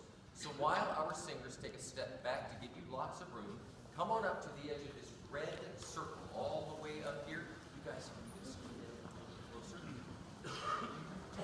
Especially if you're underneath the balcony, you'll really enjoy the music so much more up close. Have a seat on the floor so those folks behind you in wheelchairs or sitting on benches can enjoy the show.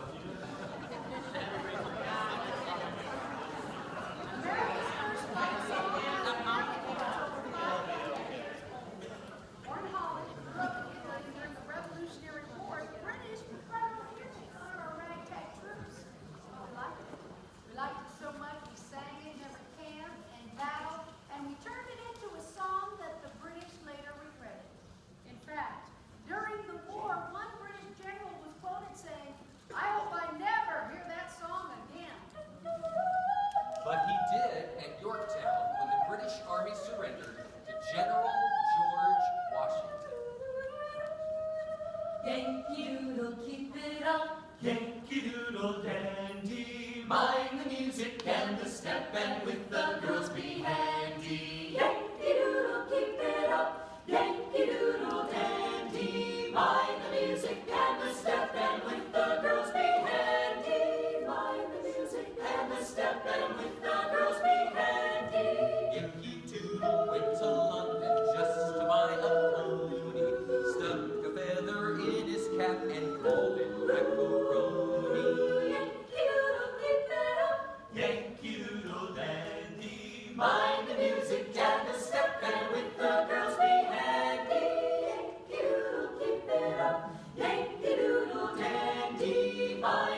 And out of that depression were born songs of hope, songs of a better day.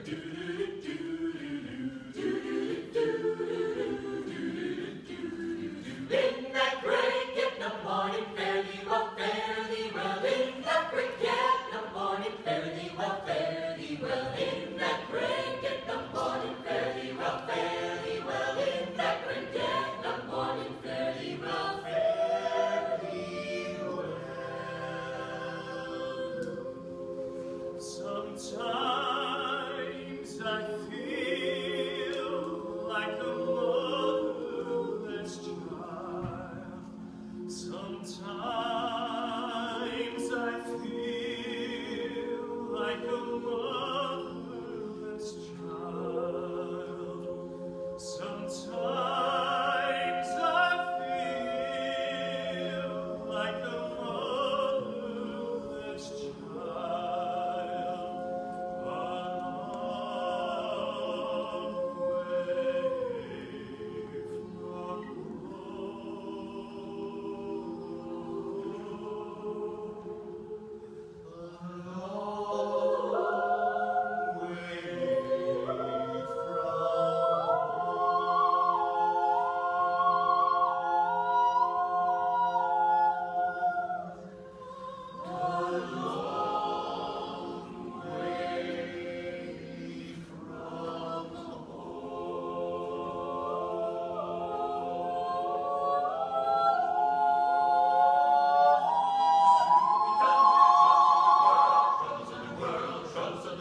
Soon we'll be done with the troubles of the world. Going to live with God.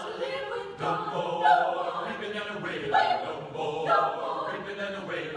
No more reaping and a wailing. I'm going to live with God. Soon we'll be done with the troubles of the world. Troubles of the world. Troubles of the world. Soon we'll be done with the troubles of the world. I'm going to live with God.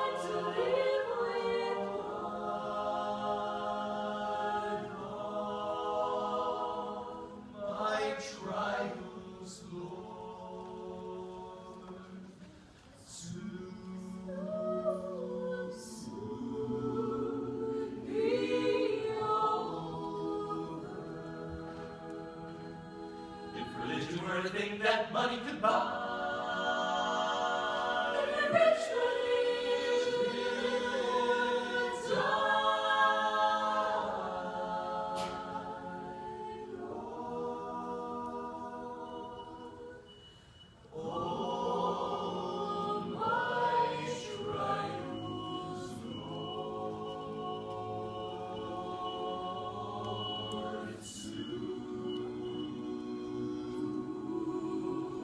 be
shining, shining, shining, shining, shining sea. To shining sea.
I'm Dr. Marsh, director of the Dino Institute, and I hope you enjoyed those quaint exhibits in the old wing.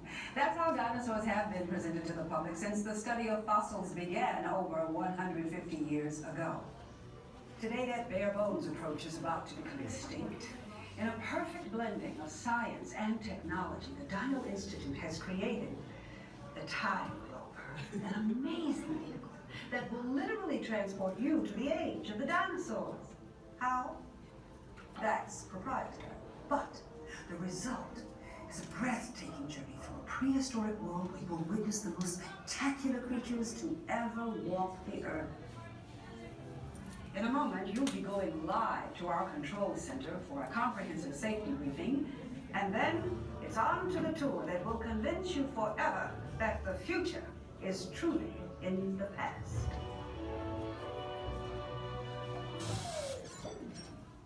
Hello there. Welcome to our little trans-dimensional joyride, folks. I'm Dr. Seeker, your friendly controller, and a heck of a paleontologist, if I do say so myself. But let's not talk about me. Let's talk about you, and how you can help me make history today with the Time Rover. It's like this.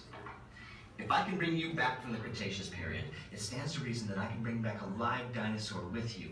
And not just any dinosaur. Take a look at this guy. He's an iguanodon, and I'm certain that he is the key to understanding these magnificent creatures. I tagged him with a locator during an unauthorized field trip. Otherwise, I'd be traveling with you. Right now, our dino should be about here, at the very end of the Cretaceous period. That's where you're going today. Arrived, it seems, just in time to correct a little misstatement. Dr. Marsh. That is impossibly close to the giant asteroid impact that destroyed most life forms on Earth. Our tools are designed to take you to the early Cretaceous period. And I can assure you that all Time Rovers have been securely locked on those coordinates. That's right. See? Securely locked. Access denied. Continue. Of course. We were just talking about seatbelts. Plug them in, use them. It can get kind of choppy out there, so keep your hands and arms inside the vehicle at all times. Flash photography? I wouldn't. It alters the homing signal, and that's not good. Oh, and one more thing. Those locked coordinates? We're in. Now, here's the drill. You follow the homing signal to the Iguanodon. Then I'll enlarge the transport field, and boom, you're back with one additional passenger, extra large. And don't worry about that asteroid. You'll be in and out of there before it even breaks the atmosphere. Trust me, what could go wrong? Hey, it's me again. Remember, only you guys are going on this special mission, so don't tell anyone, okay?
Just kidding, you will never see them again. Yeah, but chances are you probably never saw them before, so who cares? Ladies and gentlemen, welcome aboard the world-famous Jungle Cruise. World-famous for being world-famous. My name is David, and I'll be your skipper, your tour guide, your social director, your dance instructor, and if you don't laugh at my jokes, your swimming instructor for the next 2 weeks. All right, the first river we are entering is the Amazon River, where everything is larger than life. You can tell to the left and to the right of the boats by these butterflies coming up over here. Now, these butterflies, just to let you know, have a wingspan ranging between a mild and tiny 12 inches to a whopping and amazing 1 foot. And over here to the right is Inspiration Falls. Now, people usually ask me in unison, why do you call it Inspiration Falls? How odd of you guys to ask. Well, the longer you stare at it,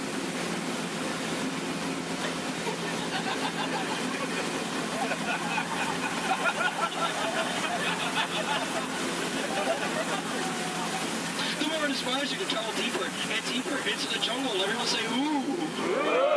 Everyone say, ah. That is an inspiration that I don't know what is. So let's keep going. We are now entering the Congo River, where we have a very special treat for you guys. A special welcoming party set up for you by the Pygmies. Ladies and gentlemen, here they are. The Pygmies! The Pygmies! Shh. This is not good. Usually they don't run off. Something really big must have scared them off. Yeah, that's not good. Okay, folks, no need to worry. That is a giant python. It spreads up to 24 feet, and it's actually quite friendly. So friendly, it might develop a crush on you. Now, let's see if we can scare off that bad boy by getting something over here from my cat home. Folks, please do me a favor. For any of you wearing yellow, please do not make us sound like a banana. They find it very appealing. Don't laugh, that's not cool. Yeah, the big shirt and everything. Okay. All right, folks, we are now entering the Nile River, where it goes on for Niles and Niles and Niles and Niles and Niles and Niles and Niles. And if you don't believe me, well, you're in the Nile. Disbelief, but nice try, though. All right, coming up over here is an African elephant. Now, this elephant is special because I taught it a really cool trick. Watch. All right, Bertha, speak in Spanish. I'm just kidding. I haven't taught him that yet. Over here to the right, you'll see a sandstone formation. Now, I like to point this out because most people take it for granted. Oh, come on! That joke rocks! Alright, we're now entering the African belt, where you'll find all sorts of animals such as wildebeest, impalas, zebras, giraffes, and lions. These lions over here are demonstrating the first law of the jungle, survival of the fittest. You're demonstrating it by protecting that sleeping zebra. Yeah, that zebra looks dead. Tired. Alright. And folks, it's a very special treat. The second law of the jungle, survival of the fastest, just up ahead. You know, I told these guys over here on the pole, you know, African rhinos, they're just as fast as horses. But they didn't believe me, and it looks like now they're about to get the point. In the end, oh dear. That is going to hurt in the morning.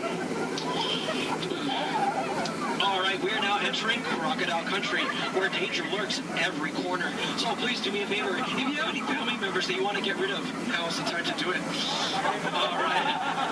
Alright, over here to the right, on the left-hand side, you'll see Old Smiley. Now, Old Smiley is 75 years old, and he loves to take free handouts. Now, crocodiles are some of the dangers we have here in the jungle. We also have monsoons, whirlpools, hurricanes, rapids, and waterfall, that's right. Ah! Okay, let's see if we can make this right turn over here, folks. All right, just in case any of it's a lead to the right.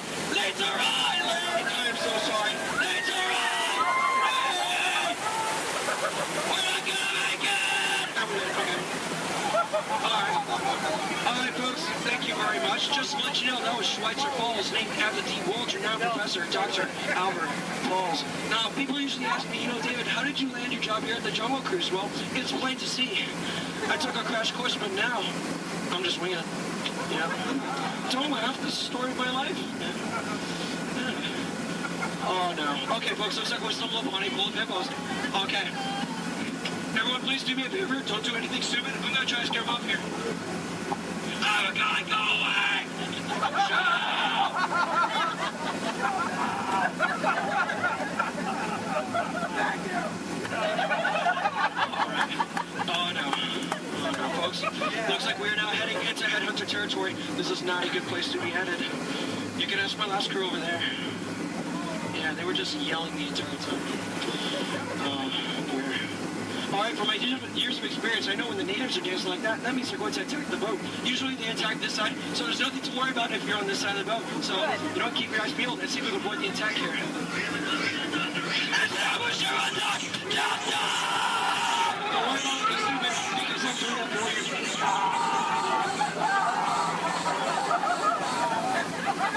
Is the coast clear? Alright, good. Ladies and gentlemen, here's something you don't see every day. What you've all been waiting for, the amazing, the stupendous, the colossal, the eighth wonder of the world.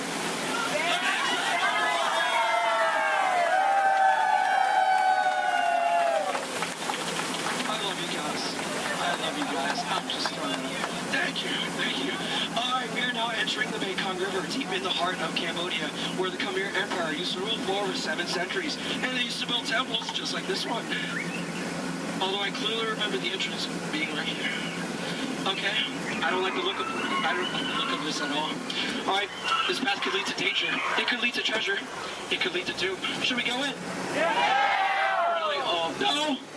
Well, I agree with you, but it looks like we don't have a choice, so... Keep your eyes open, because I'm going to keep mine closed.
Looks like we made it. Is there anybody missing? Please raise your hand if you're lost. Oh, cool, me too. Looks like we're on the same boat. Get it? Because we're... Never mind. Okay, folks, looks like we stumbled upon a sacred Indian elephant bathing pool. It's right to take pictures because it looks like they have their trunks on. You know, people usually wonder, is that water coming out of their nose? Well, it's not.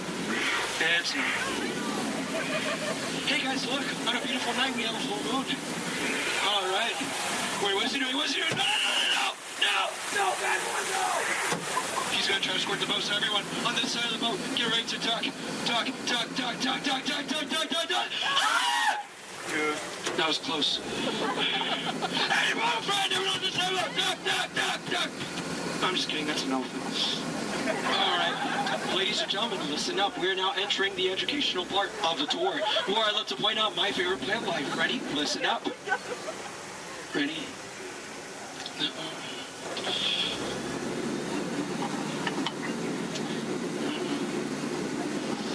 No, and that one. Any questions? No? Which one's over here? The green one. Alright, now over here is Trader Sam. Now, Trader Sam's a close friend of mine, and he has just been promoted to head salesman. Now, lately his sales have been shrinking, so he has a very special deal for you guys. 2 of his heads for one of yours. Any takers? No? Well, either way you slice it or dice it, you always come out ahead of the deal. Alright, folks, now returning to the sad part of our journey, the return to civilization. So, I know, trust me, I feel your pain. Alright, you want to go one more? I'm sorry. Alright, now please listen up, this is very important. When exiting the boat, please exit the way you entered. Please do not cross these center crates over here. Trust me, it is a tripping hazard. You will trip, you will fall, and that would be 2 bad trips in one boat, and I'm only responsible for one person. And please remain seated at all times. Okay? Everyone? Thank you so much for joining me. Now get out. I'm so sorry. Thank you so much. Standing ovation. Oh my goodness. Standing standing ovation clap. Oh my goodness, you guys made my night. Like really, you guys did. All right. Hope you guys enjoyed your time here at the world famous Jungle Cruise. My name is Skipper David, and if you didn't enjoy your time, well, my name is Tito, and I have no idea what I'm doing here. So, all right. Please watch your head and watch your step. Welcome aboard the Walt Disney World monorail to Epcot. For those of you standing, please hold on to the handrails throughout our journey and stay clear of the door. For the comfort of others, no smoking, please. Thank you. As we turn south, you can catch a glimpse of the spires of Space Mountain in the Magic Kingdom. Nearby is Disney's contemporary resort.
rocketing back to the Big Bang with the Guardians of the Galaxy, or exploring a colorless city built on the power of water.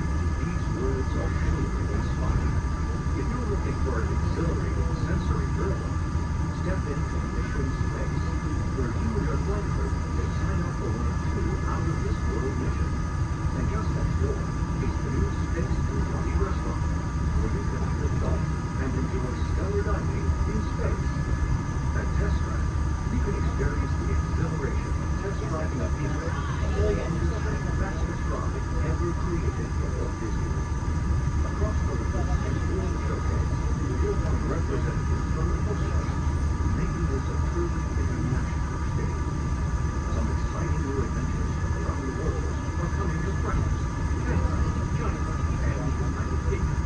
Join us tonight at the Louvre to celebrate together during our nighttime spectacular. There's even more for you to explore, and you can find out inside those glass pyramids, unleash your spark and journey into imagination with pictures and experience your favorite short film like never before at the Disney Pixar Short Film Festival. Next is the Land, where you can celebrate Earth's rich diversity. The Land is also home to Soar, a free flying adventure across the wonders around the world. Here at the seas, you'll be able to meet some of your favorite undersea pals from Disney Pixar's Finding Nemo. We're approaching the Epcot monorail station. For our smoking guests, there are designated smoking areas just outside the park. Please hold on to the handrail and stay clear of the doors until the monorail stops completely and the doors open. On behalf of the cast of the Walt Disney World Resort, welcome to Epcot.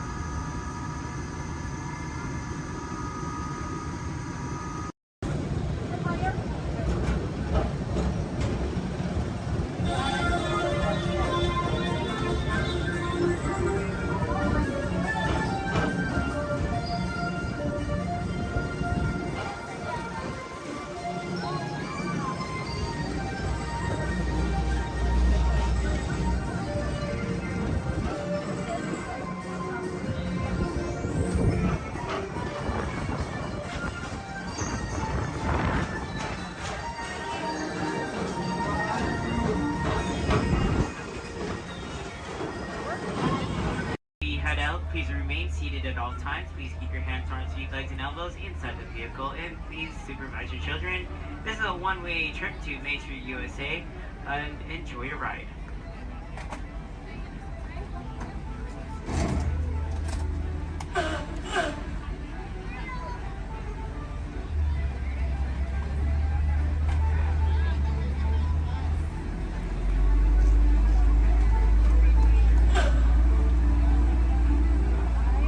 Right-hand side is Sleeping Beauty Castle, your gateway to Fantasyland.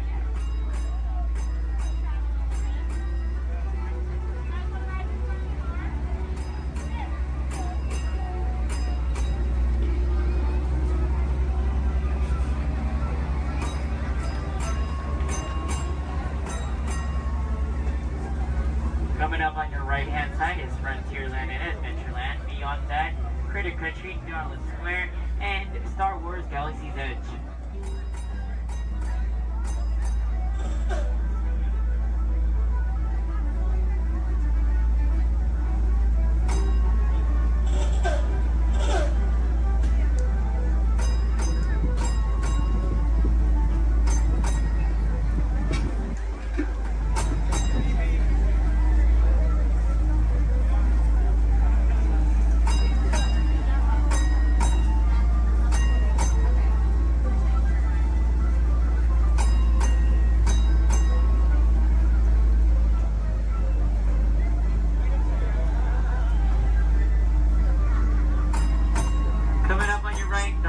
Left-hand side, there's our first aid center, our baby care center, and our lost child center. On your right-hand side, if you enjoy ragtime piano, we got some music going on over at the Coca-Cola Refreshment Center on your right.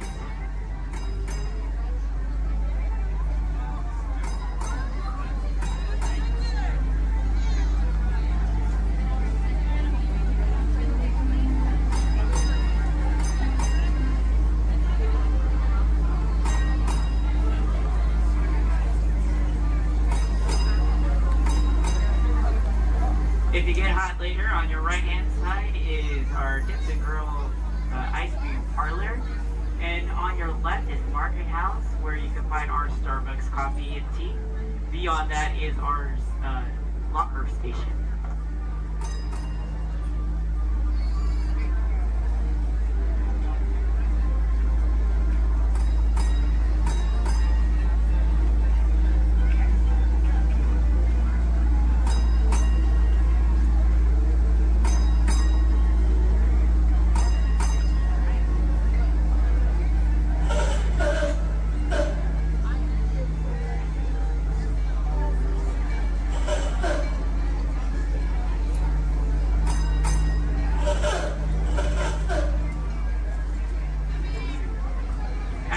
To our final destination in front of Disneyland City Hall. Please remain seated until the bus has come to a full and complete stop. For those of you who are sitting in the top stairs, please watch your step as you exit the stairs and assist young children, and enjoy the rest of your day here in the Magic Kingdom. My name is Justin, and thank you for riding.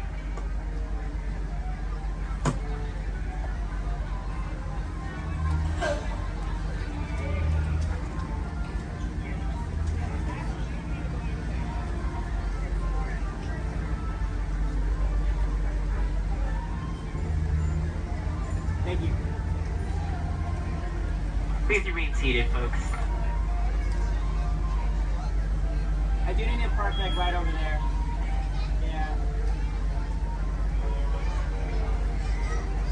Please remain seated, folks.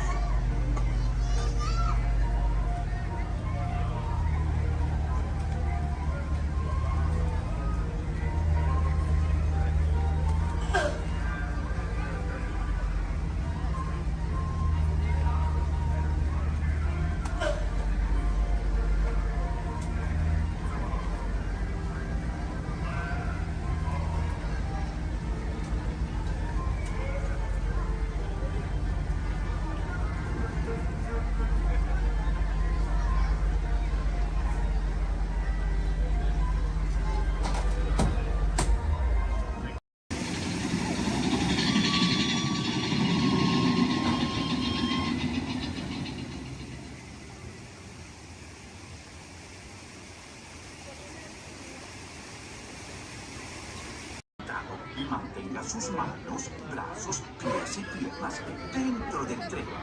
Cuide a sus pequeños. Muchas gracias. Howdy, partners. For your safety, remain seated with your hands, arms, feet, and legs inside the train, and be sure to watch your kids.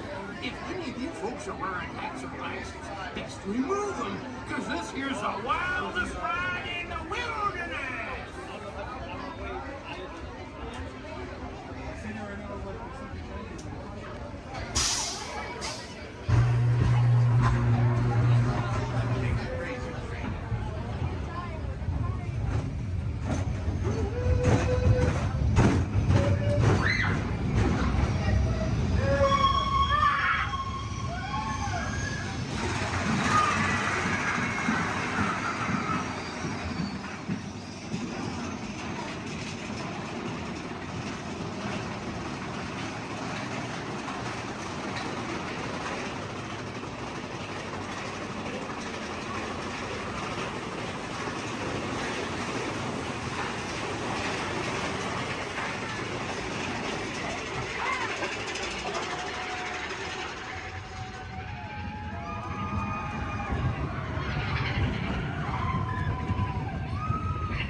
to welcome you. While you're in town, be sure to... We interrupt this program for a special report. A child is on the loose in Monstropolis. A human child! If witnesses are to be believed, there has been a child security breach for the first time in monster history. We can neither confirm nor deny the presence of a human child here tonight. I tried to run from it, but it picked me up with its mind powers and shook me like a dog. It's true! I saw the whole thing! Happy birthday, Schmoopsy Poo! Oh, googly bear!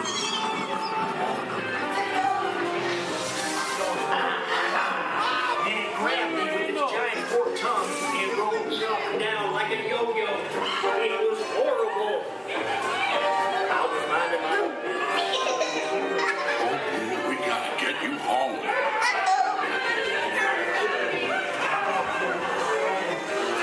There's a kid! A human kid! Sweet monster in the sky! Save me! Michael Wazowski! And on my birthday, I thought you cared about me! Celia, try to understand. Come on, this way. Perimeter is under observation. Need unit charge ready.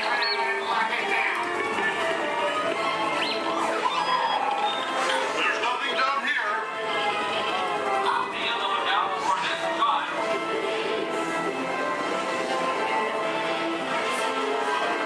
I hate working nights.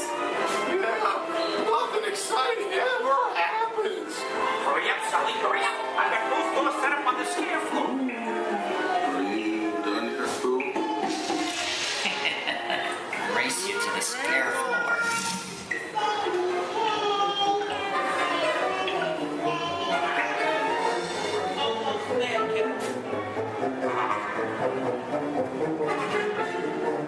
They'll never find her door now.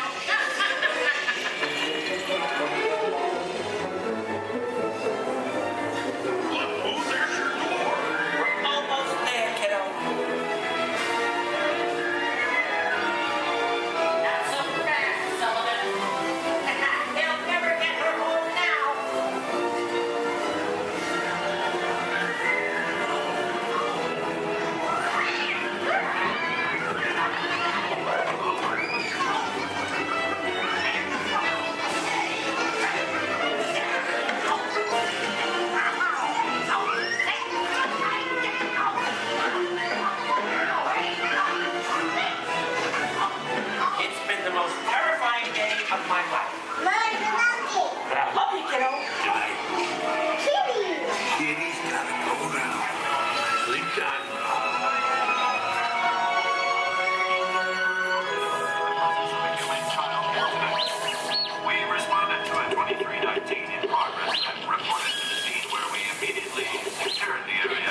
sudden change in our state right away. Projects can remain simple, minded, and destructive to us, but to nature, it's about the beginning of the cycle of life.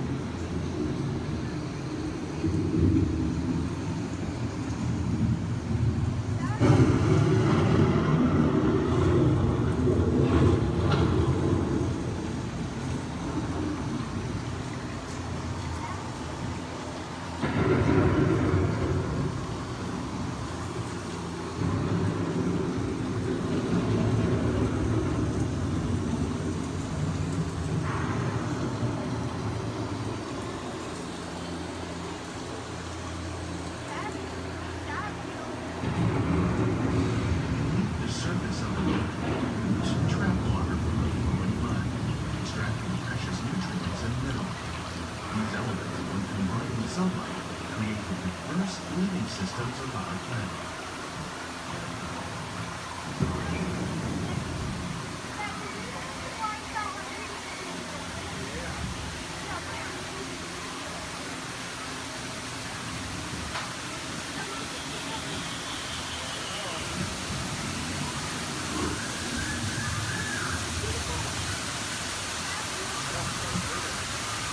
One of those living systems is the rainforest, home to the most amazing concentration of life on our planet.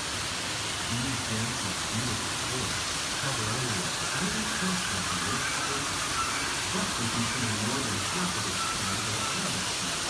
Rainforests are also extremely rich in protected living systems, providing us with oxygen, food, medicine, and other forms essential to our lives.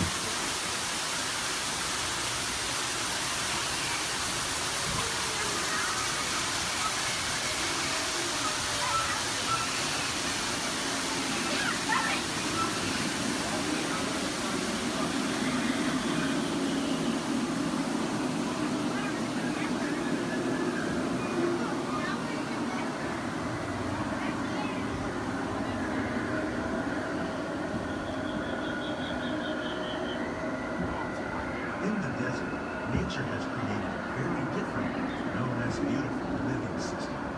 And while this arid landscape may seem lifeless, it is very much alive. The plants and animals that have learned to survive in these harsh conditions make use of what little water they can find and avoid the scorching rays of the relentless sun.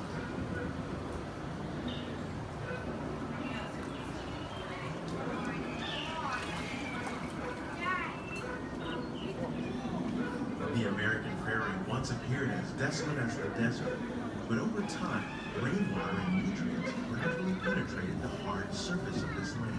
Even the hooves of the mighty buffalo helped create the rich soil that one day become home to the American farm.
Discovering better ways to grow food that will assure both human and environmental well-being.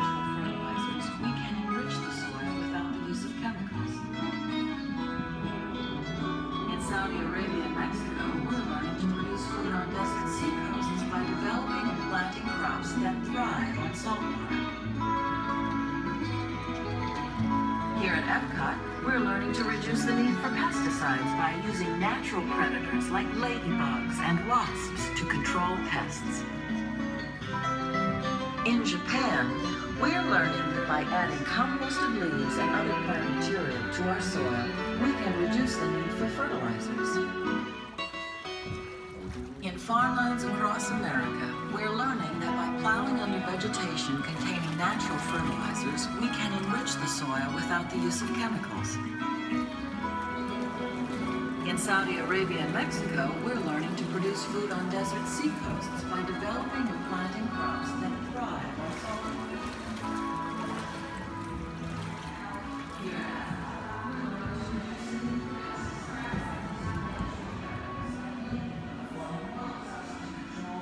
How will we meet tomorrow's growing needs for food production, yet still respect the needs of the land? Some of the answers are being discovered just ahead. To help us maintain these carefully controlled ecosystems, and for your safety, please remain seated in your boat at all times.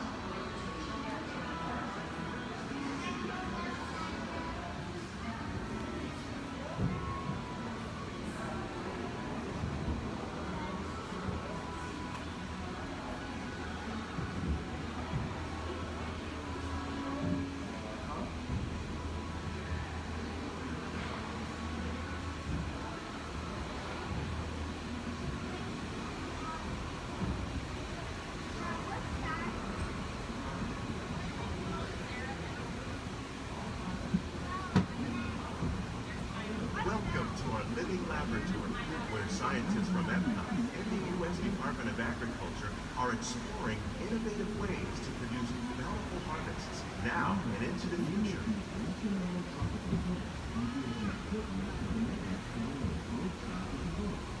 The tropics are home to the greatest diversity of plants on the planet.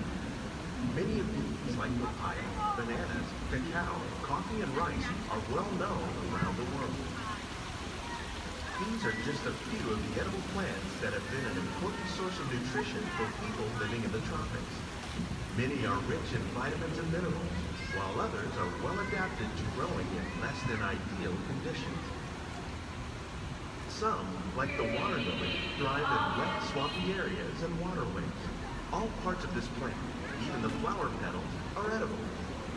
The starchy root of the plant has long been used to make flour for baking. One day, many of these lesser-known tropical plants may be as important as the bananas growing on both sides of the boat. More than 28 million tons of bananas are eaten annually, making it the most popular fruit in the world.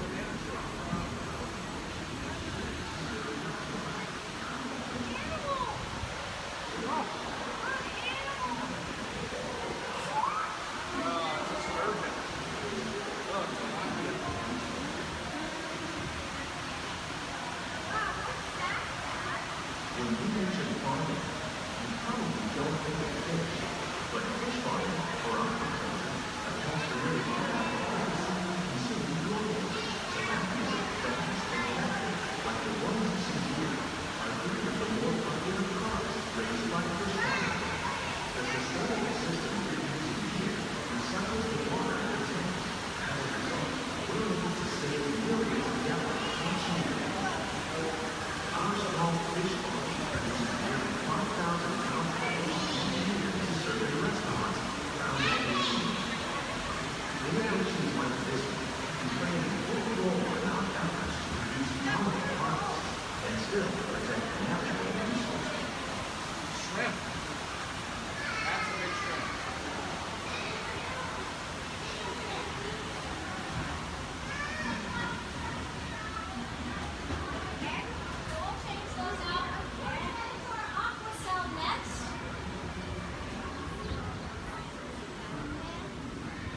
Little sunflowers.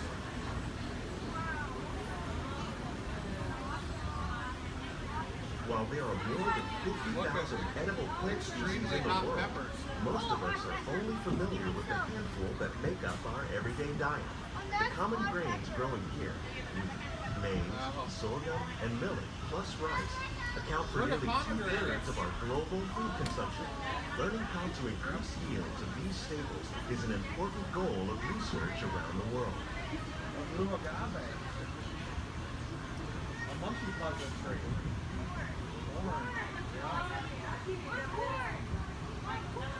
These plants are definitely on their way up.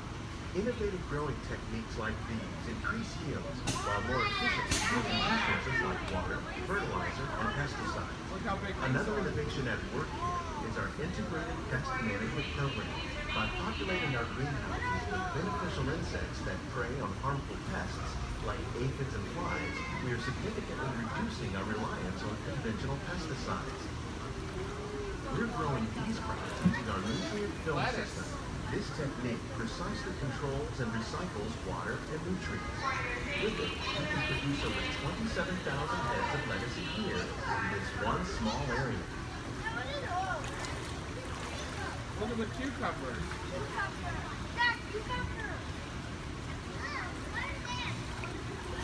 Look at the strawberries. Some of our best ideas have been inspired by nature, like these fruit and vegetable trees. By growing these ground plants vertically, we can increase yields and better control diseases. These crops taste as good as they look. In fact, we serve more than 15 tons of produce from our greenhouses in restaurants here at the land every year. Look at the jalapenos. That's a great idea.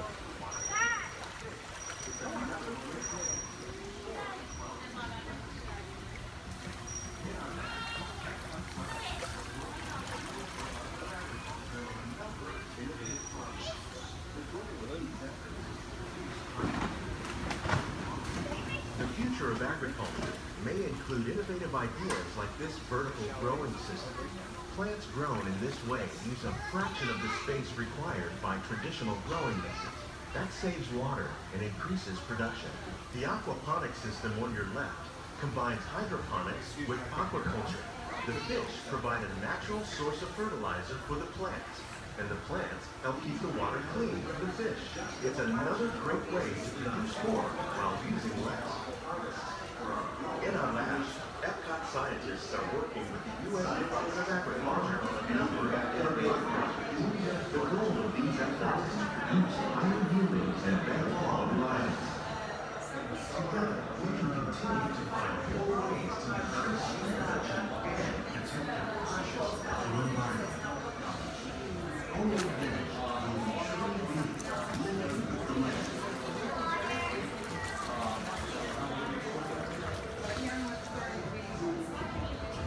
On behalf of Walt, these greenhouses represent just a fraction of the work being done worldwide to produce delicate harvests for our growing populations.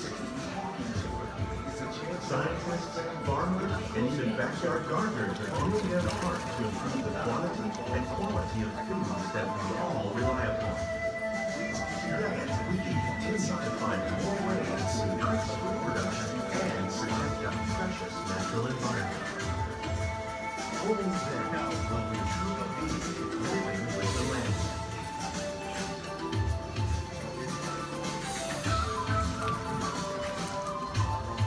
On behalf of Walt Disney World, we hope you've enjoyed this unique journey through our living laboratory. If you'd like a closer look, then check out the behind-the-scenes walking tour. It's a chance for the whole family to get up close and personal with the plants and growing techniques in our laboratory. Please keep your hands and feet inside the boat and remain seated until the boat comes to a complete stop.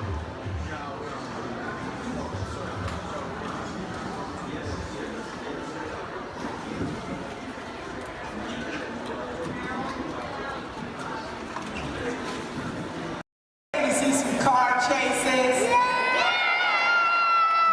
I've got some very cool people I'd like you to hear here from England. They're going to help us get things started off. Please welcome the Clayton family! And we're going to get everybody in the mood by showing you a few gags from some soon-to-be classic action movies. So, cue Clayton family. Nice! Action! Perfect.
sequence, similar to the ones you've just seen on the big screen, only we're shooting a brand new action-adventure film set in the south of France. All you need to know right now is that our hero is in a red car and he has this top secret envelope with him. Now everybody else is just trying to prevent him from leaving town with it. That's the scenario. Look, and drivers ready? Good to go. All right, let's do it. Slate it, please. Rolling, ballet train, sequence 7A, take one more. All right, drivers ready. On my countdown. In 3, 2, 1, action!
Heard a lot of cheering, a lot of excitement when this was happening. There it is, that high performance machine. Here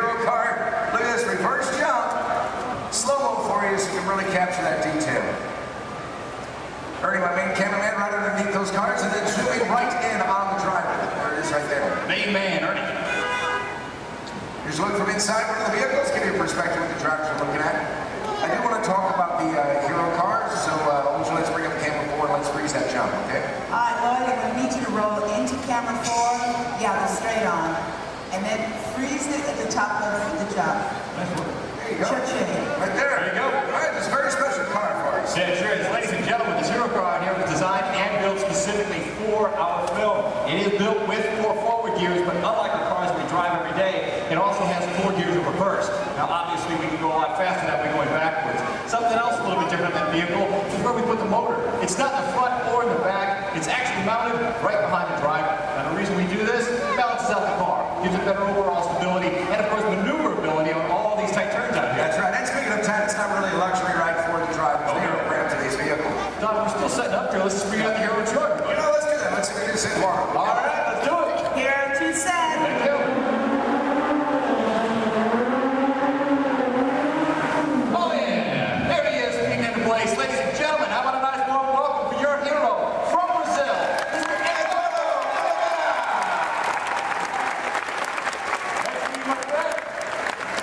Great work, Edu. Great work, my friend. Now, we've worked together for a little while, and he's pretty awesome at the 180s, 360s, at 540. Pulled that out. Look good. Look good. Glad we put that in.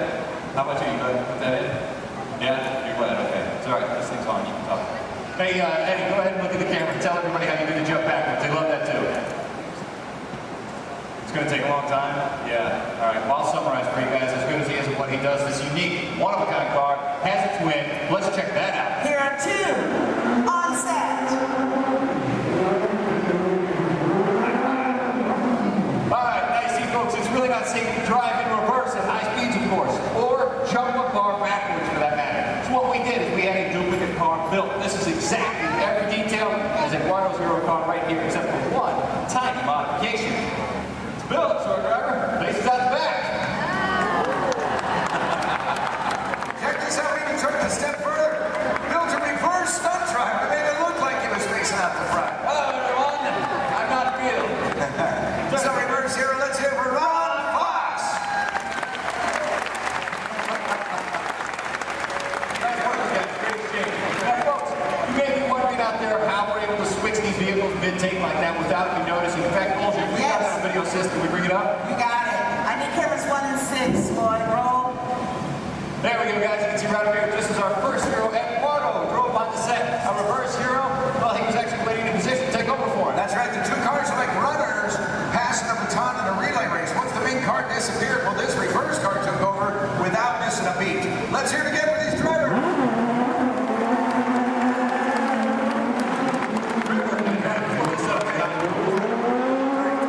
Coming up, we're going to put you in charge right now. All right, ladies and gentlemen, I have a very special treat for you. We've prepared a tribute to Disney's original action movie star. He's made a lot of films for the studio. He's lovable, cute as a bug, and I understand he does all of his own stunts. Do you know what I'm talking about? Yes, let's check him out in action. Roll film for me, Lloyd. Thank you.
stunts, the romance, and hey, you're leading ladies. What's it like working with them, huh?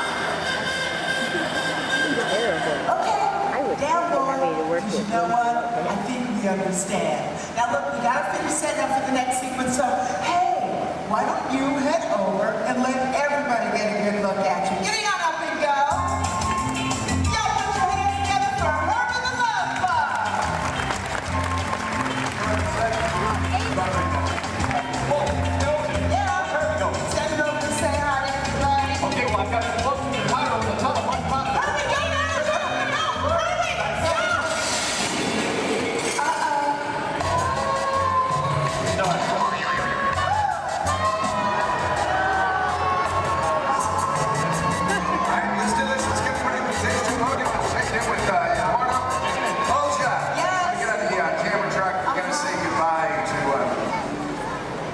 Where's Herbie? He had to split.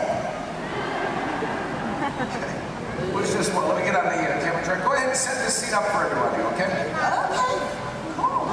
Now, ladies and gentlemen, this is another segment of our chase. Heroes still being pursued, but it is getting harder for him to maneuver. Our marketplace is now a whole lot smaller thanks to the addition of the big trucks and the market carts. So the questions now become, how's our hero going to spin or go backwards? Where's he going to go? And what's he going to do?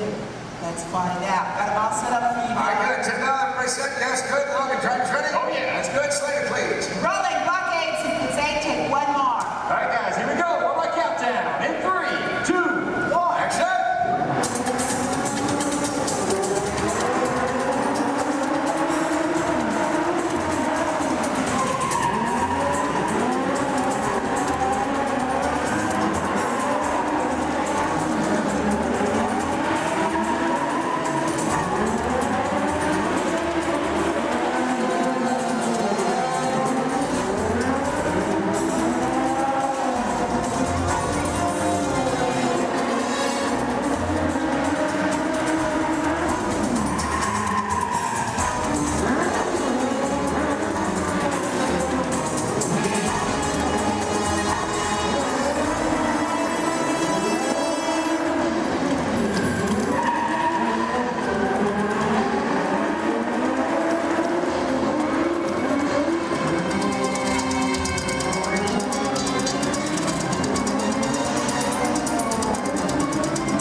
Up to him to make this work. That right there is an airbag. Slows Eddie up just a little bit. He is still at an accelerated speed. Look at this. Pulling the 180. Otherwise, he's liable to hit the building. Not a lot of braking room.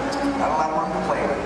That airbag, by the way, custom designed specifically for this stunt. I'm going to show you the finished film a little bit later on. You're not going to see the airbag in the film because of the magic of editing. Yeah, Don's got a great point there, folks. Again, another reminder, please don't try any of this on your own. We're showing you out here on the set. There's always a lot of safety equipment involved that you've never seen in that finished picture, so always keep that in mind, okay? All right, terrific. Let's get the pickup shot in. Can we make that happen? Can we make it happen? Yeah, this is a great time. We're going to do it. All right, yeah, let's do it. I'll get the car. All right, Logan's bringing out the red hero car. We're going to do a pickup shot, but we thought we'd mix it up a little bit, make a dream come true. Olja, you around?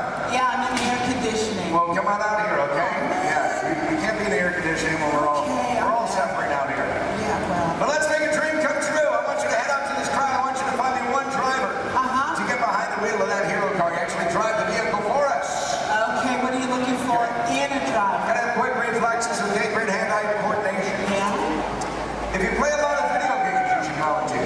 Wait a minute. Video games, that sounds like you're talking about like a kid. That's what I'm talking about. Give me a kid. Really? You really want a kid? Okay, how about Shade's boy? Yeah. Step on over here. Here we go. Tell everybody your name. James. Hi, James. How old are you? 12. And where are you from? Yeah, it's not an Alabama accent. You guys give it up for James for Ninja!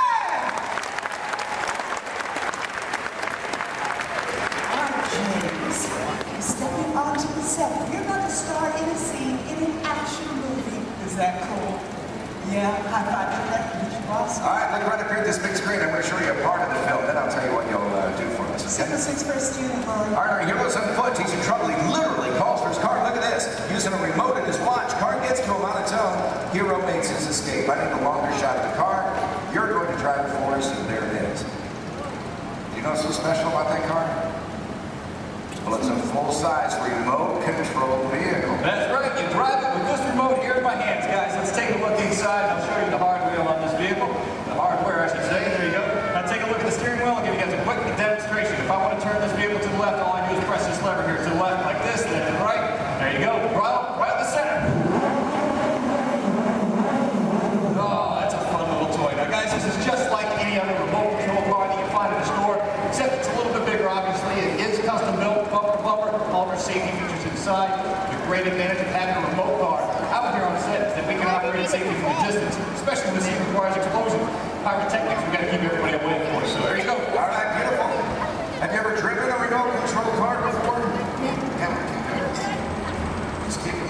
this is a $100,000 vehicle.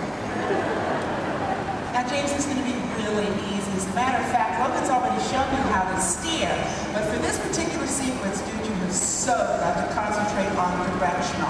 Now, make it go forward, you can push his knob straight away from you. For reverse, pull it straight down towards yourself. Does that make sense? Cool. We're going to practice. I'm going to help you out this time. You go ahead, put your fingers there. Now, we're going to push it away from you. Slow and easy, James. Nicely done. Watch your car. Now to make her stop is even easier. All you gotta do is pull it. Let go. See that?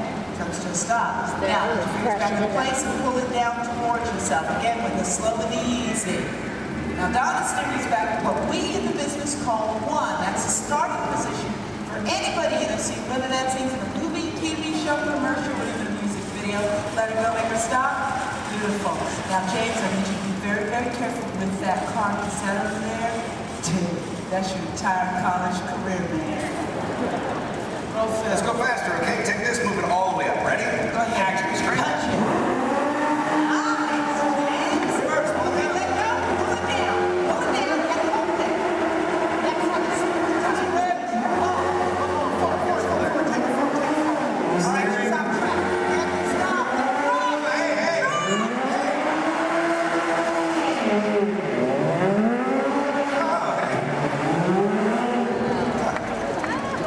Driving on the side of the... I just heard how they do special. Are you released? We're just having fun here. But there's a part of the movie we use a remote car. That's how we do it. This is our remote car driver, Corey.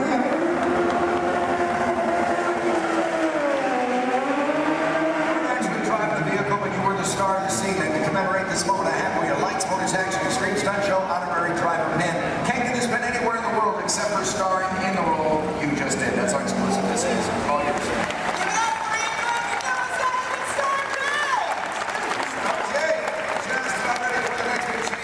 Now we're shooting this, as we often do in movies, out of sequence. We have a lot of complex stunts coming up for you in this chase. In fact, I highly recommend you have your camera standing by. You're going to see some incredible stunts in this one. One by my stunt coordinator, Logan. There he is. Where's my fan? They're all out here. Oh, 5,000 from Logan. All right, that was almost good there, Don. Thanks. Guys, right up here, we got a great scene coming your way. Full of more action, I promise you that. Working in the stunt business, guys, it's a lot of fun. A lot of responsibility, too, but for me, every day changes. One day I might double for our hero. Next thing you know, shooting at him just all depends on what our director needs. I'm pretty sure by now you guys all figured out how to get down, right? Pretty obvious? Yep, I'm standing just over 40 feet high during this scene. Falling into that pad, we're going to kick it off here momentarily. So, Don, when you guys are ready. We are shooting the very beginning of the film. This is where you see the hero for the first time. He's in a great jacket, just picked up this top secret envelope. This, of course, you met him earlier, our hero, Eduardo Oliveira. And he's done a lot of stunt driving for the film already, but for this scene, he's playing the role of stunt double. Then we'll bring out a moto, so you're going to see a motorcycle chase. Ready to go? All right, let's go. Hold your slater, please. Rolling, motorcycle chase. Sequence 3, take one more. On the countdown, in 3, 2, 1, action!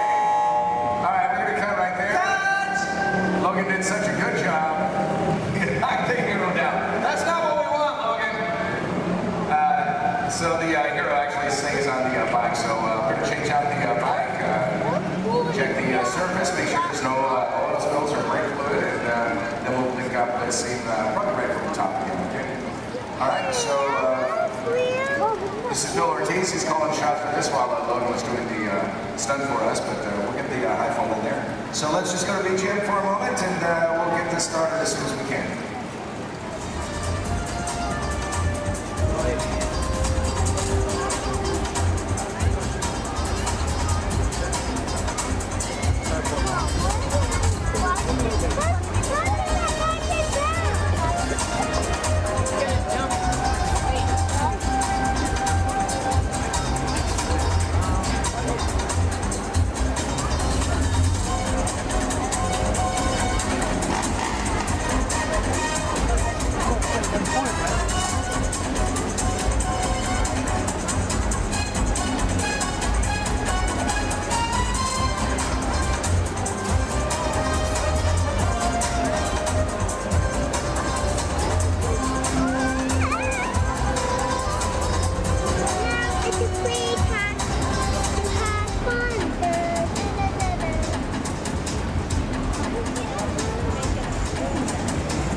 You all right?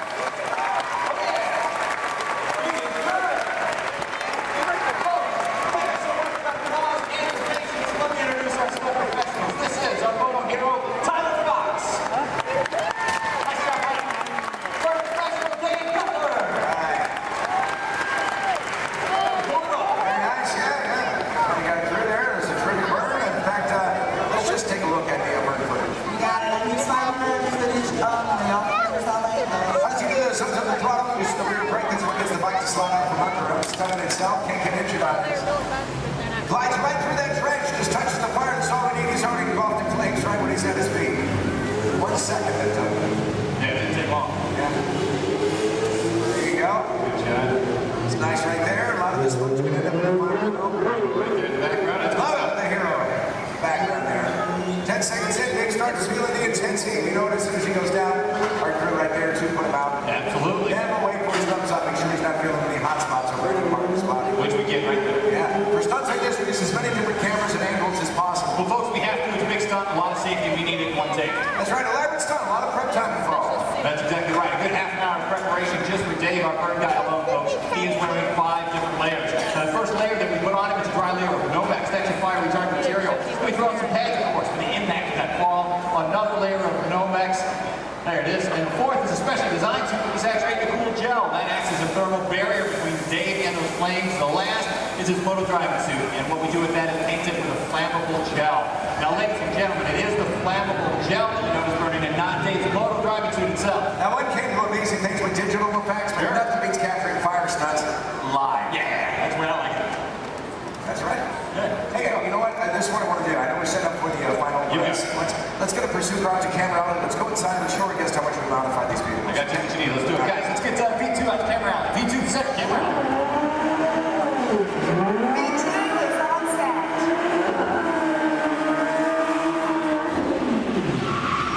There you go. Right there. That's terrific. Slow down, boy. Hey, there you go. Folks, how would you like this guy to be your valet? Put your hands together for Mr. Nick Keeley. Hey,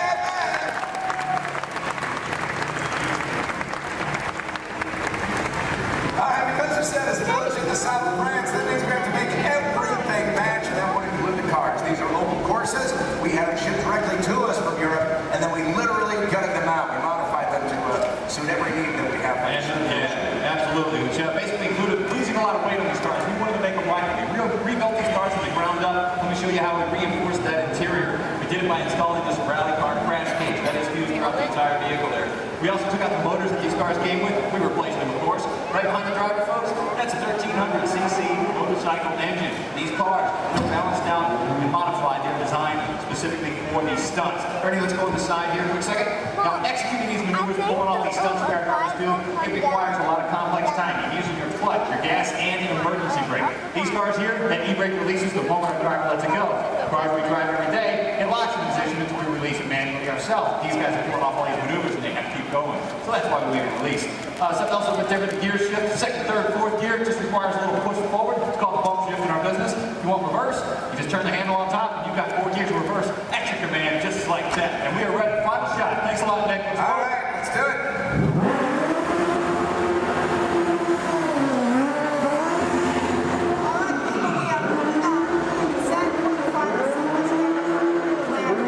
Research a lot what goes into creating complex vehicle stunts. Right now I want to show you the film. And I want you to find the scenes you just saw shooting there. Remember that first scene called the ballet chase? Then there was the jump in the semi.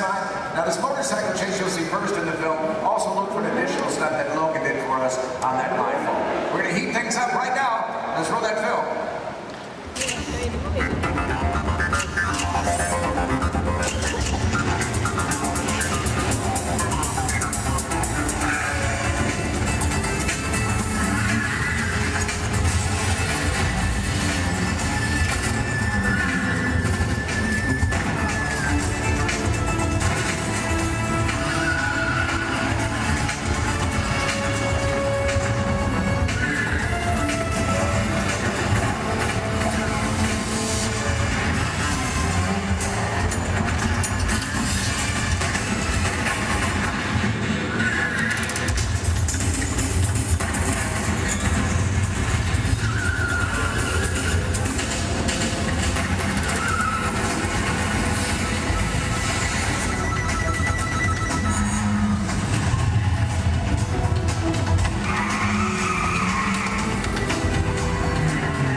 the flashing button to take off. Pilot on the left. Move your stick to fly right and left. Pilot on the right. Pull back on the stick to fly up. And push forward to fly down. Oh, that's it. Julie, sorry. This will be easy, hey? Okay. Weapons are online. Sorry. Pilot, hit the booster. Now let's go get that fly down. Pilot, make the jump to light speed.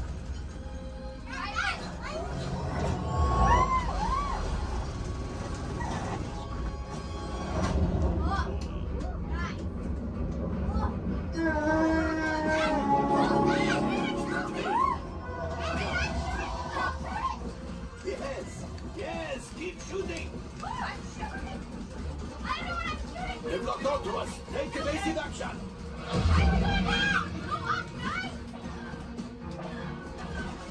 Gunners, we need to defend ourselves. Open fire. Gunners, blast away. Blast. Ah, there it is. After that plane.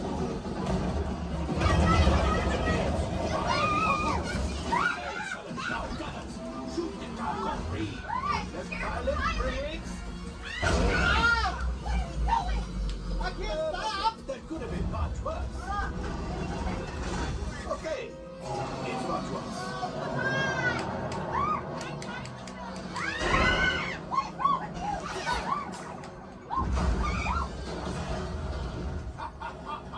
Yes, you got one. Excellent, my friends.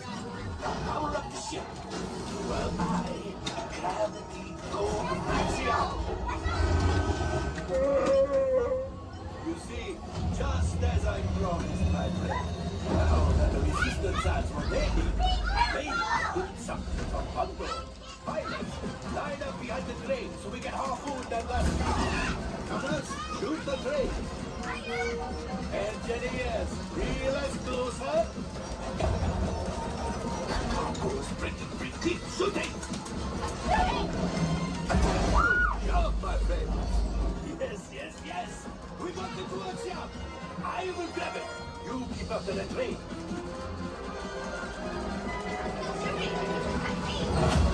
Gunship? Oh, that's ridiculous. You're getting too hot. You'll never get out of here. Distraction. Come on, the missiles at the train. Hurry.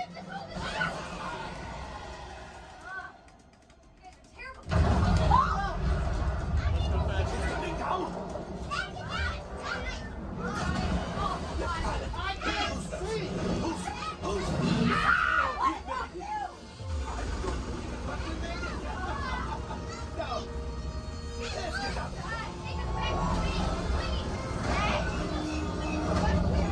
Oh boy. Pilots, evasive maneuver. We've got company. I'm trying.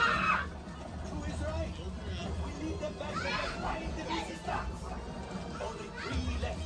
He's the last. Watch out!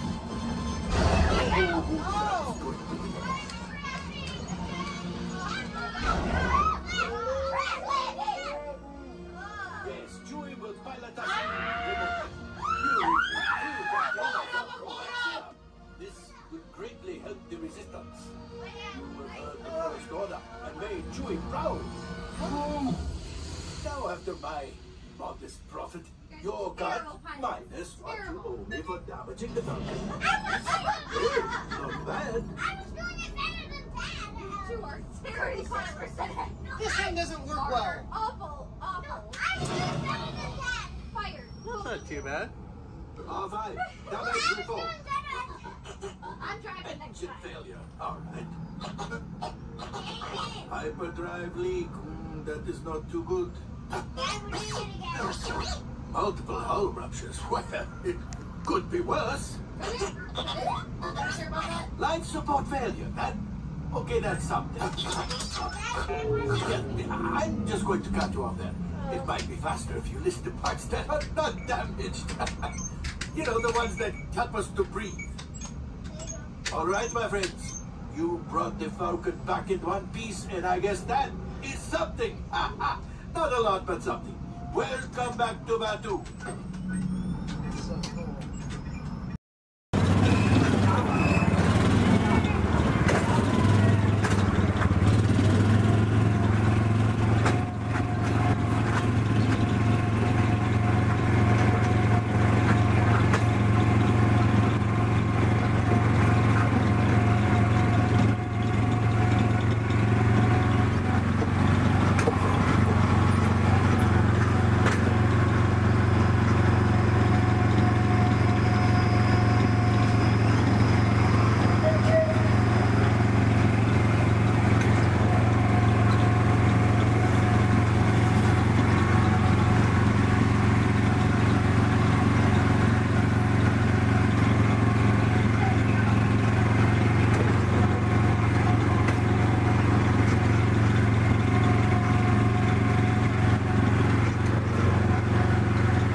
distancia mínima de un largo de auto entre su vehículo y el de adelante. Para parar su auto, quiten el pie del pedal. Gracias.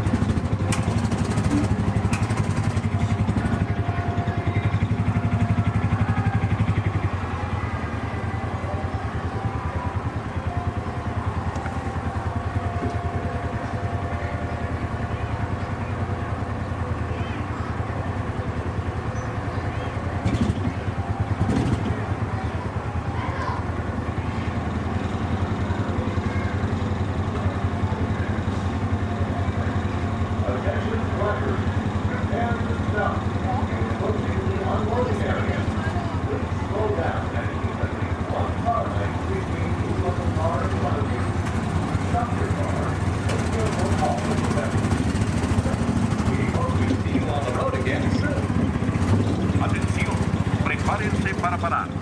Se están acercando a la zona de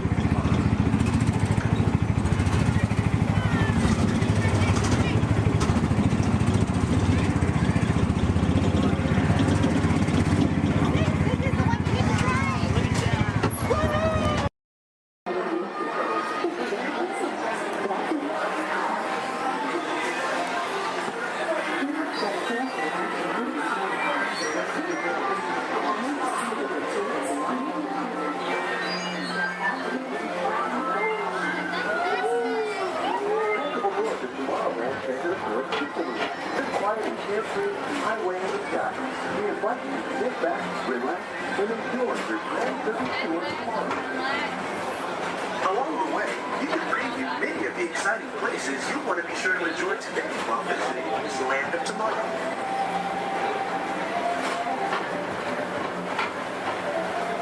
The People Mover is the perfect vehicle for people watching, so keep your eyes peeled. You never know who you might see.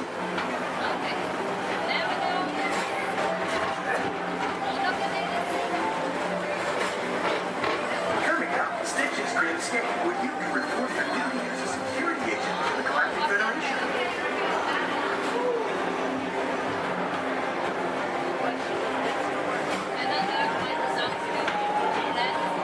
Your missions to keep Big 666, the biggest little mischief maker in the galaxy, under control.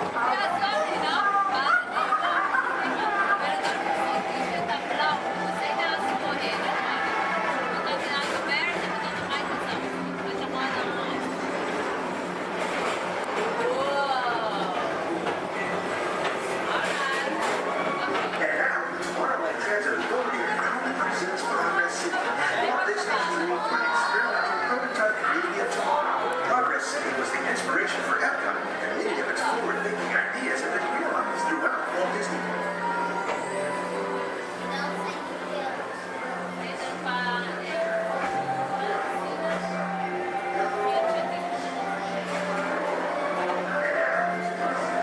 If your future includes shopping, then you'll want to visit Mickey Star Traders, where you'll find the greatest goods from around the galaxy. That's right! It's out of this world!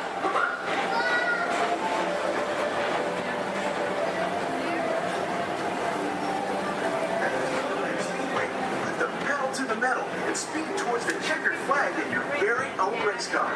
Young or old, this is your chance to drive in the fast lane without worrying about getting a speeding ticket.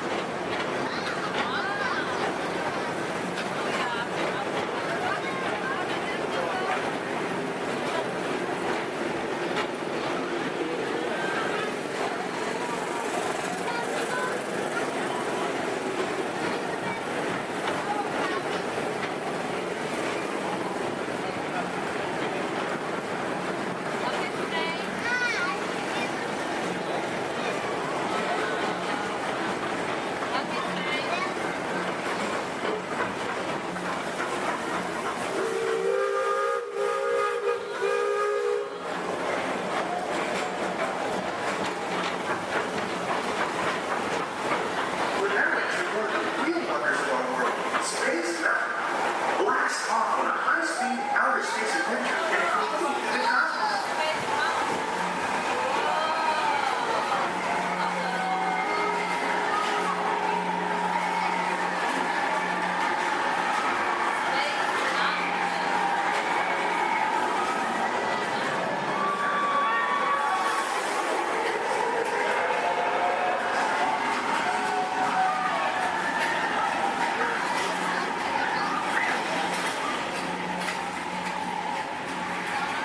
Paging Mr. Morrow, Mr. Tom Morrow.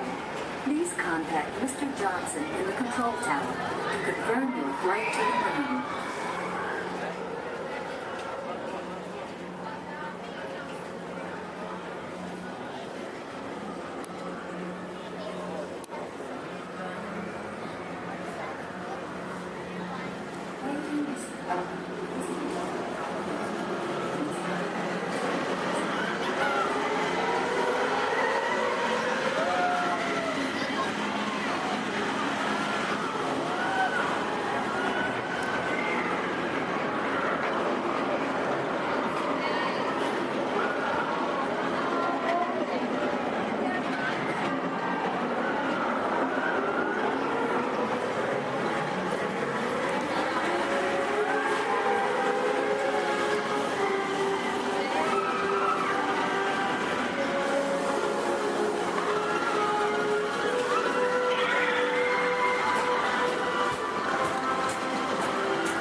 Space Mountain while you're here for an adventure that's out of this world.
We're now approaching Walt Disney's Carousel Progress.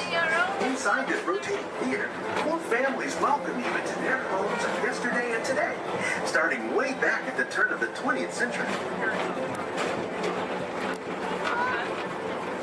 First presented at the New York World's Fair, this legendary circular theater celebrates the progress that has made our lives better. It's a perfect reminder that there's always a great, big, beautiful tomorrow shining at the end of every day.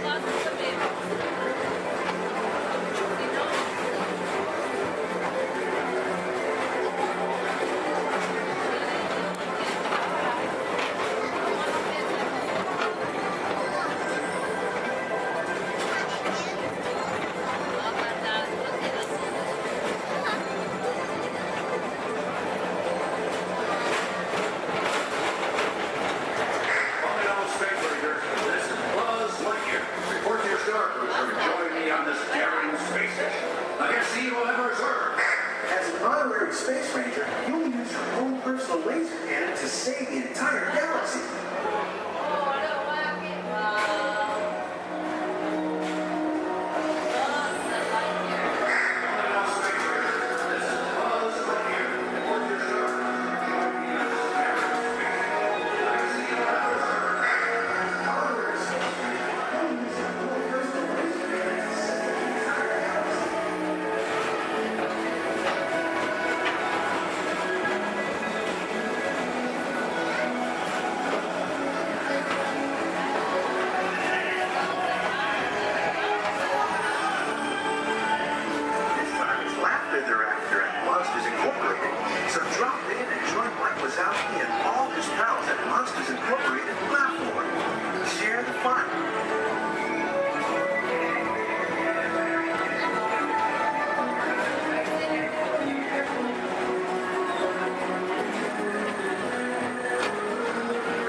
Here we go.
Some of the folks might be a little bit slow.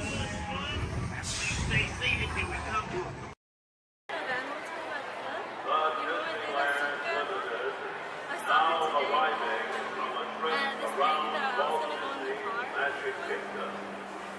Passengers will stand by for more. It's because you guys both have the same band. That's what the whole big kid, big glasses on.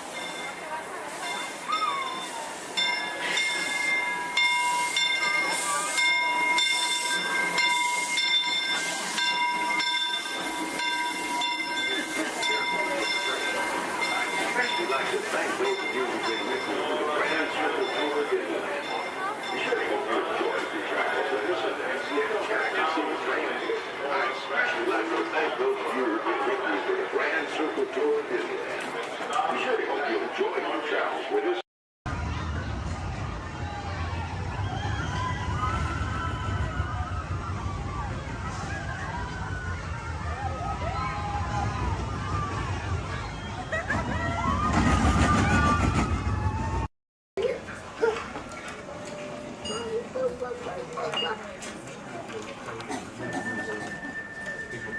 Sorry. Mommy, you wanted me to ride with you? Only if you want to. 'Cause otherwise, nobody's gonna be there to hold your hand. You wanna be able to hold my hand? Yeah. The next group's ready. Put my hands up in the car. You gotta get it. Hi everybody, welcome to the test track. My name is Bill McHale. I'm up here in the control center. In just a couple of minutes, you're going to be out there on that track. But first, let's put together your test schedule. These are the same kinds of tests that are run at GM test facilities all over the world. Let's put up the 26-8 grade. You got it. Okay, we're going to start you off on an accelerated hill climb. Now, these steep grades give us a chance to evaluate the effects of heat and stress on your engine and on the transmission. Twisted germ blocks. Let's put up the blocks, German and Belgian. Next, your vehicle is going to go over a variety of rough road surfaces. These are designed to test the integrity of the suspension and the chassis. It's gonna get a bit bumpy. Yeah. Next, you're going to see and feel what it's like when your brakes lock up and you lose control of the steering. Hang in there because we're going to do the test one more time, this time with the ABS or the anti-lock brakes. Okay. What's next? Let's do some environmental tests. Put up 2, 5, and 7. 7? Yeah, 7. Okay. After that, we're going to subject your vehicle to some extremes in temperature, as well as corrosive conditions to see how it handles nature's worst. And finally, we'll take you out for some handling runs. Let's do the corner. I'm going to send you through some hairpin turns, and then we'll take you out and do the high-speed loops. And depending on how your vehicle and you hold up, we'll even throw a few surprise tests in there. Surprise test? Yeah. Pick one. Now, if this whole routine seems a bit extreme, you're absolutely right. That's what a test track is all about. The cars you drive at home are made up of over 15,000 different parts, and every one of them has to pass the test under very extreme conditions before we ever let it off that test track and out onto the road. Now, as you can imagine, safety is a big concern of ours, so we're going to insist that you buckle up your safety belt securely. You'll be glad you did. Oh, we're ready. Automated driving technology activated. Welcome to the seed track.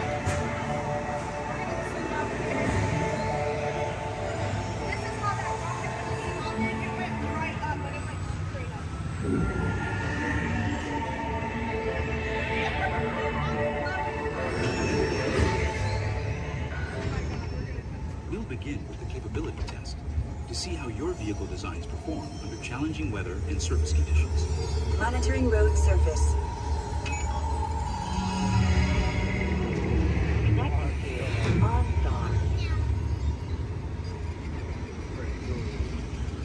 SIM car performance data acquired.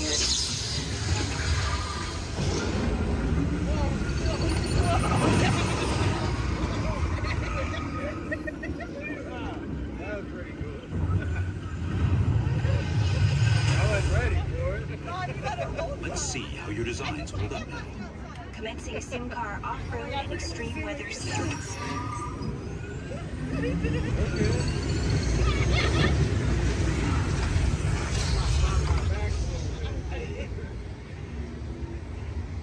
Capability test results displayed and verified. Now let's see how your vehicles compare when it comes to their efficiency. Scanning SIM card for optimal eco-efficiency.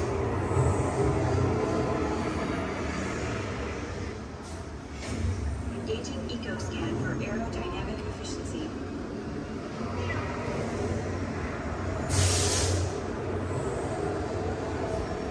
Drive systems analysis. Hyperspectral imaging in progress. Calculating total enviro impact.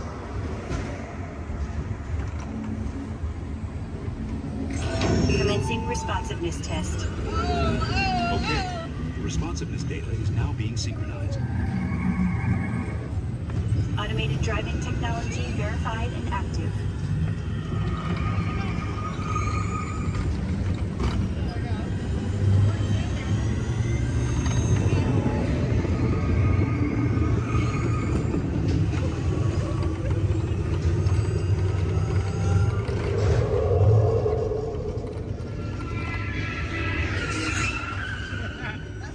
Automated crash avoidance technology disengaged. Displaying responsiveness data. Here comes the final test. Energizing full test.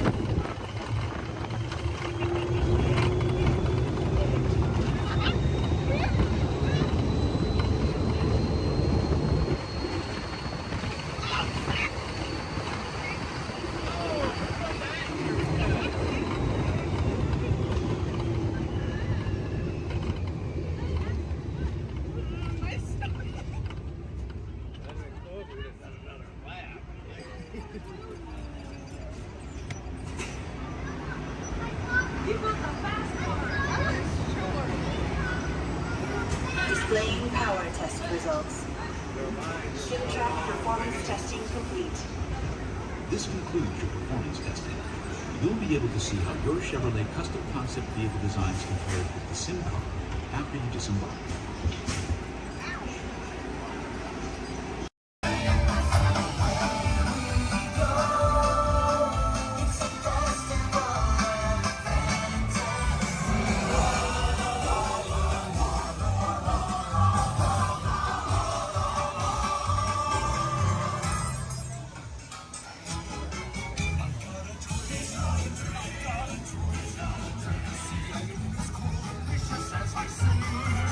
The white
with the land.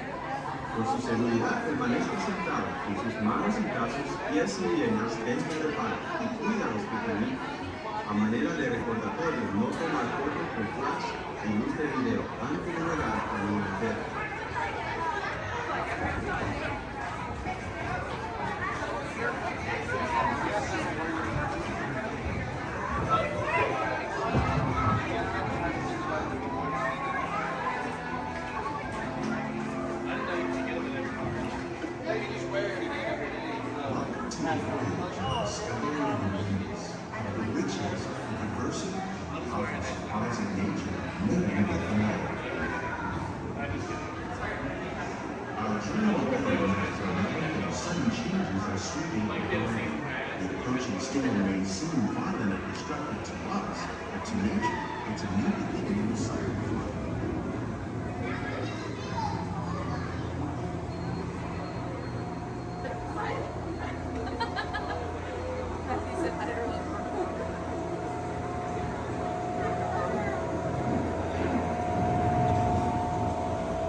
Beneath the surface of the lake, roots trap water from the flowing mud, extracting precious nutrients and minerals. These elements, when combined with sunlight, create the diverse living systems of our planet.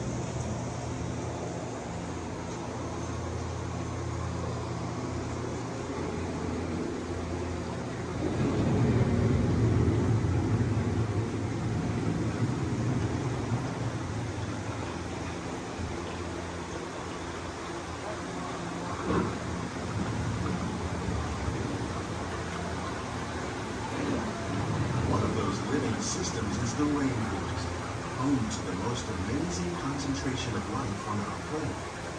These dense and beautiful forests cover only a tiny portion of the Earth's surface, but they contain more than half of its plant and animal species. Rainforests are also extremely rich and productive living systems, providing us with oxygen, food, medicines, and other elements essential to our lives.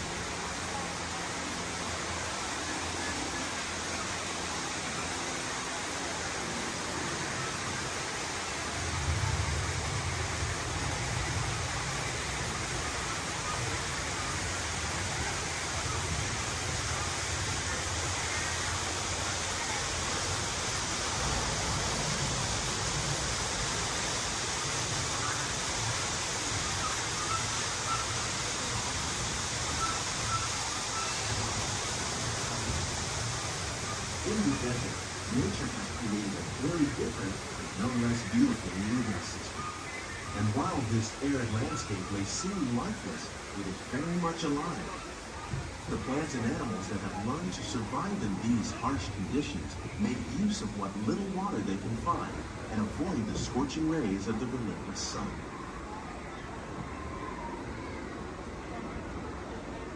The American prairie once appeared as desolate as the desert. But over time, rainwater and nutrients gradually penetrated the hard surface of this land. Even the hooves of the mighty buffalo helped create the rich soil, one day become home to the American farm.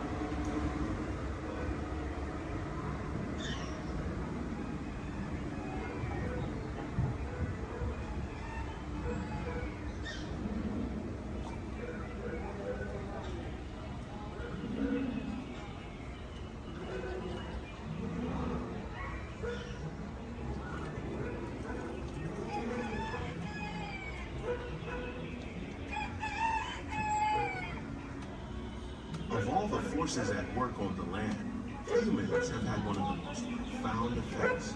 The need to produce food for a growing world led to the enormous use and sometimes overuse of the land. In our search for more efficient ways to grow food, we often fail to realize the impact of our methods.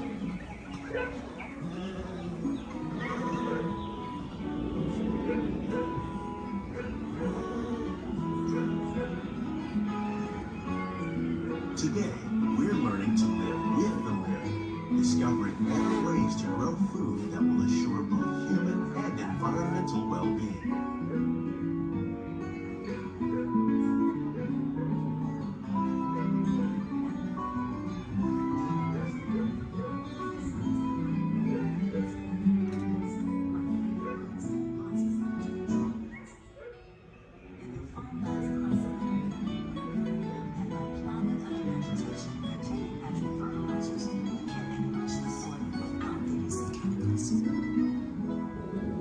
In arid regions, we're learning to produce food on desert seacoasts by developing and planting crops that thrive on salt water.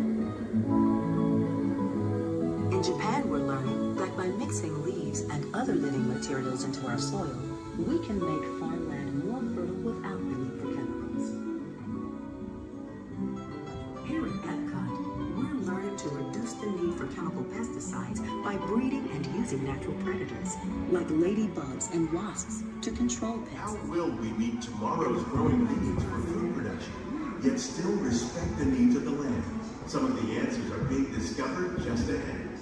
To help us maintain these carefully controlled ecosystems, and for your safety, please remain seated in your boat at all times.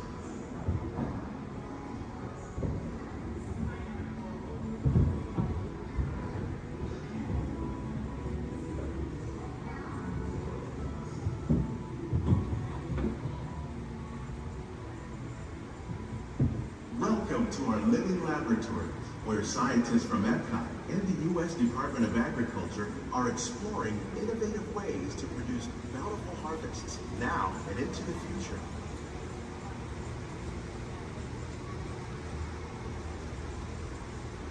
The tropics are home to the greatest diversity of plants on the planet.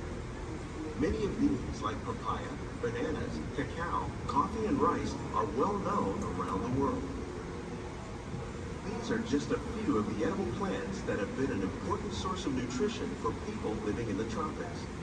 Many are rich in vitamins and minerals, while others are well adapted to growing in less than ideal conditions. Some, like the water lily, thrive in wet, swampy areas and waterways. All parts of this plant, even the flower petals, are edible. The starchy root of the plant has long been used to make flour for baking.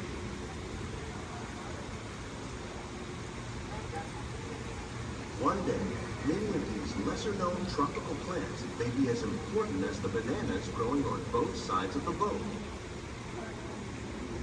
More than 28 million tons of bananas are eaten annually, making it the most popular fruit in the world.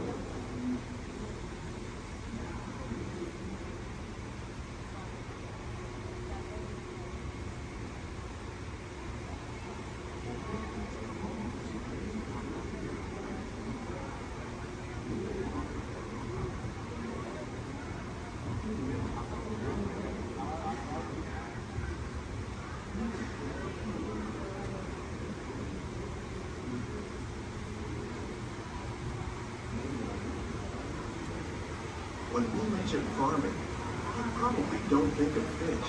But fish farming, or aquaculture, accounts for nearly half of all the seafood consumed globally.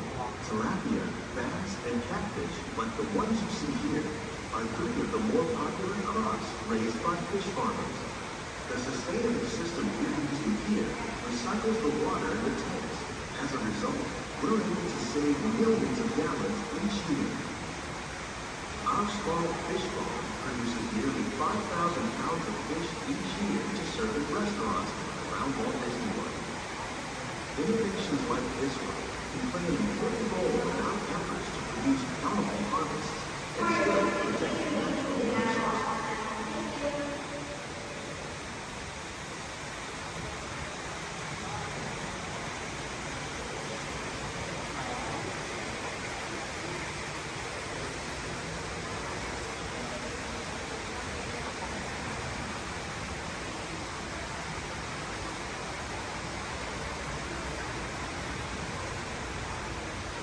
While there are more than 50,000 edible plant species in the world, most of us are only familiar with the handful that make up our everyday diet.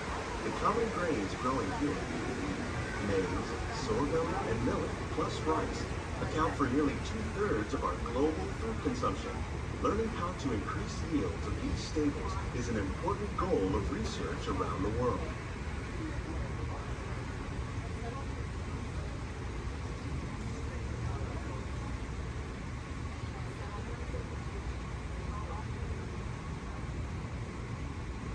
These plants are definitely on their way up. Innovative growing techniques like these increase yields while more efficiently using resources like water, fertilizer, and pesticides. Another innovation at work here is our integrated pest management program. By populating our greenhouses with beneficial insects that prey on harmful pests like aphids and flies, we are significantly reducing our reliance on conventional pesticides. We're growing these crops using our nutrient film system. This technique precisely controls and recycles water and nutrients. With it, we can produce over 27,000 heads of lettuce a year in this one small area.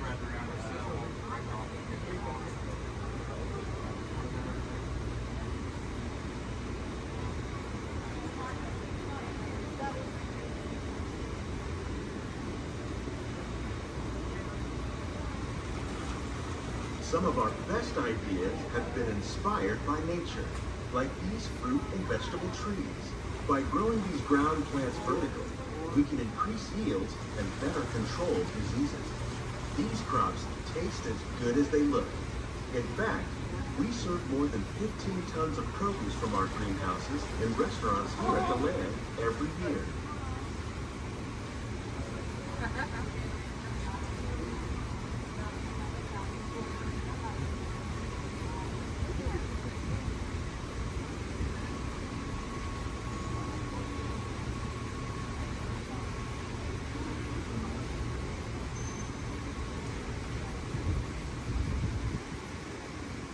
The future of agriculture may include innovative ideas like this vertical growing system.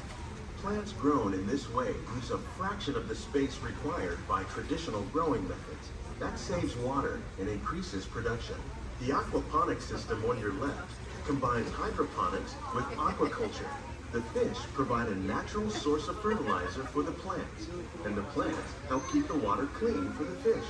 It's another great way to produce more while using less.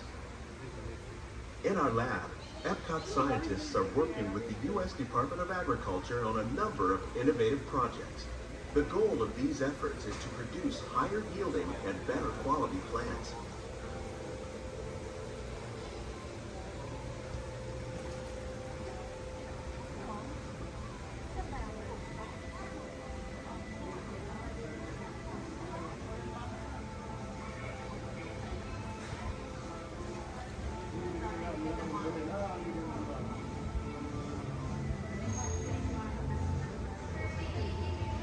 These greenhouses represent just a fraction of the work being done worldwide to produce bountiful harvests for our growing population.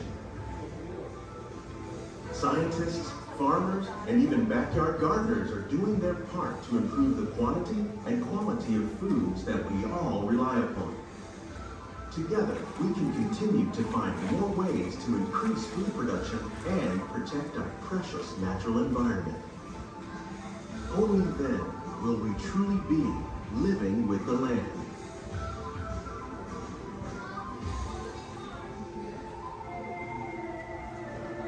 On behalf of Walt Disney World, we hope you've enjoyed this unique journey through our living laboratories. If you'd like a closer look, then check out the behind the scenes walking tour. It's a chance for the whole family to get up close and personal with the plants and growing techniques in our laboratory. Please keep your hands and feet inside the boat and remain seated until the boat comes to a complete stop.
we cannot stop this unusually large man, then you're likely doomed. You're gonna need it.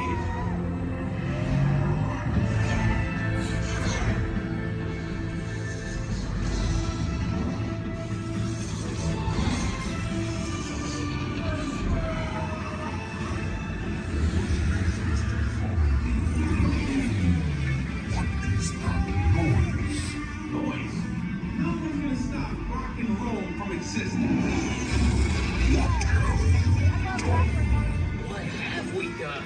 I think we're jumping back. All the way. Oh, Christ. We've got the big bang. Let's see, Peter. We gotta get that generator. It's the only way back. We got the generator. Wait. Have no idea how to use it. Oh, yeah?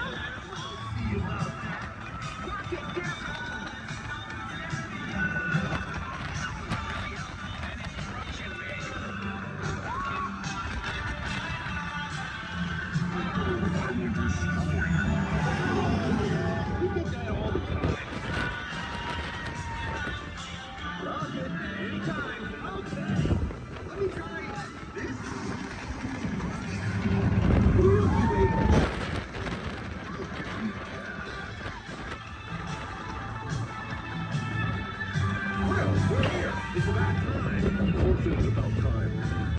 Gravity. Now give me an angry look. You're gonna do a little fight demonstration with one of my stuntmen. All right, turn around. Here he is. My bad. You know what, Steve? I'm sorry. You're just too big for this. Why don't you go get set up with the desert scene? All right. Thank you for one help out. Oh, where are you going? We're not done. We're not done yet. He was a little big, right? Scared you a little bit. Sign that waiver, all right? You're good. You're good. Let me see if I can find you somebody a little bit more your size to pick on. Hey, Devin. Yes, sir. Come on over here. So I'm doing a little fight demonstration for our guests, and I've got a volunteer. RT, this is Devin. Think it's something real simple. Okay. Basic, all right? Nothing too crazy. Just listen to her. Do exactly as she says. I've actually got to go over notes. I'll be right over here if you need me. No problem. I'm like, okay, thanks for helping. So I guess I'm going to show you a few things. I'll make it super easy, but I tell you what, let's turn around. We're going to face this way, and you're just going to stand right here facing me. Just like, try not to move. I'll do everything, okay? Okay. All right, you guys. Well, when we're doing fight routines, taking a punch, it really is just as important as throwing one. Sorry, okay? I'm so sorry. I'm not okay. Okay, you look alright. Okay. Well, as you guys can see, you really can't get hurt if you don't have the right timing. Sir! Okay, I think I know what's happening. You're moving just a little bit. I don't want her to listen anymore. Okay, no problem. I'll wrap it up. Here's your little hat. You see, it just takes guts. Coordination. And a real level head.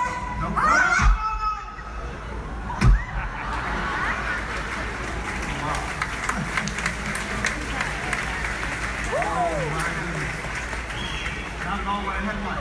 Would you say something to the folks while I check on the man on the floor? No problem. So obviously something like this does take a lot of practice. Yeah, or a lot of extras. Let me try to get boss. Oh, no. Stay away from those nice folks and help this poor man up off the floor, please. Sir.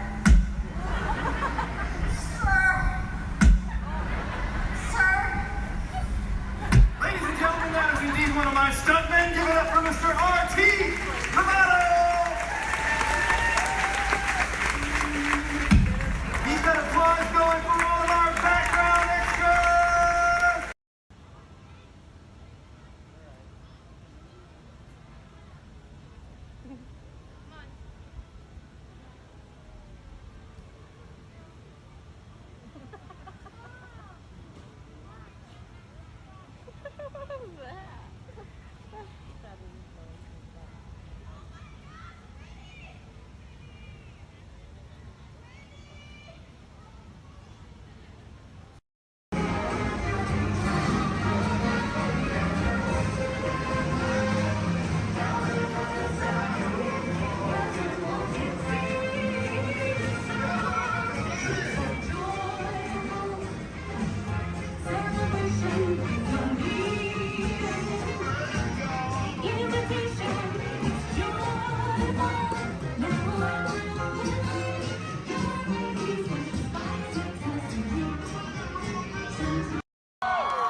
Harambe, we say Twende, and that means let's go. Jumbo friends, my name is Rachel, and I'm going to be your safari guide out on the Harambe Wildlife Reserve. Just a couple friendly safety reminders before we do head on out, though. Make sure we stay fully seated the entire time. It does get pretty bumpy out there. We're also going to make sure we keep our hands, arms, feet, and legs inside the truck, and hold on to any loose items that could fall out, because unfortunately I cannot stop to retrieve anything if it does fall out. Now, the first part of the reserve that we are heading into is the Little Aturi Forest. Now, the animals here in the forest are known for their camouflage, so we may have to look a little bit harder for them. Although over on the right side, the brown colored animal with those striped legs, that is an okapi. Now, okapis might look like they are related to zebras with those striped legs, but they're actually one of the only living relatives of the giraffe. Now, if you look closely at its head, they kind of have the same skull shape the giraffe has. They also have the same tongue that helps them get into vegetation. Now, that black and white bird that's hanging out down there kind of by the water as well, that is a saddle-billed stork. They can stand at about 5 feet tall with a wingspan all the way up to about 9 feet long. So if you look up above you, that is about the length of the canopy that's on top of your head. Now, they get their name from the yellow saddle shape on their beak, and they do also mate for life. So once they find their partner, they're with them for the rest of their life. Definitely be on the lookout for another one. There's usually another one that hangs out pretty close.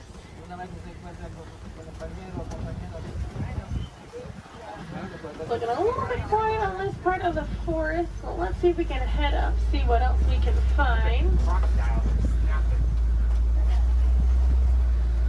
Looks like there is some movement up ahead, so I'm going to head over that way.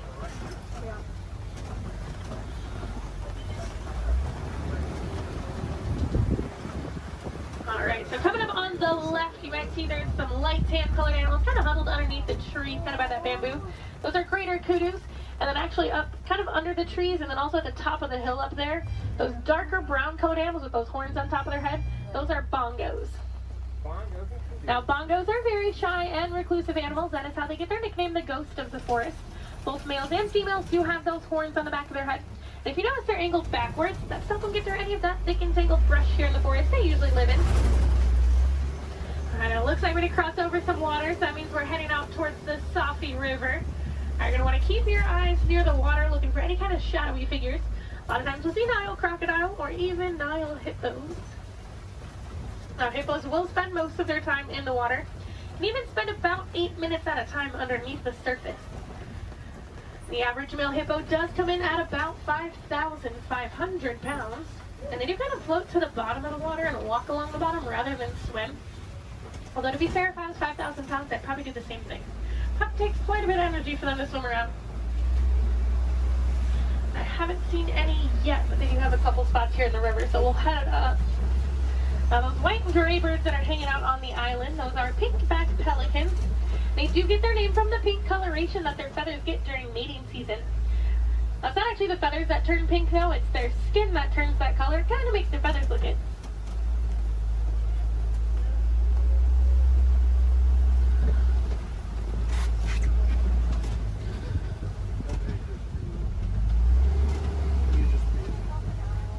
The hippos are being a little bit shy right now, but I do know we are heading towards crocodile territory. Aha, down there on the left, there are some crocodiles down there. Now, the average Nile crocodile does come in at about 16 feet in length, weighing about 500 pounds. Although they can grow to be about 20 feet long, and I do know there's at least one down there that's a little bit over 700 pounds. Now, when it is super hot, you will see them hanging out with their mouth open. That's because, unlike you and I, they can't sweat.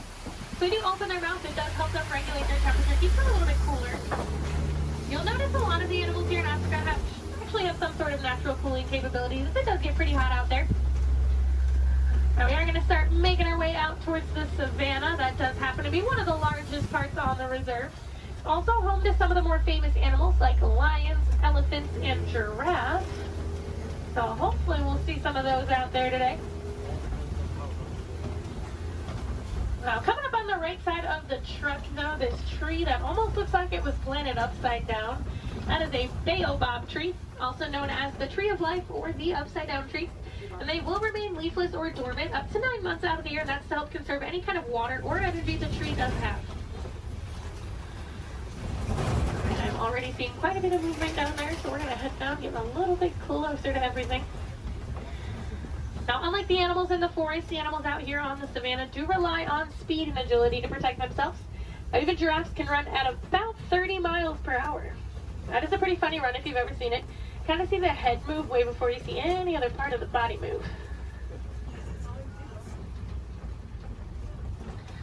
Alright, coming up, those animals with those really big horns hanging out there on the right, those are Ankole cattle, also known as the Watusi cattle, after the Watusi tribe that did first domesticate them. They are one of the only domesticated animals here on the reserve, and those horns might look really big and heavy, but they are actually mostly hollow with kind of a honeycomb structure on the inside, so they are fairly light. Now, these zebras that are hanging out here pretty close, these are Hartman's mountain zebras. If you look closely underneath their neck, you'll see a little flap of skin. That is called a dewlap.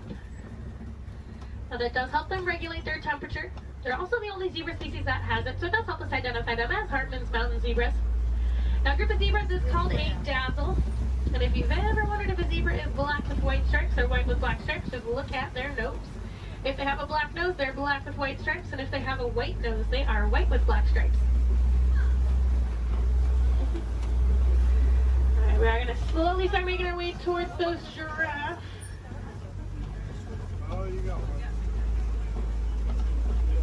Now, looking at the coat pattern of these giraffes, it looks like they are Maasai giraffe.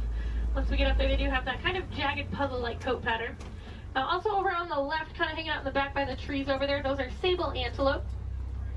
If they do look at all familiar, they are the emblem of the Harambe Wildlife Reserve, so you might have seen their pictures out and around in the village out there. There we go, coming up on these giraffes. That one that's actually scratching its head right there, that's a baby giraffe. Got a little itch. Now, the reticulated giraffes will have a much smoother, almost net-like pattern to them. They can stand at about 18 to 20 feet tall. That does make them the tallest animal in the world. Now, even their young come in at about 6 feet tall when they are born. So they're already fairly big when they're babies. I believe that little one came in at about 5'11", so he was already really, really tall, definitely taller than I will ever be.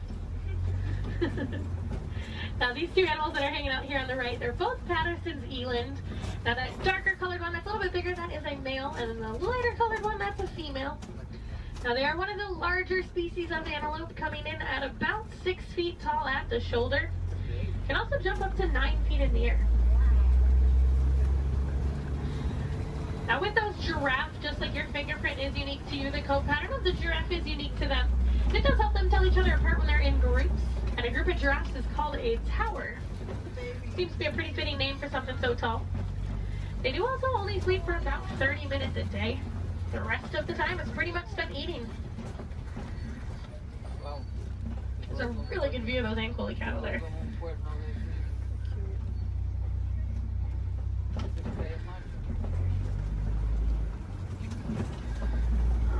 Let's see if we can head up a little bit farther into the savannah, see what else we can find.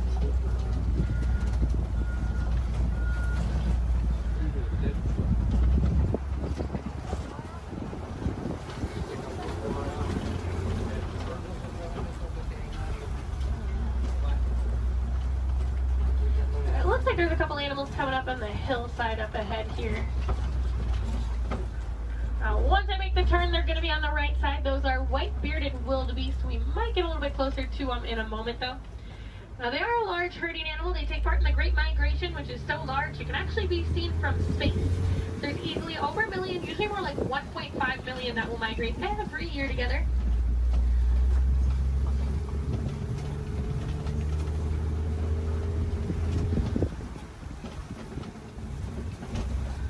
There they are. You can kind of see them there.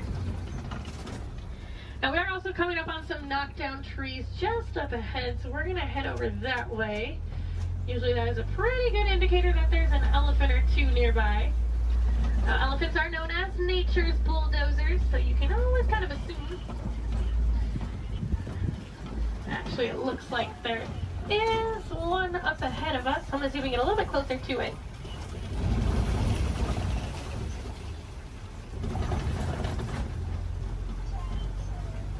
Now, in the meantime, while we are heading up to that elephant, also over on the left, there's a bunch of mandrills walking around on top of the rocks there. Now, mandos are one of the largest species of monkeys. An adult male can come in at about 100 pounds. They do have those vibrant blue cheeks, and as they get more excited or even more angry, they actually get even more blue. Well, it's a view of an elephant. Probably not the best view.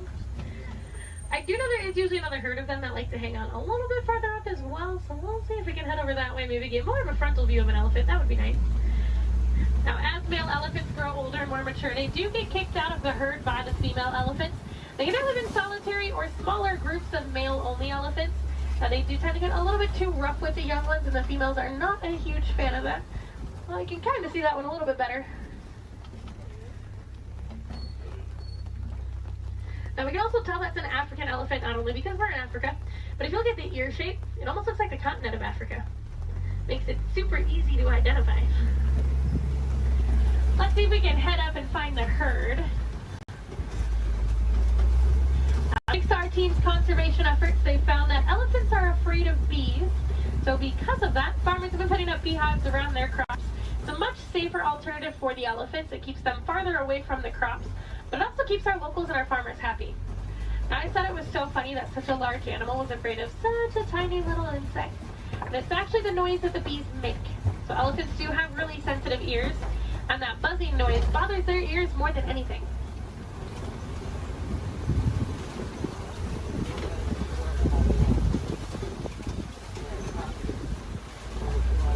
And I am seeing some tusk marks in the red clay, so hopefully that is a good sign that the herd has moved through here fairly recently.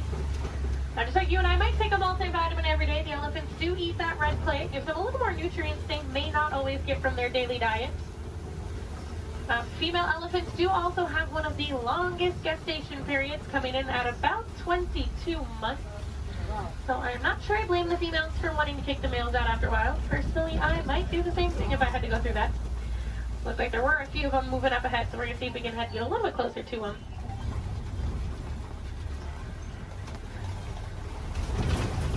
Male elephants also won't get to their full size until they are about 35 to 40 years old.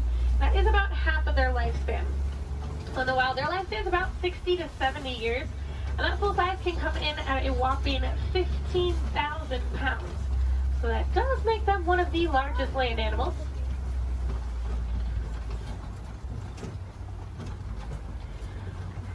And they do also have really sensitive skin, so you will see them throwing dirt and mud up on their back. That acts as a natural sunscreen for them.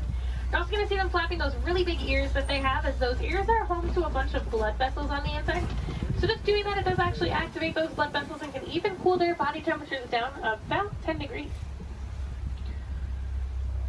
We might be able to see when we start going around this curve here. Now, in the meantime, we are coming up on some greater flamingos as well. Now, those greater flamingos actually start out as a gray color, and as they get older, they get their vibrant pink color from their diet, which does consist mostly of beta-carotene, like brine shrimp. If you actually look on a couple of them, the back of their head and neck, you can still see some of the gray feathering on some of them. Now, they are one of the lighter colors of flamingo species, as well as one of the largest. You might have seen their cousins, the lesser flamingos, out on Discovery Island when you were coming in today. They're quite a bit brighter in color than these ones, but they're also a little bit smaller. And if you didn't see them, they like to hang out the very front of the tree line, kind of down to the left-hand side.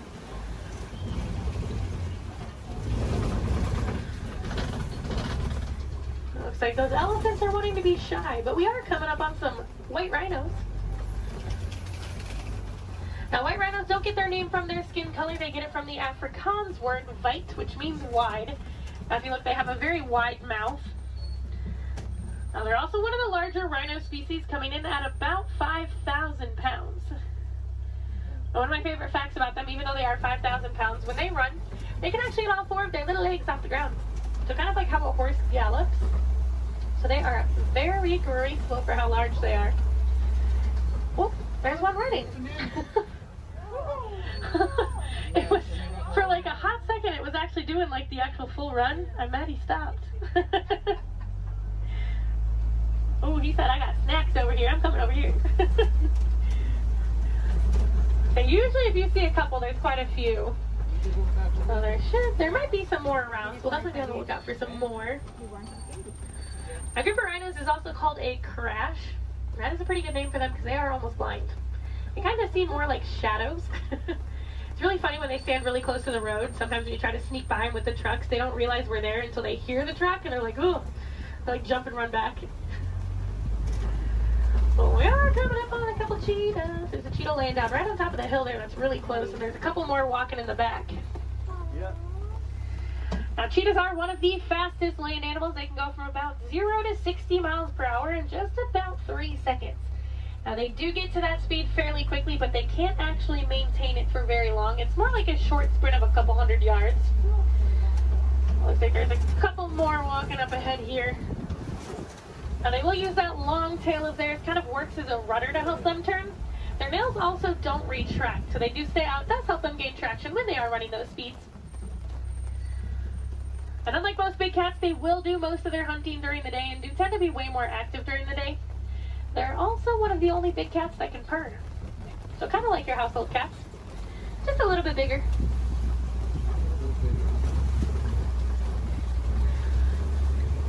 Oh, it looks like there's some lions hanging out on top of the Kobe rock. Ah, they're so pretty. Like there's a male and a female here, and there's another female up ahead a little ways. Lions do sleep about 16 to 20 hours a day, so we're pretty lucky that we're actually seeing them kind of moving. I mean, they're not moving around, but they have their heads up and not sleeping.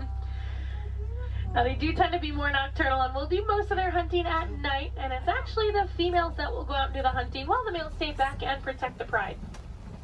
During the day, their eyesight is pretty much identical to ours, but at night, it gets about 6 times better. So they have super good eyesight at night. Now, when they vocalize, they can vocalize up to 5 miles away. You can hear it. So if you do plan on staying here all the way up until park close, I highly recommend while you're walking out to your car, keep your ears open because sometimes you will actually hear them vocalizing. It's really cool. Now, I know everyone's excited about the lions, but there's a really cute little brown and white animal over on the right. And that is a bontebok. Now, he's related to the white-bearded wildebeest that we saw earlier, and within 5 minutes of birth, he can stand. Within about 10 to 15 minutes, they can also walk and run. That's a super good survival technique for them. That way, once those little ones are born, they can get up and get on the move as quickly as possible. Now, also hanging out in the trees there on the right, those are waterbuck. Now, waterbuck do drink an excessive amount of water, hence the name waterbuck. But they also have kind of an oily, greasy feel to their fur. Now, that is supposed to help them be a little more waterproof when they are hanging out in the water. Now we're coming up on some fairly big burrows. We'll be on the lookout for warthogs. Actually, down in that burrow there on the left, there is a warthog. Now, warthogs are one of the largest land burrowing animals. They like to back up into their burrows, just like that one's doing. That way it keeps their tusks out, so if anything tries to sneak up on them, they can try to deter that animal. They've also been known to recycle other animals' burrows, so they might find when an animal has an abandoned and call it their home. Isn't the ever so lovely ostriches over there, too? Now, while we are heading over there, it looks like those ostriches have also dropped some eggs there on the right. Now, individually, each one of those eggs can weigh about 3 pounds, and they are so strong that just about any one of us can stand on them and absolutely nothing would happen. Are you guys going to stay off of the road, or no? Okay. Now, ostriches are the largest species of bird. They are flightless birds, though. They use those wings to help them turn, kind of like how the cheetah uses its tail. They can run speeds of about 30 to 40 miles per hour, so they are fairly quick. They always look so confused, too. This makes me laugh. They are notorious for long animal stops, so when you can sneak by them when they're that close to the road, it's your lucky day. Alright, it looks like the warden's post is coming just up ahead of us. That does unfortunately mean our safari is coming close to an end. But the warden has adopted some Nigerian dwarf goats that like to hang out here. Now, they do help our warden keep the grass looking nice and the weeds down low, and in return, they produce some milk that the villagers here find very sweet and actually high in value. So that does allow the village to rely less on the wildlife out there. They are small, but they won't get any bigger than that. They are full-grown adults. And they are one of the many examples of how humans and animals can live in harmony together. This takes a little bit of effort from us. Some small things that you guys can do at home but make a huge difference for these animals. Planting some native trees or plants in your yard maybe building a few bird houses here and there, or even some bat boxes. A lot of these animals, including the elephants that we saw, are losing their habitats due to mining for metallic ore, otherwise known as coltan. And that's found in many of your small electronics, so things like cell phones, laptops, tablets, anything like that. So next time that brand new shiny iPhone comes out and you guys decide to go and purchase it, just make sure you recycle the old one. That will help keep mining down to an absolute minimum and saving those habitats for those beautiful animals out there. And if I have any wilderness explorers on board, you guys have been on board the Simba 1. That's SIMBA 1. And I am going to get you guys back up to that dock that we originally came from, so you're going to have to bear with me for just a little bit longer. Hopefully we should be able to buzz through some of the docks fairly quickly.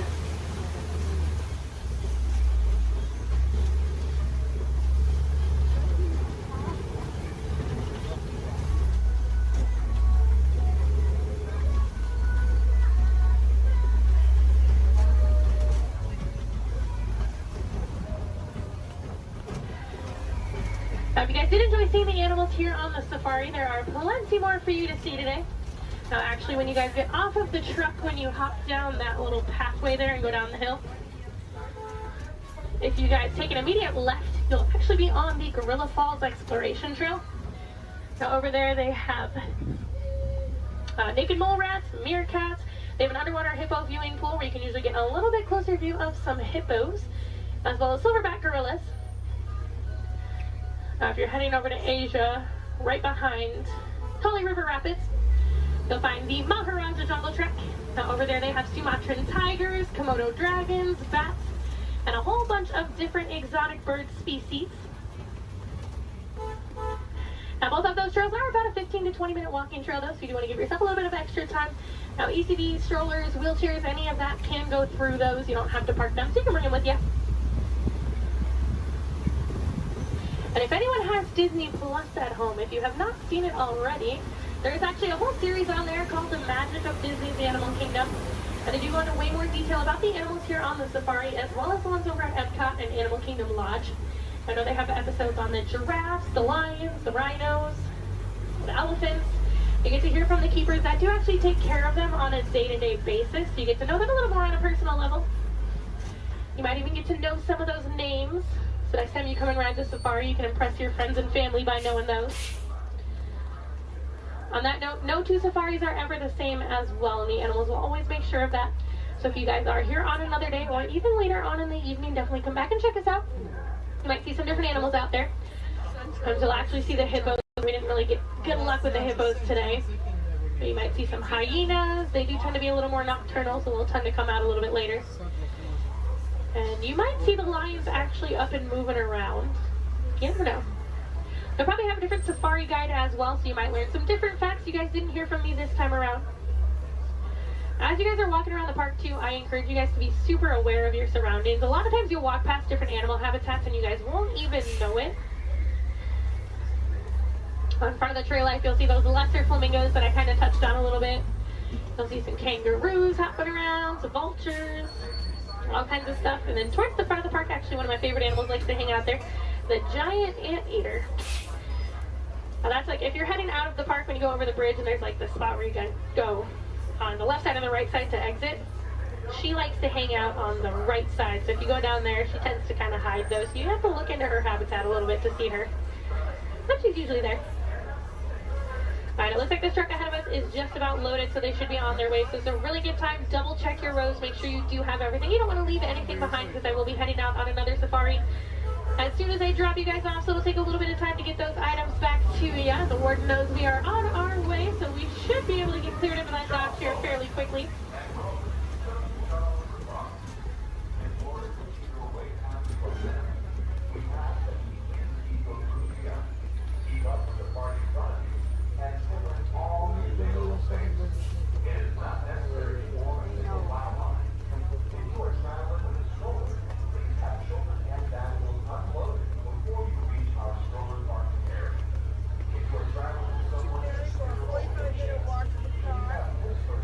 Some more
Here in Harambe, we don't like to say goodbye as we feel that is far too sad and far too final. So it's time to leave you with Kuaharini. So Kuaharini friends, go well, go wild, go make a difference out there and enjoy the rest of your day here at Disney's Animal Kingdom or wherever else your adventures might take you. Welcome home, you arrive.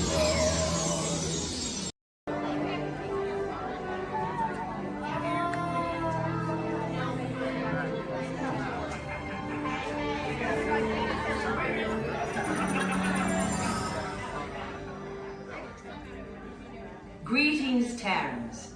I am Nova Prime Irani Rayab, Commander of the Nova Corps. On behalf of all Xandarians, I hope you have enjoyed exploring the wonders of Xandar. As you have seen, your world and ours were born of the same moment, one which you refer to as the Big Bang. As such, we are all galactic neighbors in a vast universe which we and countless others share. For you to travel to Xandar would take 2.5 million years, assuming you had a ship that could fly at the speed of light. So we decided to come to you.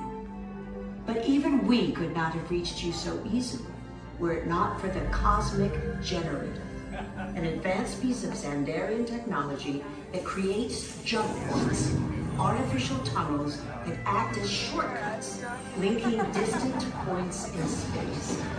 It is our desire to share this wondrous technology with your people so that together we might explore new worlds and create a brighter tomorrow. And now, as the culmination of the wonders of Xandar, you will be teleported to a Nova ship above your planet for a demonstration of the Cosmic Generator. I trust you will find it an unforgettable experience.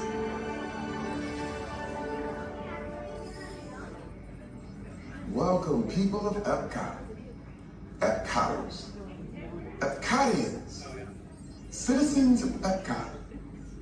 Does anyone know what they call themselves? What? Someone needs to tell me when I'm on. Welcome, Epcot Terrans. I am Centurion Tal Merrick, and we're just about ready to teleport you up to the ship for the demonstration. As you're about to enter a secure Nova area, I must ask you to put away your Terran communication devices at this time. Recording of any type is strictly prohibited. I am very serious about this. Now, please step forward into the chamber. You're gonna love this. You're on! That was the best. That was like probably highlight. You're on! Someone get that guy. I should warn you that we have never teleported Terrans before. But since your molecular structure is very similar to Xandarians, it should work. It'll work. So long as you are standing inside the lighted ring.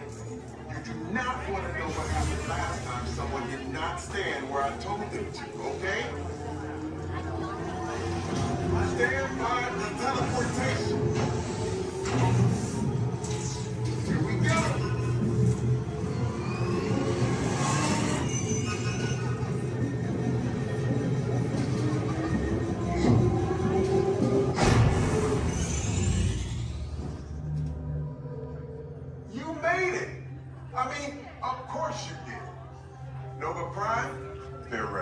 Excellent. What you see before you is the Cosmic Generator. And in just a few moments, we'll be activating it so you can experience for yourself what's happening. I'm not sure. Our power's out. And the Cosmic Generator is gone. Interior Mod, go to Code Red, prepare the fleet, and call the Guardians. Now! There is no cause for alarm. Turn off that alarm. I've got an important transmission coming in. Hey, what's up, Nova Corps? Our Cosmic Generator has been stolen. What? How? Why didn't we think of that? That thing's gotta be worth a fortune. I am Groot. Good question. Yeah, who do you think took it? Perhaps that really big man outside your ship. Oh, that is a big man. I need to alert Nova Prime. That's not creepy at all. This species has failed. Wait, whoa. We didn't even know there was a test. He's got the cosmic generator. He's creating a new jump point. Jump point to where? It's some kind of mutant jump point. It's going back to the dawn of time. Dawn of time, why? To erase an error. Well, that doesn't sound good. Your time is over. Wait, what do you mean? What do you mean that's so vague? The jump point is closing. Hey, Nova Dude, your Nova Corps need to follow that whatever it is until we get there. We can't.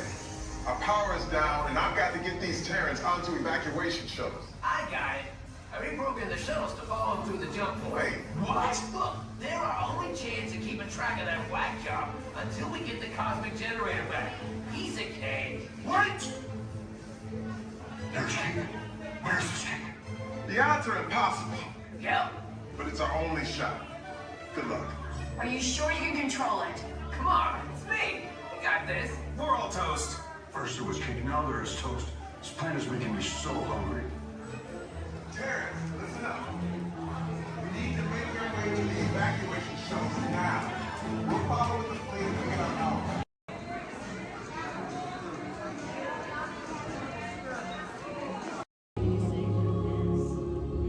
In 1923, a young man from the American Midwest, along with his older brother Roy, started a cartoon studio in the back rooms of a small real estate office in Hollywood, California. This was the small beginning of a family entertainment company that would create unforgettable stories, characters that become beloved friends, wondrous experiences, and music that has become the soundtrack of our lives. That young man was Walt Disney, a master storyteller whose imagination knew no bounds and who delighted in making the impossible possible. Disney 100, the exhibition, is a journey through 100 years of Disney magic, presented in themed galleries based on Walt Disney's creative concepts and philosophies. These include storytelling, creating believable characters, the spirit of adventure and discovery, the magic of sound and music, the world around us, real and imagined, curiosity, imagination, and technological innovation, the worldwide wonder of the Disney parks, and an everlasting sense of optimism about the future. Walt Disney famously said that it was all started by a mouse, but it really was all started by Walt himself. His philosophies became the foundation of the Walt Disney Company. They still inspire Disney's artists, filmmakers, Imagineers, and the storytellers of today. Oh boy! Oh, steady! Whoa! Hi, Mouseketeers! Well, here we go again, so hang on. Anything goes. You ready? And let the show begin! Here's my pal Walt to tell you how the magic is made. There's a lot of satisfaction in developing ideas into reality when we consider a new project we really studied. Not just the surface idea, but everything about it. And when we go into that new project, we believe in it all the way. We have confidence in our ability to do it right, and we work hard to do the best possible job. There's really no secret about our approach. We keep moving forward, opening up new doors, doing new things, because we're curious. And curiosity keeps leading us down new paths. We're always exploring and experimenting. Everybody ready? Then on with the show! For your safety, please remain fully seated, no lap sitting, and hold on to all loose items. From the outside.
are standing or sitting on the stairs, we ask that you please clear the stairway. Everyone else, please remain where you are until we've completed our docking. Once again, please clear the stairway. You'll be given an all clear when it is safe to travel the stairs and go ashore. Por favor, manténganse alejados de las escaleras.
Users, prepare to be digitized into the world of Tron.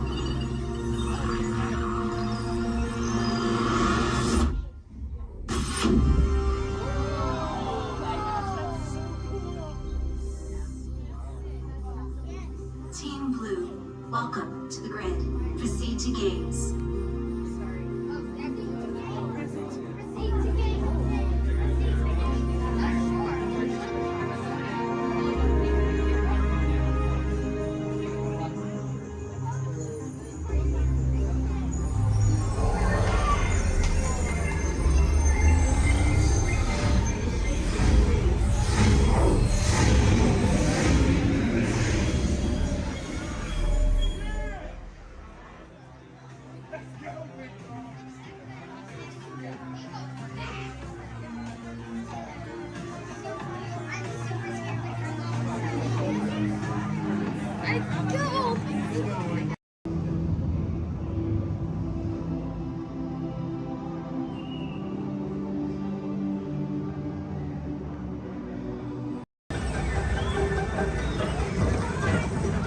Attention all visitors from Galaxy M31. Please keep forward-facing tentacles clear of oncoming vehicles. Thank you.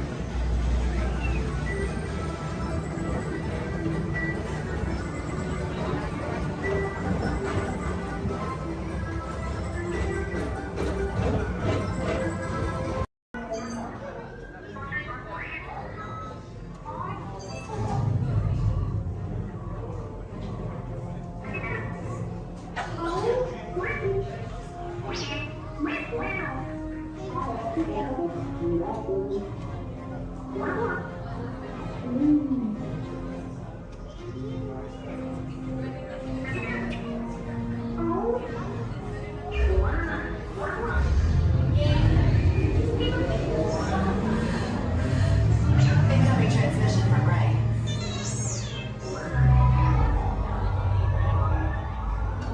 BB-8, is everyone assembled? Good. Should we be in flight prep? Recruits, thank you for joining the cause. A covert resistance team led by my friend Finn has infiltrated a First-Order Star Destroyer that is now headed to this system. Your outpost on Batu is no longer safe. We have transports waiting to take you to General Organa's secret base on Pucara. I'll regroup with you there. The Resistance desperately needs your help in our fight against Kylo Ren and the First Order. Remember, it is vital that you keep the location of the Bakara base secret. Lieutenant Beck, one of our top commanders, will lead you. Affirmative. Transport is ready. 9 and I shall personally see them delivered. Thank you, Lieutenant. Welcome to the Crawlers. May the Force be with us. Commander Poltam and a squadron of X-Wings shall escort us to the rendezvous point on Bakara. Roger, this is Black Leader. I hear you're a fine-looking group of recruits. Well, no time to waste. Let's get you on your way to the General. Stand clear. Deck doors opening now. Hurry, all recruits to transport. No need for safety gear, it'll be a smooth ride. Ground crews, deck is in motion. Recruits crossing to transport. Initiate pre-flight sequence on Deck 3 for Bakara.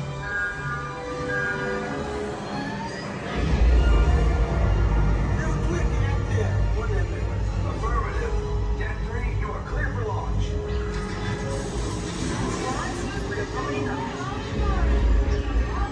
Bakara personnel, this is your final call on board. Transport away from the blast doors, all the way forward.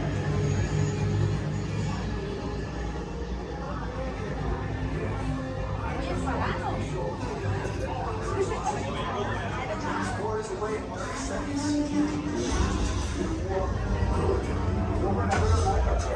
Yes, check the hyperdrive also. Transport take off in 20 seconds. Good. Airspeed sensor. Thank you, Nina. Black Leader, are you and your team ready? Affirmative. Engines are hot. Red 2, Blue 5, reporting. Red 2, check. Blue 5 standing by. Engage repulsors and hold on, recruits. More ships. Launch.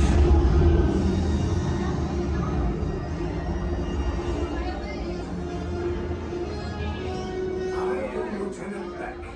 As you heard from Ray, I have been tasked with getting you to Bakara. Red 2, Blue 5, keep tight now. Let's get ready to make that jump to light speed on mark. Black Leader, we're picking up an unusual signal. Are you spotting anything? Yeah, I see it. We'll check it out. BB-8, what do you got? There appear to be a number of small craft heading our way. Raise the shields. We get company. First Order TIE fighters. Reroute. Reroute. Red 2, Blue 5, we got a cute path so transport can make the jump. They're all over us. We lost Red 2, more incoming. Blue 5 taking evasive action. Try to shake him, Blue. I'm trying. We lost Blue 5.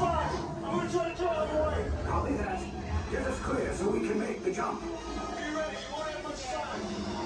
Where are all those TIE fighters coming from? Star Destroyers.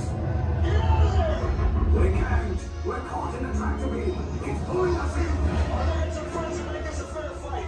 Don't worry, I'll come back for you. Stay strong. Cargo vessel TR-141, identify yourselves and prepare to be boarded. This is TR-141. We are a civilian vessel. By whose authority are we being detained? By the authority of the First Order, Resistance scum. Now bring down your shields and prepare to be boarded. They'll want the location of our secret base. Tell them nothing. The future of the Resistance is at stake. I have a bad feeling about this. Stand back from those doors. Attention, passengers of the TR-141. You have been identified as enemies of the First Order. You will disembark immediately and prepare yourself for interrogation. Proceed forward, now.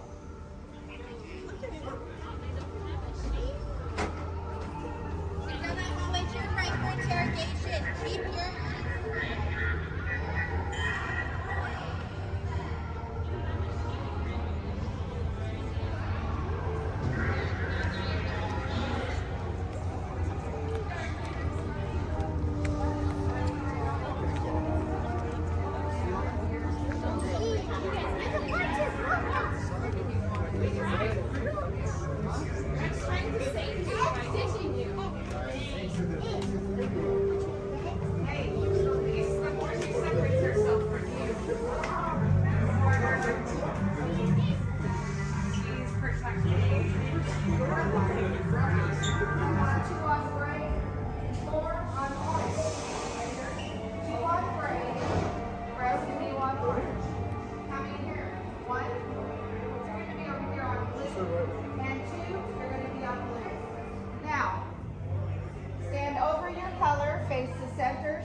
shoulder. Now remember the color you've been assigned: blue, red, gray, and orange. It'll be an important part of your interrogation process. You're going to need to know that color at the end of your interrogation and possible long-term motives. How many? You'll be assigned blue. Quickly to the end of the hallway. How many? 4. You'll be assigned red. How many? You'll be assigned gray. Now, this cell door opens, so we'll call you in by your assigned color. And you will tell us everything. No, oh, you're going to have a tough time in interrogation. Get on your color. There you go. Scoot over, Blue. Make a little room. Get on your color. Not the lights, on the color. Where do you go?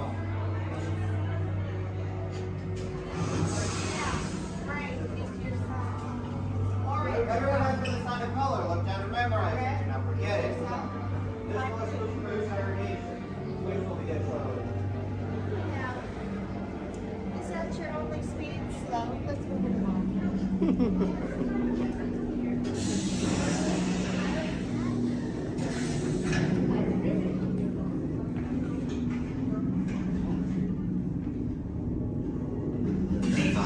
Yes, General. Enemies of the First Order, we will soon snuff out your meager resistance. You chose the wrong side, and now you will pay. The resistance prisoners. You have what I want. You know the location of the secret base, and I will take it from you. We are needed on the bridge. Keep the prisoners here. I will return to finish this personally.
To the escape pod base. Those droids are programmed to return you to Batu.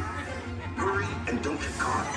Lieutenant Beck will guide you. Recruits, for your safety, stay seated with seatbelts securely fastened. Keep hands, arms, feet, and legs inside the transport and supervise your children. Tell them it's a prisoner transfer. Did it work? Good. Now get a move on. There's a clear path to the turbo lifts at the end of the hallway. Turn right. Probe droid. You're lucky it didn't spot you. Take those turbo lifts and stay out of trouble. Hey, you're not authorized. Wait, go to the prisoners.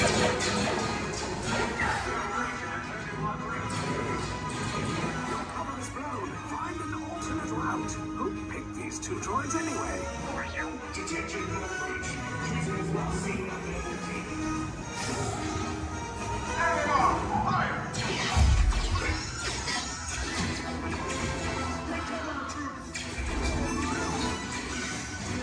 The escape pod just below us. Hurry! No, not up! I said down!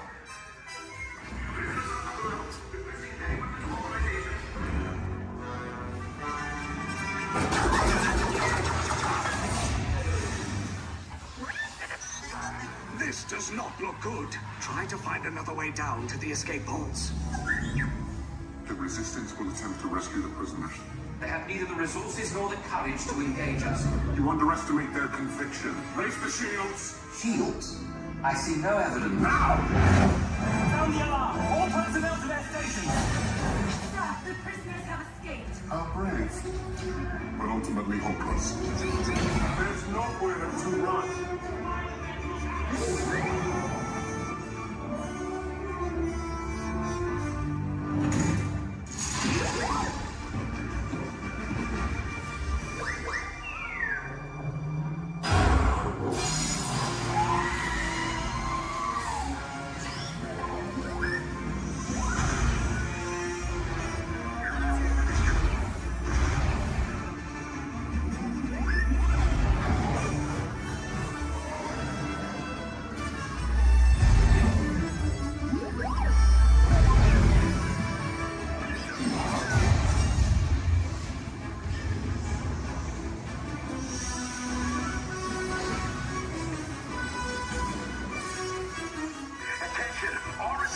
personnel. Abandon ship. I repeat, abandon ship. This destroyer is about. There's no escape. You will tell me the location of the secret base, and then I will destroy you and the resistance.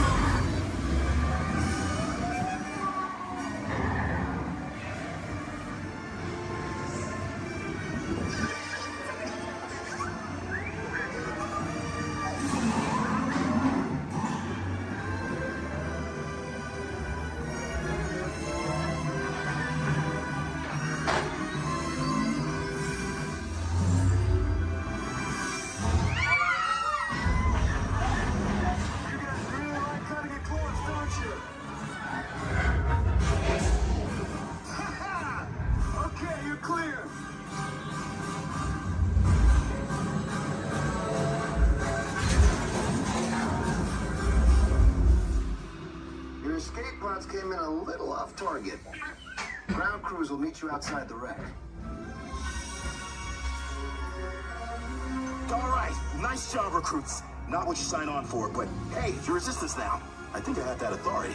Right, Beck? Where's the lieutenant? I need eyes on Beck. Rhino, scout for his pod beacon. More escape pods down in Sector 4. Verification pending from key command personnel. Where's the lieutenant? I need eyes on Beck. Lieutenant Beck here. Beck! You're alive! I should hope so. Great job, recruits. Thanks to your heroism, the location of the resistance base is secure. Bravo! Yes, R5, you too.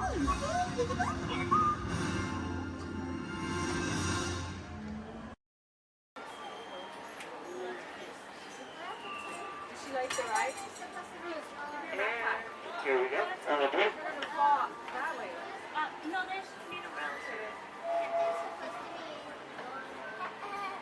Yeah, but it fell off. I don't know. I just want to take it off. Just grab that blue blanket.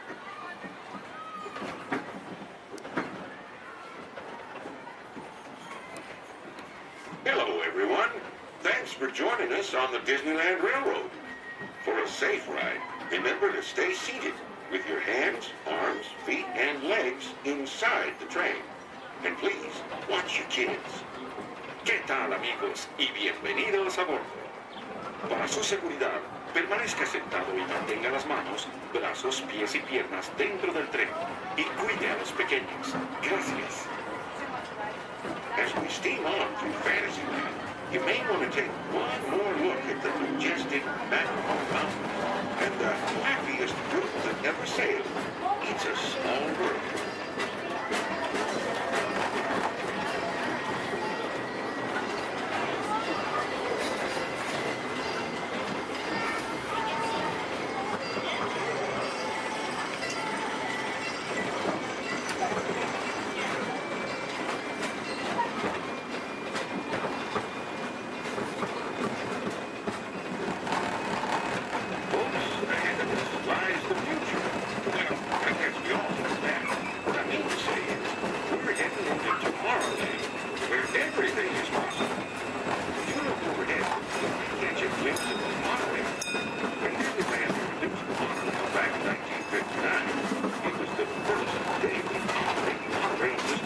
entire Western Hemisphere.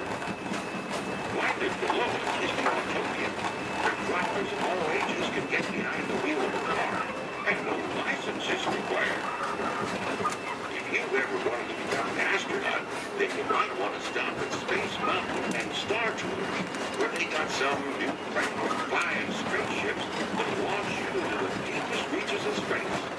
You can ride them if you got the mind, and the nerve. Well, folks, we're now arriving at... All kids need to be seated all the way down the bench. Princess with the pink ears on. Sit down, please. The belongings and step carefully from the train. Thanks. Have fun in the future. For the rest of you, just sit tight. We'll be on our way again in just a minute.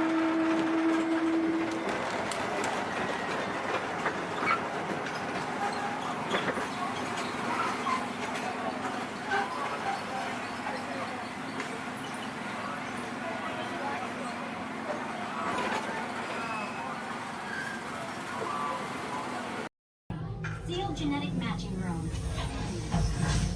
Okay, Dr. Stevens, they're ready. Can everyone see me? Great. Welcome to the Avatar program. Soon, you're going to have a chance to undertake an amazing Na'vi rite of passage, flying on the back of this powerful animal called an Ikron, or as we call it, a Banshee. The way you're going to do this is by being matched to something called an avatar. And I'm here to help you guys get ready. But first, we have to scan you for Pandoran microparasites. All right, everyone, stay on your number and move your arms a bit. Whoa. Okay, start scan.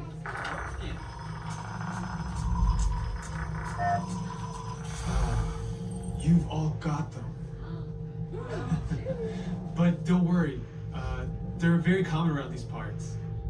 Let's start the decon. Initiating GMR decon. Stay still over your number. You're not going to feel a thing. Ow. You're doing great.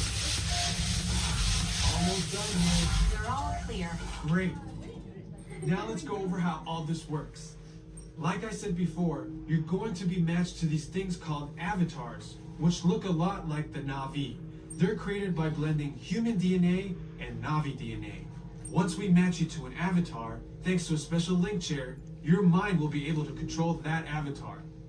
Using avatars to fly this way was all figured out by my boss, Dr. Jackie Ogden.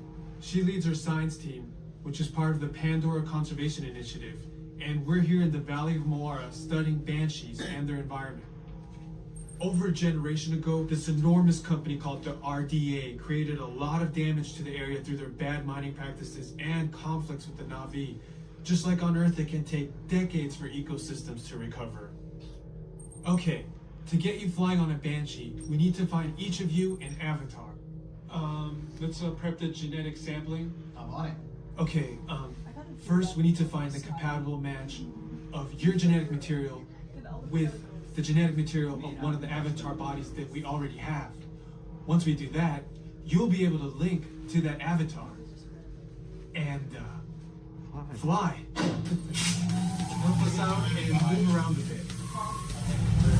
Almost. Yes, got him. Now, let's find you your avatar matches.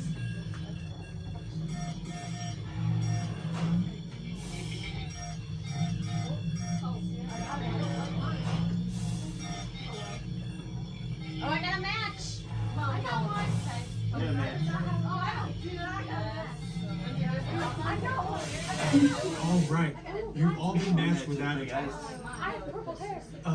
Looks like they're ready for you in the next room. When the door opens, please go inside, all the way in, and stand over the same number that you're standing over now.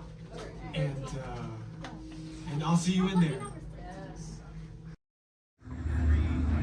Okay, they're headed for the jump point. This plan is never gonna work. Well, okay, I'm marked onto your vehicle. We'll be right behind you. Nothing to worry about. Unless we cannot stop this unusually large man. Then you're likely doomed. Good luck. You're gonna need it.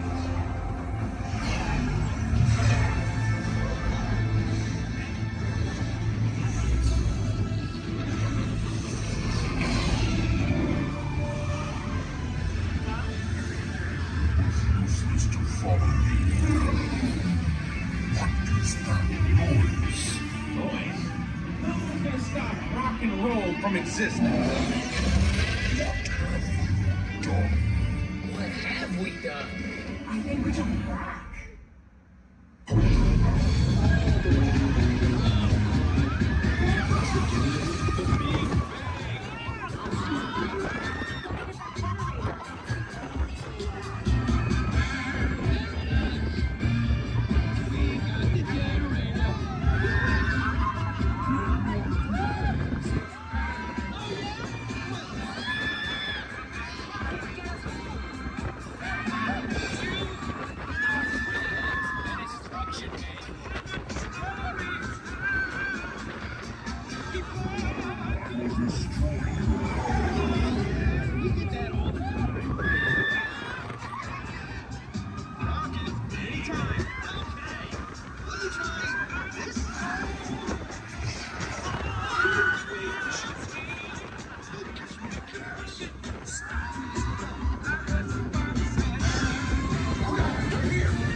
Heroes.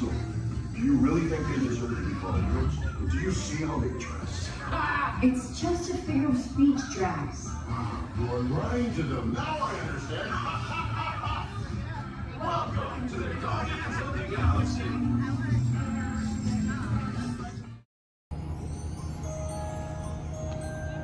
Your attention, please. Disneyland has now ended its normal operating day. We thank you for your visit to the Magic Kingdom and that the memories you've made will bring you back again soon. While the rest of the park closes, Main Street will remain open for your shopping convenience. Thank you. Su atención, por favor. Disneyland ha terminado su día normal de operaciones. Les agradecemos su visita al Reino Mágico y esperamos que regresen pronto para crear aún más recuerdos. Mientras que el resto del parque comienza a cerrar, las tiendas de Main Street permanecerán abiertas para su comodidad. Gracias.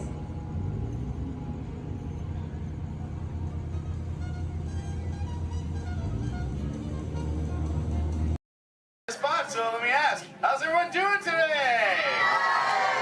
Sweet. Welcome everyone to the Aquatorium and welcome to Turtle Talk. My name's John, I'll be your host. You're all here to have a conversation with the coolest sea turtle in the entire ocean. Do you know his name? That's right, it's Crush. Let me show you how it's going to work. Right here is our window to the Pacific. It allows us to see all of the undersea life that swum by. Up there in the corner is our hydrophone that allows us to communicate with all the undersea life. So it's going to be very conversational, meaning Crush will talk to you. You'll be able to talk to Crush. He's got questions for you. And hopefully you all have some questions for him. You can ask him anything you want. You can ask him what he likes to eat, what he does in his free time, what's the meaning of life, anything like that. He'll be happy to try to answer. If you do need to leave at any time, it's okay. Just use the doors on the opposite side of where you entered or right back here. Back there's my pal Brian. Everyone say hi, Brian! Hi! Brian will be back there to assist you if you should need any assistance during the show. I'm going to lower the lights and lower the music here so we can see and hear just a little better. My friends the Moonfish are going to be coming out here and showing you some rules. First rule inside, please no eating during the show. And no drinking. No smoking.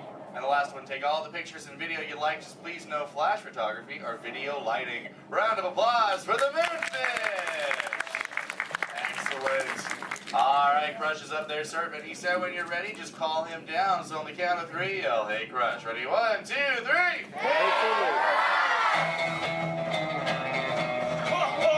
Righteous! Righteous! Yeah! Dude! Scope out that double spinner intro by the turtle, dude. Yeah. Jaw. check out all the humans in the human tank. Hello, human dudes. Oh, hey, dudes. Oh, dude, there's even little grommet dudes, sub level. Hello, little dudes. Focus, little dudes. Awesome. Dude, it's John. What's going on, dude? Hey, dude. Hey, do you think you can help me talk to a grommet right over here? Right down front, kind of in the middle, wearing like a greeny color shell, dude. Brown moss on the noggin. Hey, what's your name, dude? Rudy. Nice to meet you, Rockin' Rudy, dude. Hey, do you know how to talk like a turtle? No. Oh, no worries. I'll teach you. Can you say totally? No, I can't. Okay, then. Let's go over here, John, dude. Yeah, let's talk to the dudette right here in the pinky shell, dude. Let's see if she can say totally. Hey, what's your name, dude? Gabby. Nice to meet you, Groovy Gabby, dude. So can you say totally? Totally. Whoa, you're good. Okay, now can you say sweet? Sweet. Okay, put both those words together, Groovy Gabby, and say totally sweet. Totally sweet. Whoa, dude, human dude, put your fins together for Groovy Gabby for totally talking turtle, dude. Dude, you're like bilingual. Hey, so like, where do you come from, Gabby, dude? Where do you live? Canada. Ooh, dude, you come from Canada, dude. That's excellent. I have no idea where that is. So how's the surf in the Canada, dude? Why are we whispering? Well, no worries, dude. Hey, so like, who brought you here on this fine day from the Canada, dude? Who'd you come with? With my family? Oh, excellent, dude. You brought the whole familia. Wouldn't it be cool if I talked to, like, your parental units? Totally say chaw. Chaw. Awesome. Okay, let's find out where they are. Parental units of Groovy Gabby, where are you at? Raise your fin. I want to talk to you. Over here, dude. Oh, dude, excellent, dude. They're, like, way over there. They're, like, taking a mini vacay from the little one over there, dude. Hey, what's your name, dude? Walt. Nice to meet you. What relationship are you to the Groovy Gabby, dude? Father. Oh, you're the Papa Bear. Excellent. Hey, so how many little ones do you have? 2. Oh, you're just getting started. Excellent. Dude, the Crush Man's got 65. You should totally try that. Well, hey, I was wondering, do your little ones ask you a lot of questions? Oh, yeah. Do you always have the answers right? Oh, dude, I'm totally the same way, dude. My youngest son, Squirt, dude, he asks me questions all the time, and I'm like, I do not know. In fact, human dudes, that's totally why I'm here today, to answer all those questions Squirt has about you human dudes. So if you can help me, and so I can take it back to him, totally say chaw. Oh, dude, you so totally rock! Dude! Whoa, dude, we got some advanced turtle talkers out there. Excellent. For the rest of you dudes, whenever a green sea turtle says you so totally rock, you reply by saying, dude, really loud. So, you so totally rock! Dude! Excellent, now you're all talking turtle. Let's move on to Squirt's first question. Numero uno. Squirt saw you human dudes at the beach the other day, and he wanted to know what you dudes do when you go to the beach. So shout it out, human dudes. What do you do when you go to the beach? Dude, kill the motor, dude. I heard some surfers, swimming, tanning. One little dude over here was like, boogie board. That was awesome. Well, let's see you swimmers out there. Raise your fin if you know how to swim. Oh, not many adults know how to swim. Okay, this is muy importante, human dudes. Raise your fin if you've ever swam or swummed or swam it in your entire life, dude. Oh, that's more like it. Hey, John, dude, let's go to this side of the tank in the first row, fourth noggin. That dudette looks like a most excellent swimmer. Hey, dudette, what's your name? Me? Sandra. Nice to meet you, Surfing Sandra, dude. You should have seen your face when I first called on you. You were like...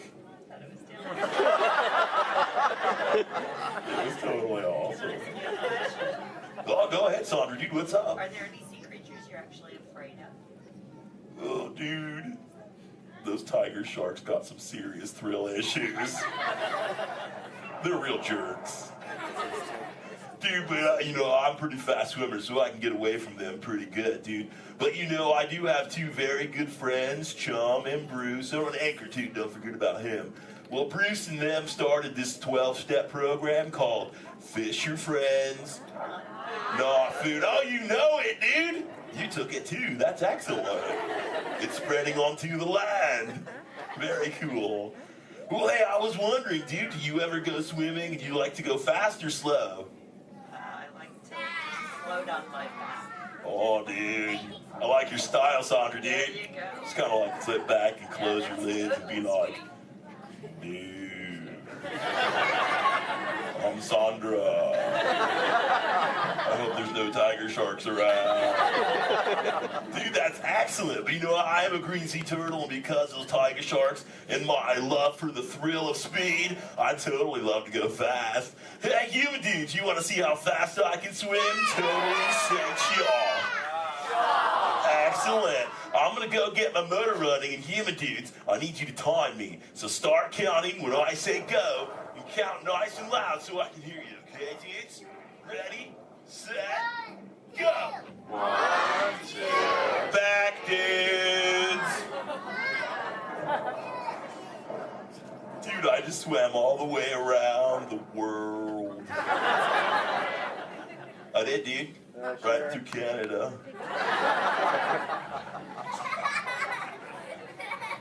Dude, I can't even keep a straight face. I'm totally pulling your fin, dudes.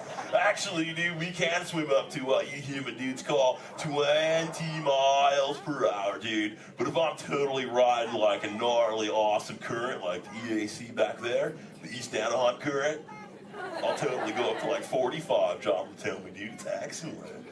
Oh, dude, but where are my manners, human dudes? I'm totally doing all the talking. So if you have a question for me, dudes, totally raise your fin nice and high, human dudes. And keep your fin high so I can totally see it. Excellent, dude. All right, hey, John, dude, let's go to this side of the tank. Right in the top part of the lily pad looks like a little dude with a stripy colored, multicolored shell, dude. Totally, dude. Excellent. Hey, dude, what's your name? Robert?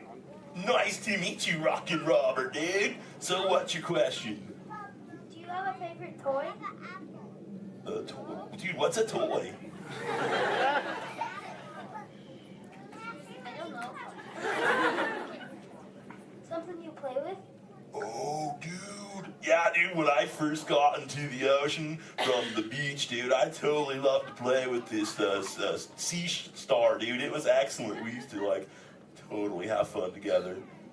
Do you have a favorite toy, dude? Yeah. What is it, dude? A stuffed animal?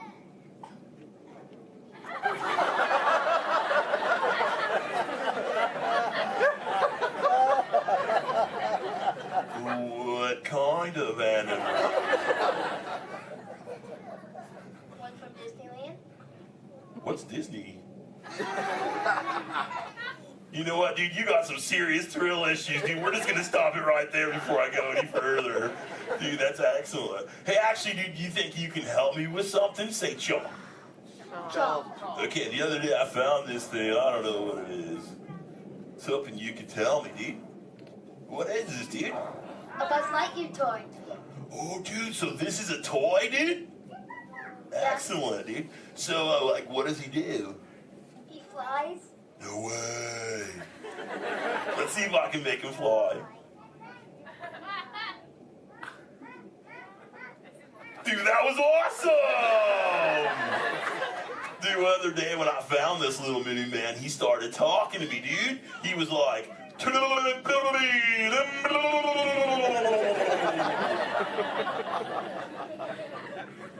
I don't know what that means, and he doesn't say it anymore. So do you think Squirt will like this for his next Hatch Day, dude? Say chaw. Chaw. Excellent, I'll totally give it to him. And thanks for your help, dude. You so totally rock. Dude. Does anyone else have a question for the Crush Man? Raise your fin, dude. Oh, dude, let's just go right to the other side, right down front. Looks like a little dudette in a white shell right here, dude. Totally. What's your name, dude? Mallory? Nice to meet you, Mallory, dude. So what would you like to know? Well, if I could breathe into water, would you let me ride on your back? Dude, totally, dude. That'd be the most excellent ride ever, dude. I've always wanted to know what it's like to ride on my shell. If I'm always riding in my shell. Dude, I bet so too. Well, if you ever learn the superpower of breathing under the water, dude, totally find me in the Pacific Ocean. I'll be waiting. I'll try. Excellent, dude. You're awesome. Hey, it was totally nice meeting you, dude. And for the rest of you humans, this has been excellent. I've learned so much. But I gotta give all this Mondo knowledge back to Squirt. But before I leave you, let me give you some of my ancient turtle wisdom. Remember, human dudes, in the big ocean of life, never make an enemy out of a sea anemone. A sea anemone.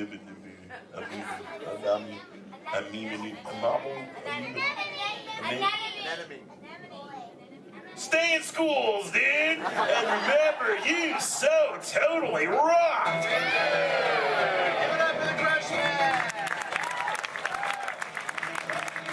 Alright, give it to each one your exit ready. Escape, the doors in the back.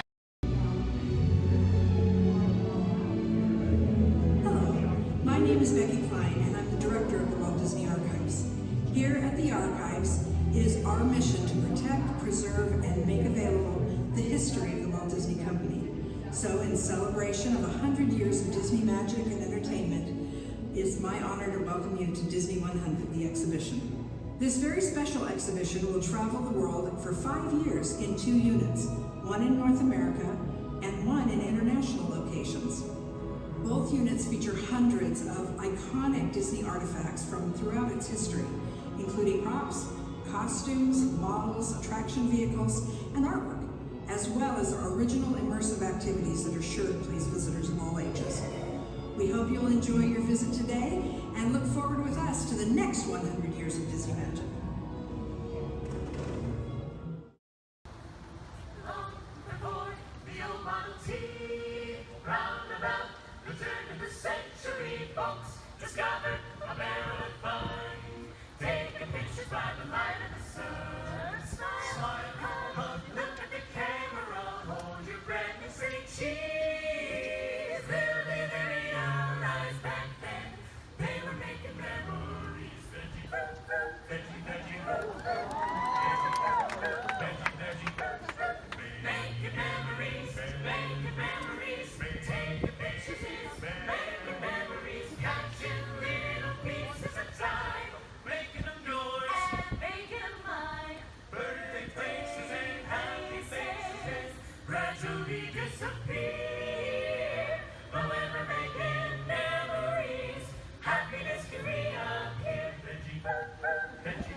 attention, please.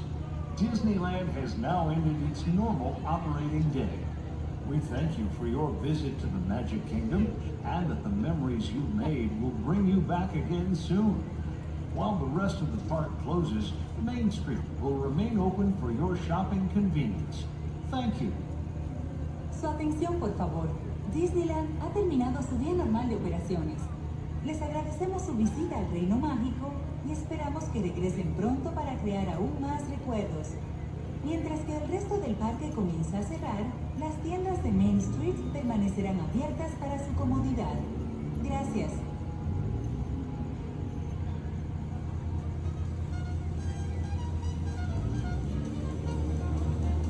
Enemy of the Galactic Alliance. Send reinforcements immediately. Calling Star Command!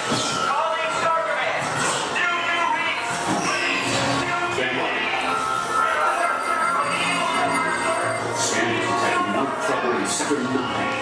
No doubt it's the work of that nefarious coup, the sworn enemy of the Galactic Alliance, the evil Emperor Zurg. His robotic army is stealing crystallic fusion power cells. Without those cells, we'll all be powerless and at the mercy of Zurg. Star Command picked a fine time to send the new recruits. All right, you Junior Space Rangers, listen up. Zurg is using the stolen battery cells to energize his secret weapon. Our mission is to find his robots and his secret weapon and blast them. Green Squadron will retrieve the power cells, while the rest of you concentrate on those robots. You'll rendezvous at Planet Z. I will remain here at Star Command to coordinate the mission. Battle stations, report to the flight deck for immediate launch. To infinity and beyond.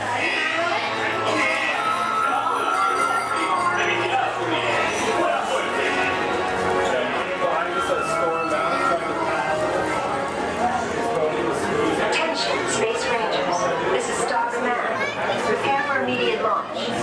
Flight safety requires that you remain seated in your cabin while you speed in the plane.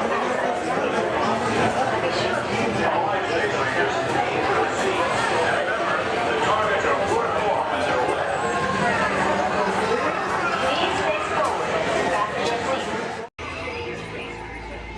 Joystick spin control is now activated. You are now in command of your space cruiser. Joystick spin control is activated.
Yes, we will return sir to the store.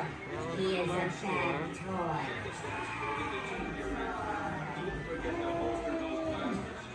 You have saved our lives. We are eternally grateful. It's been an honor serving with you.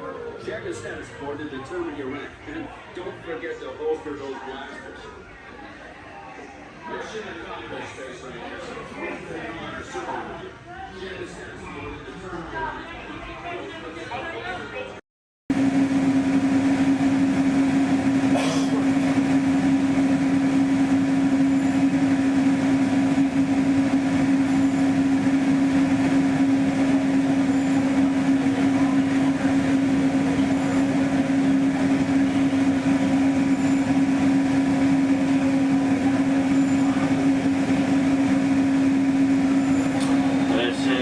Speaking like to welcome everyone on board monorail blue, brown, or red. In just a few moments we'll be departing the Tomorrowland Mono Station. Our first stop will be the downtown Disney Mono Station located by the Disneyland Resort Hotels and the downtown Disney Shopping and Dining District.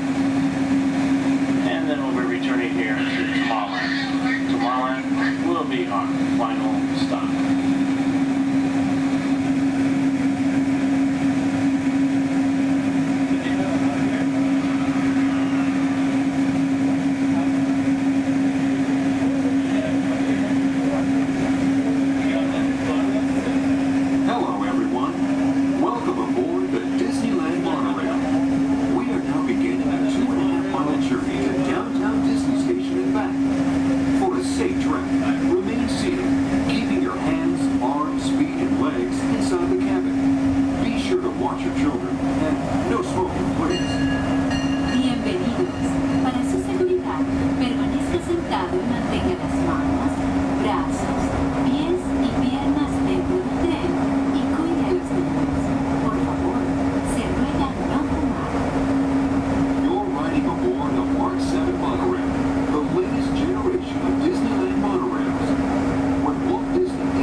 Please remain seated until the monorail comes to a complete stop.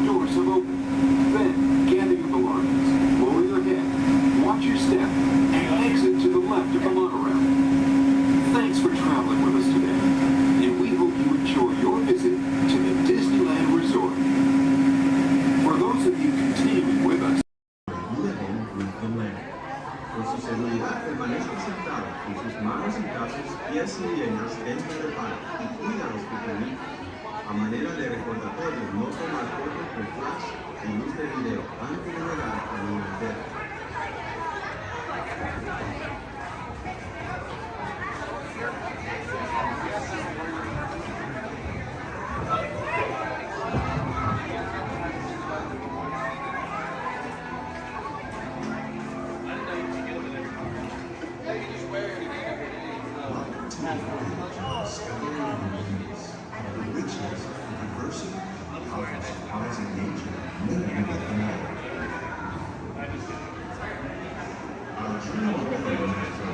Sudden changes are sweeping over the land.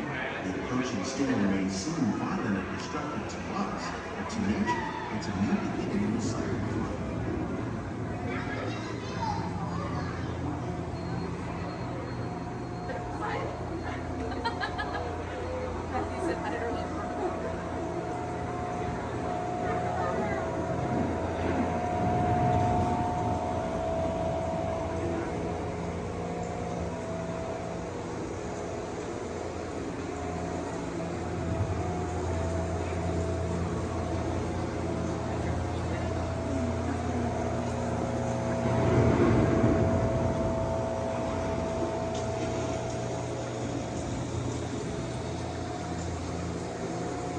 Beneath the surface of the lake, roots trap water from the flowing mud, extracting precious nutrients and minerals.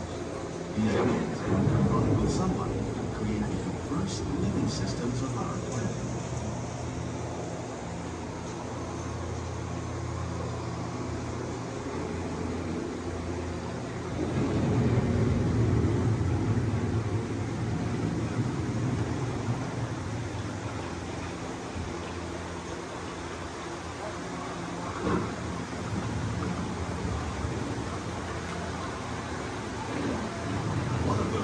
Systems is the rainforest, home to the most amazing concentration of life on our planet. These dense and beautiful forests cover only a tiny portion of the Earth's surface, but they contain more than half of its plant and animal species. Rainforests are also extremely rich in productive living systems, providing us with oxygen, food, medicines, and other elements essential to our lives.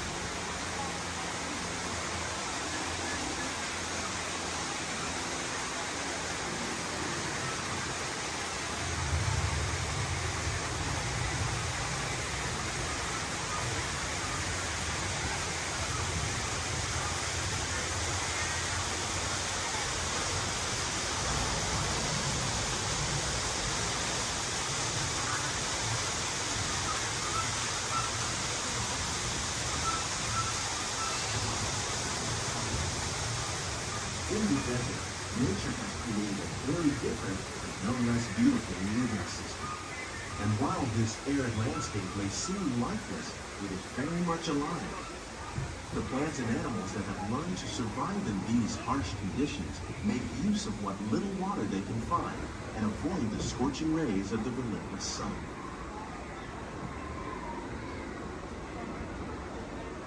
The American prairie once appeared as desolate as the desert.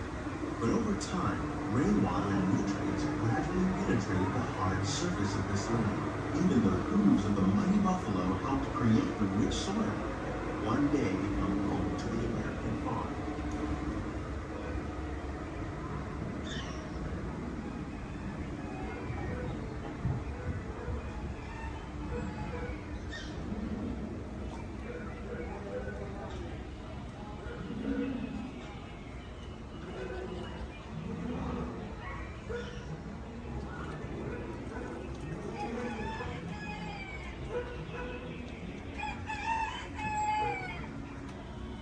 Of all the forces at work on the land, humans have had one of the most profound effects.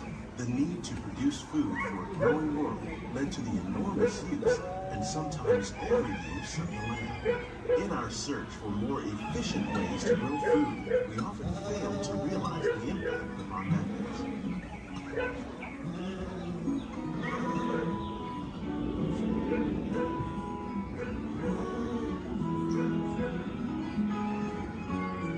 Today, we're learning to live with the land, discovering better ways to grow food that will assure both human and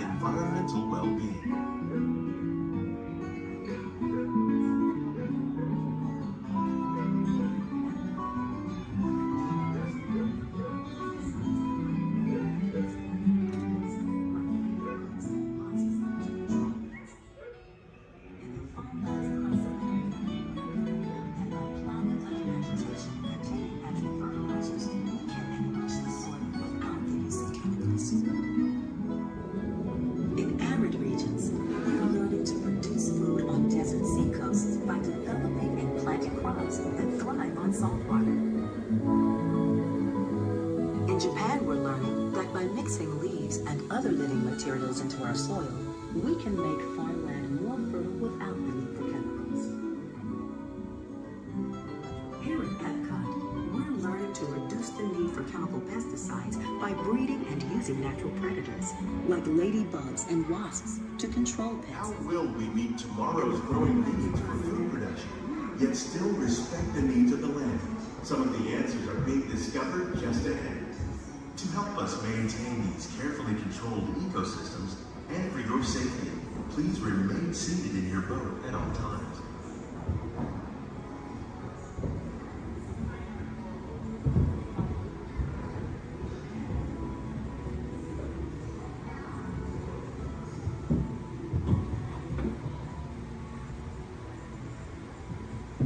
Welcome to our living laboratory, where scientists from Epcot and the U.S. Department of Agriculture are exploring innovative ways to produce bountiful harvests now and into the future.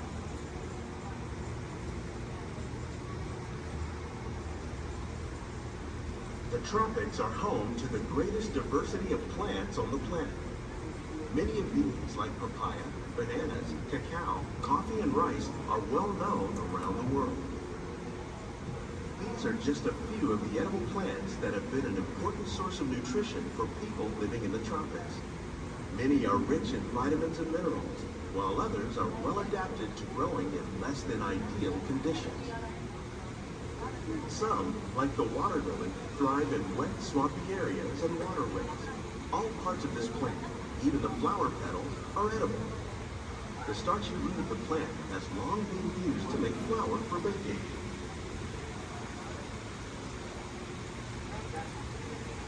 One day, many of these lesser-known tropical plants may be as important as the bananas growing on both sides of the boat.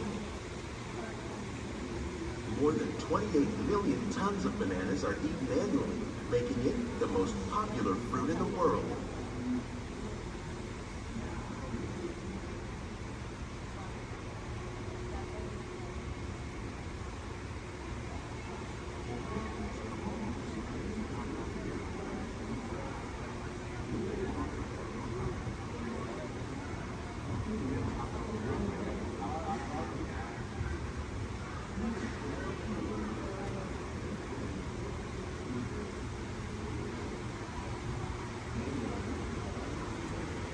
When we mention farming, you probably don't think of fish.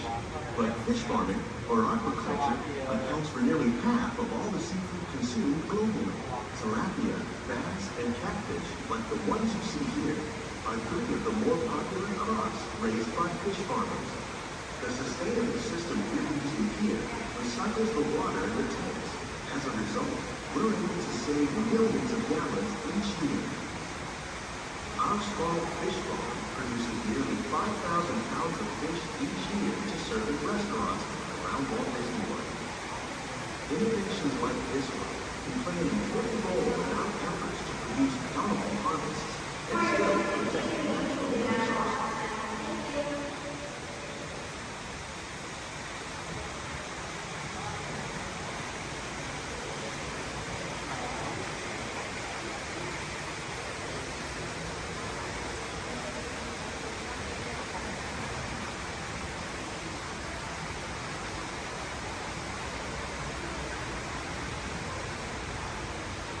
While there are more than 50,000 edible plant species in the world, most of us are only familiar with the handful that make up our everyday diet. The common grains growing here, maize, sorghum, and millet, plus rice, account for nearly 2/3 of our global food consumption. Learning how to increase yields of these staples is an important goal of research around the world.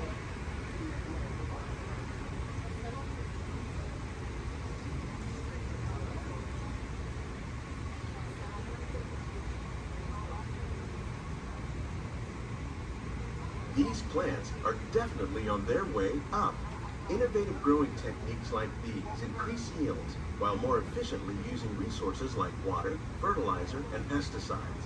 Another innovation at work here is our integrated pest management program. By populating our greenhouses with beneficial insects that prey on harmful pests, like aphids and flies, we are significantly reducing our reliance on conventional pesticides. We're growing these crops using our nutrient film system.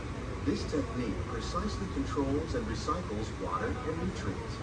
With it, we can produce over 27,000 heads of lettuce a year in this one small area.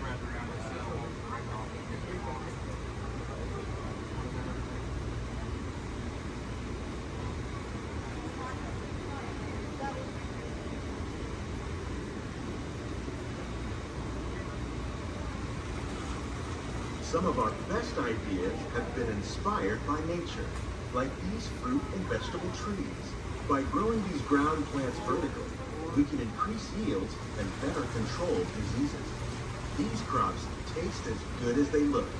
In fact, we serve more than 15 tons of produce from our greenhouses in restaurants here at the land every year.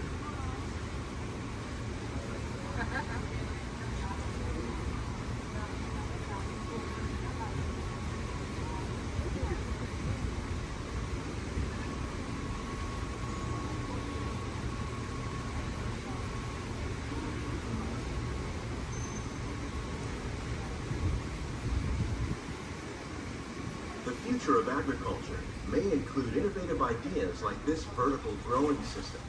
Plants grown in this way use a fraction of the space required by traditional growing methods. That saves water and increases production. The aquaponics system on your left combines hydroponics with aquaculture. The fish provide a natural source of fertilizer for the plants, and the plants help keep the water clean for the fish. It's another great way to produce more while using less. In our lab, Epcot scientists are working with the U.S. Department of Agriculture on a number of innovative projects. The goal of these efforts is to produce higher yielding and better quality plants.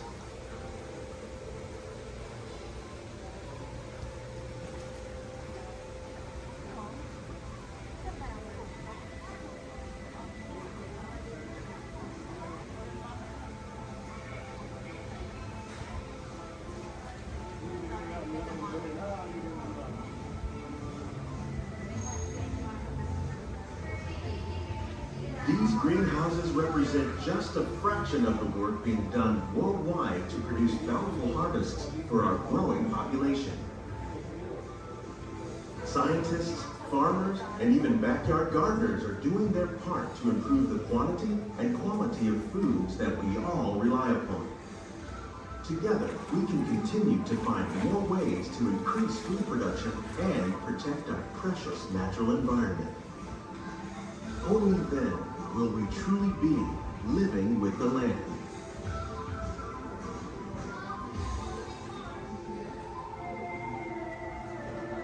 On behalf of Walt Disney World, we hope you've enjoyed this unique journey through our living laboratories. If you'd like a closer look, then check out the Behind the Scenes walking tour. It's a chance for the whole family to get up close and personal with the plants and growing techniques in our laboratory. Please keep your hands and feet inside the boat and remain seated until the boat comes to a complete stop.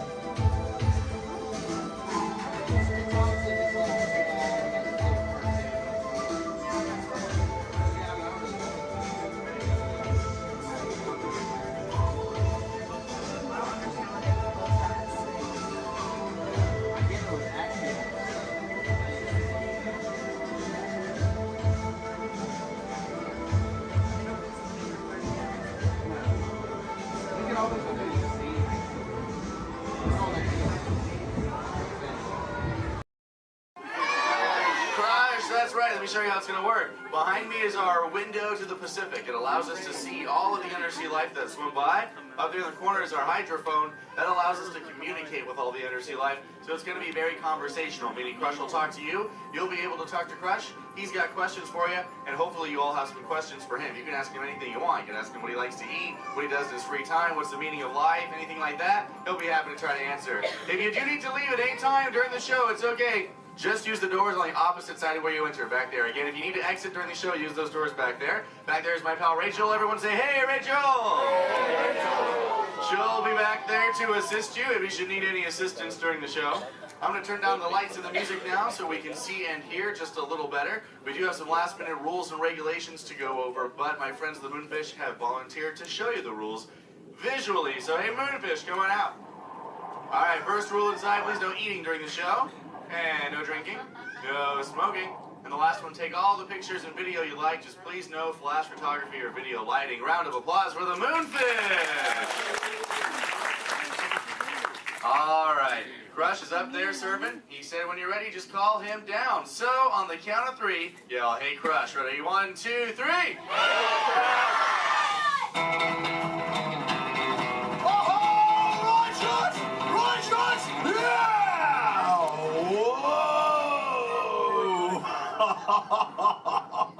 Oh, dude, check out the double spinner intro by the turtle. Whoa. Hey, check out all the human dudes in the human tank, too. Well, hello, human dudes. I said hello, human dudes. There you go. Whoa, hey, look at these little dudes, sub-level. Hey, little dudes. Focus, little dudes. Oh, man, let's totally make contact with some of the humans. Oh, hey, John, dude, come over here to the seafloor, dude. At the back of the seafloor, there's totally Mini Man by the aisle with a blue lid and sparklies on it, dude. Oh, I see it, dude. Chaw. Hey, what's your name, little dude? Well, I spent the old dude. Oh, totally sweet, dude. Let's see, how old is he? Oh, hola, little dude. Dude, me amo Crush. 6. Cool, dude. I'm 150, dude. Hey, I still got my washboard abs. Well, cool. It's actually nice to meet you. It's nice to meet all you humans. I'm here on a mission today. My youngest son, Squirt, he's got lots of questions about you human dudes, but I don't have all the answers. So, I have come to get the answers from you. If you dudes think you could help me out with that, say chaw. Oh, you so totally rock! Oh, dude, hey, for those of you that don't know, when a turtle says, you so totally rock, respond by saying, dude, nice and loud. Try one for practice, you dudes. You so totally rock! Awesome. Okay, Squirt wants to know how many of you know how to swim. Hey, raise your fin if you know how to swim, dudes. Wow, we got lots of swimmers out there. Hey, let's stay up in the seats, dude, over on this side. Last row, dude, like second noggin in, there's a dude with a white shell, kind of like lots of colors on the front, dude. Sure. What's your name? Tyler. Oh, nice to meet you, Tubular. Tyler? Hey, dude, when you go swimming, do you like to swim fast or take it nice and easy? I like to take it nice and easy. Oh, chaw. Yeah, dude, you just kind of like kick back on the shell and be like, dude. Totally, dude. Hey, I like to swim fast, though, too. Dude, you want to see me shred some biscuits? Say chaw. Chaw. Okay, dude, let me get my motor revved up. Human dudes, I want you to time me, okay? Start counting when I say go. Ready, set, go. That dudes. Totally just swam all the way around the world. Twice. Ah, dude, I can't swim that fast. Only about what you call 20 miles per hour. Hey, but check it out, dude. If I got a tiger shark on my tail, I can go way faster, dude. Hey, but I'm doing all the talking here. Humans, if you got a question for me, like totally raise your fin, dude. Talk to the dudette right there, waving me down from the second row. Hey, what's your name, dudette? Morgan, Oh, cool, it's Mondo Morgan. What's your question? do you know any twins? Turtles? Oh, I know, yeah, dude, I got lots of twins of my own, dude. There's my twins, Bill and Ted. I got my twins, Cheech and Chong. I got my triplets, Mary, Kate, and Ashley. That's really cool. What about you? Do you have lots of twins, too? Yeah, well, I'm a twin. Oh, you're totally into... Wait, that dude in front of you looks just like you. Is that your twin? Yeah. I would hope so. That'd be an odd coincidence. That's cool. Where are you dudes from? Castro Valley. Oh, where's that? By the Bay Area. Oh, okay. That's cool. That's cool area up there, dude. Way too many sharks, though. It's totally sweet. Well, thanks for your question. Who else has a question, dude? Let's see. Let's go. Hey, back to the seafloor. Let's go right over here, John, dude. There's totally a mini man up front. He's got a blue shell. He's got it near the outside, dude. Blue short sleevey shell. Hey, little dude, what's your name? Dominic, Nice to meet you, Deep Sea Dominic. What's your question, dude? have you ever been married or divorced?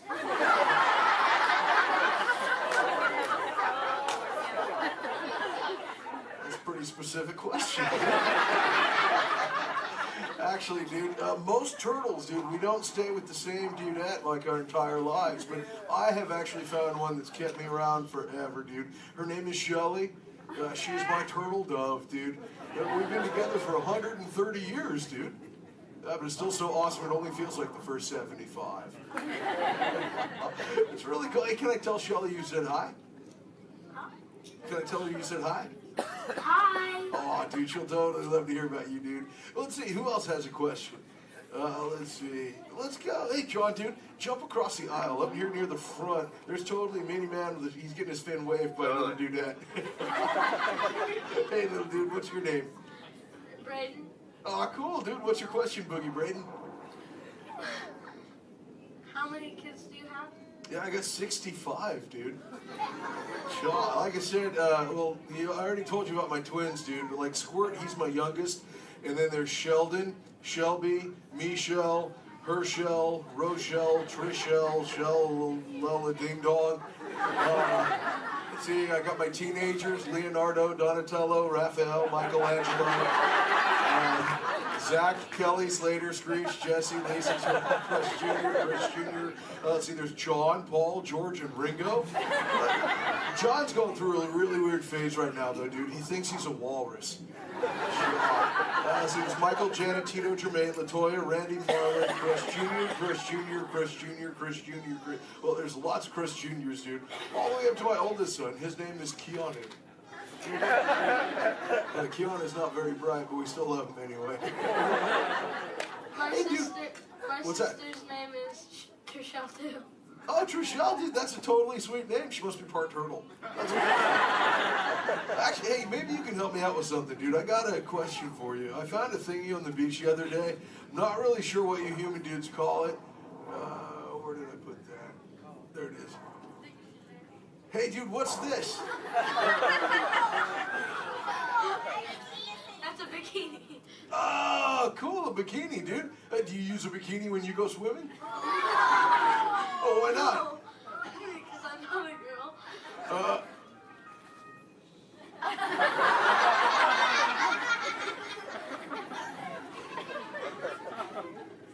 This is for chicks, dude? Does it make me look fat? Anyway, dude. Oh, let's see, dude. Hey, John. Up in the seats, dude, over on the other side. First row on the outside, second noggin over. That dude with like the specs on the noggin, she had her fin raised too. Where, dude? Chill from the two noggins to the outside. Oh, totally. Hi, dude. What's your name? Cassandra. Oh, nice to meet you, Kahuna Cassandra. Hey, oh, did you have a question too? Yes. What do you speak a second language? Yeah, I speak a little bit of whale, some orca, and some dolphin. That's pretty cool. I'm learning, like I said, like I speak human pretty well too. But you know, my friend Little Blue, she's like the best at it, dude. Hey, do you human dudes want to meet Little Blue? I think she's around here somewhere, dude. Call her out, dude. Say, hey, Little Blue! Whoa, there she is. Hey, Little Blue, dude. Check it out. I was hanging out with these human dudes. Cassandra over there wanted to know if I speak any other lingo, dude. I told her I was speaking just a little bit of whale, dude. I can speak whale. I totally Okay, know. everyone, repeat after me. Hello.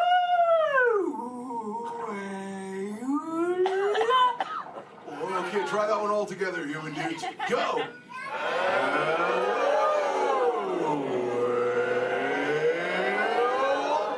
Wow, you human dudes speak whale really good, dude. That was just like excellent.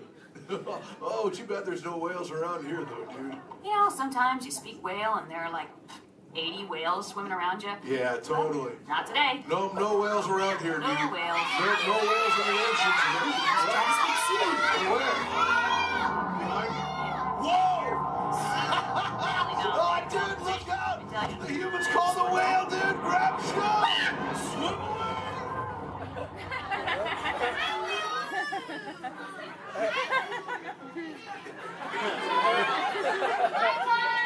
Dude, Little Blue, you're totally a squishy fishy. What should we do? Tell the whale to go away.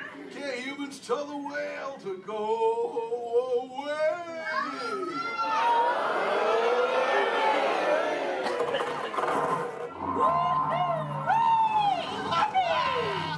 Was excellent! Oh, see you later, Little Blue! Hey, humans, put your fins together for saving Little Blue!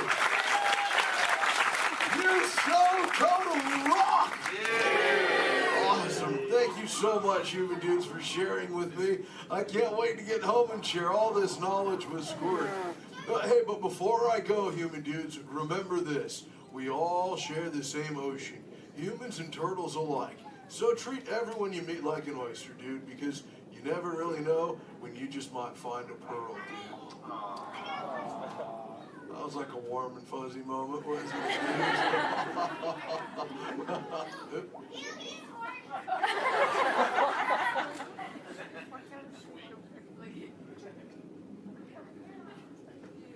That wasn't me, dude.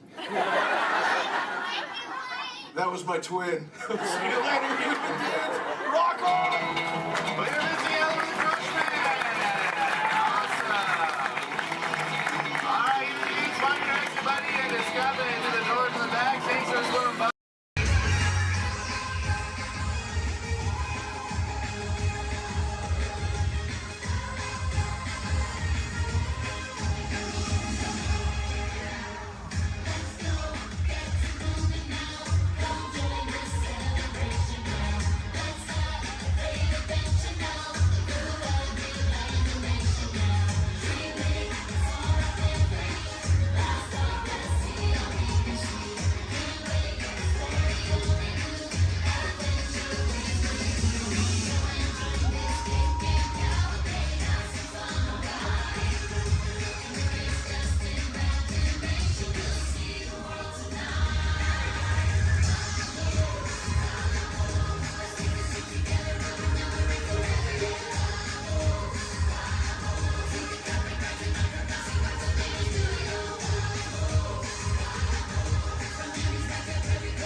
Hello, aqua adventurers. Here's a little fish food for thought. Sea turtles often confuse trash, like plastic bags, for food. But you can make a positive impact by recycling and limiting the use of single-use plastics.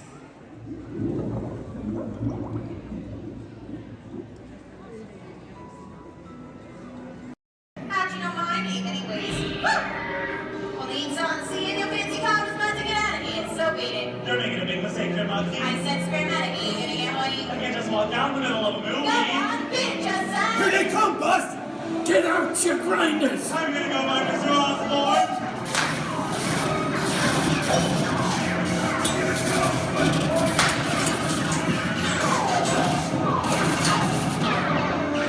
I'm hit! Hey, I'm hit! Foxy! They got spin! Foxy! Foxy! Please hit the man! Real again!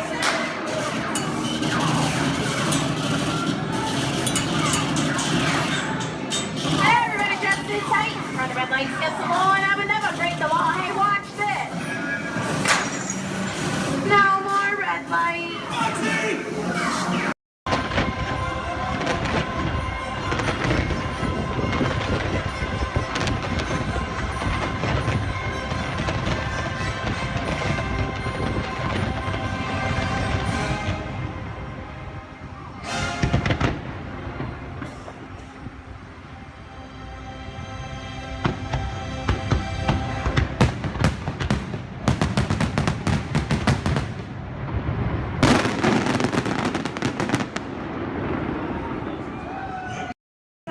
My name is Christina, and here at Seabase I do have a few reminders.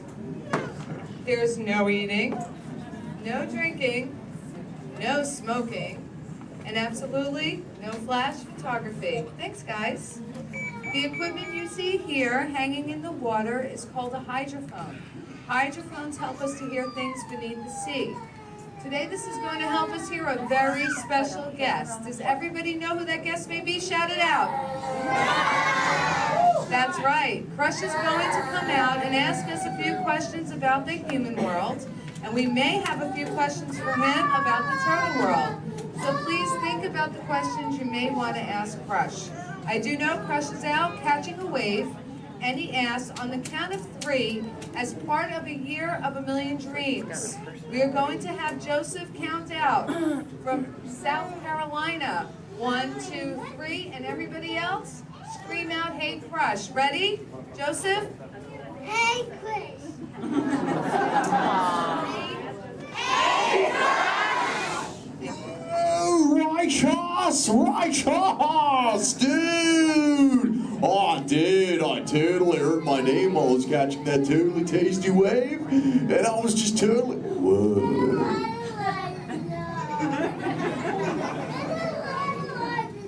Check out all of you human dudes in the human tank. Hello, dudes! Oh, they live. Hey, dudes! Whoa, there's a little Brahmin sub-level. Awesome! You know, where there's little dudes and dudettes, I bet there's some fellow moms and pops. Let's hear it from all of the moms and pops! Yeah! Awesome! Let's meet some humans up close. Hey, there's a dude here with a light lid and a gray shell. Hey, dude. What's your name, mini man? Mitchell. Mitchell. Mighty Mitchell, dude. Where are you from, dude? Kansas. Whoa. Never heard of it. That's cool, though, Mitchell. Do you think any of your friends back home knew you would be talking to a turtle? Not really, no. Yeah. Well, dude, if you told me earlier I'd be talking to a human, I'd have been like, no way. Hey, Mitchell, dude, it's really nice to meet you.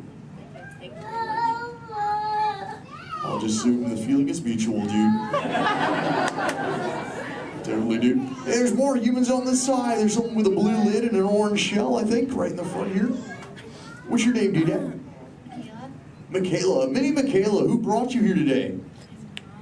Your mom. Where's the mom to Michaela, dude? Oh, way in the back.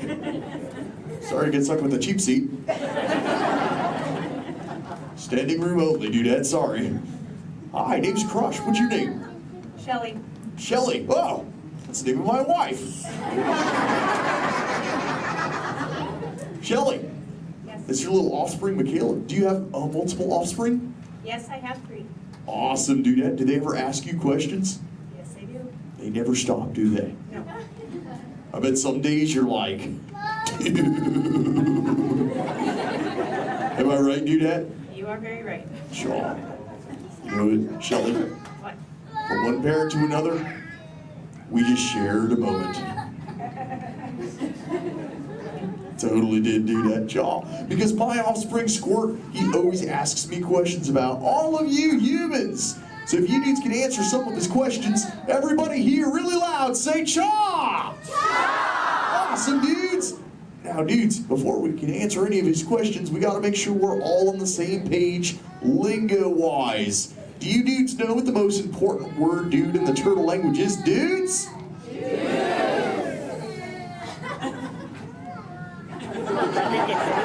That's right, it's totally dude. Because dude can be used in so many different ways. Example, if something is totally awesome, you say dude like this.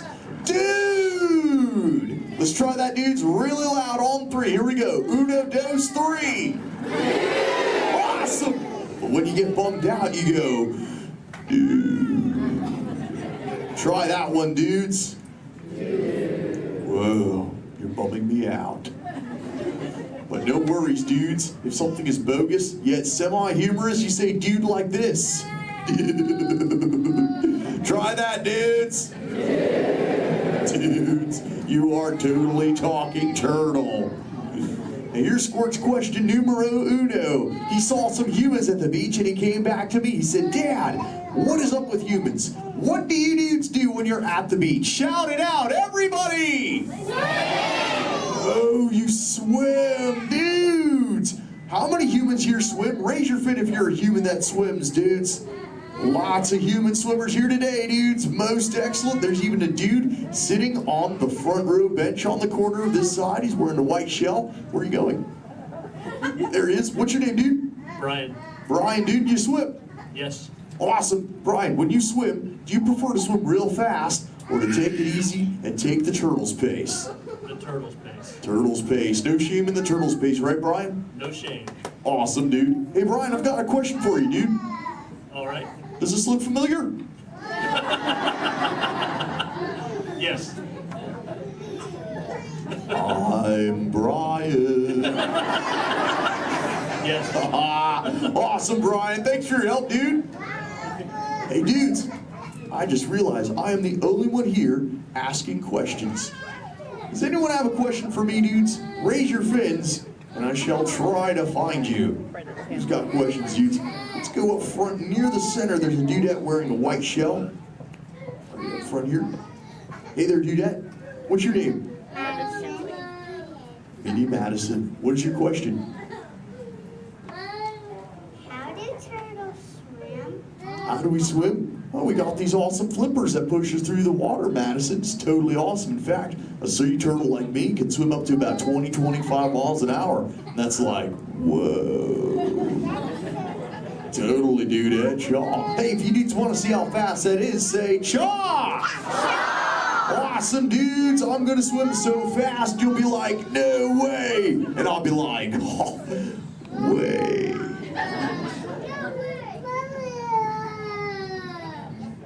Dudes, I'm building up the speed now. Here we go, dudes. Check it out. Right.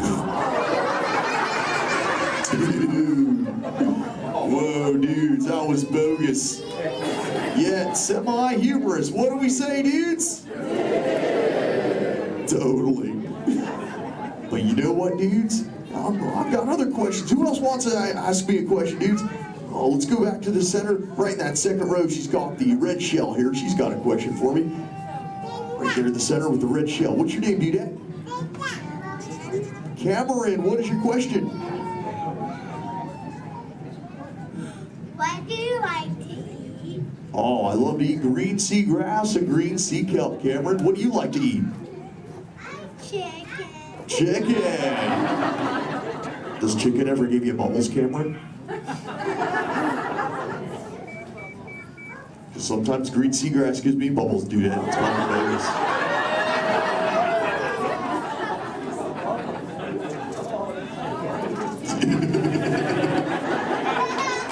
Sorry about that, dudes. Who else has a question for me? Whoa. Let's go over towards this side near the center. He's got the dark shell in that second row. Really dark shell in the second row, sub-level. What's your name, dude? Cameron. Another Cameron?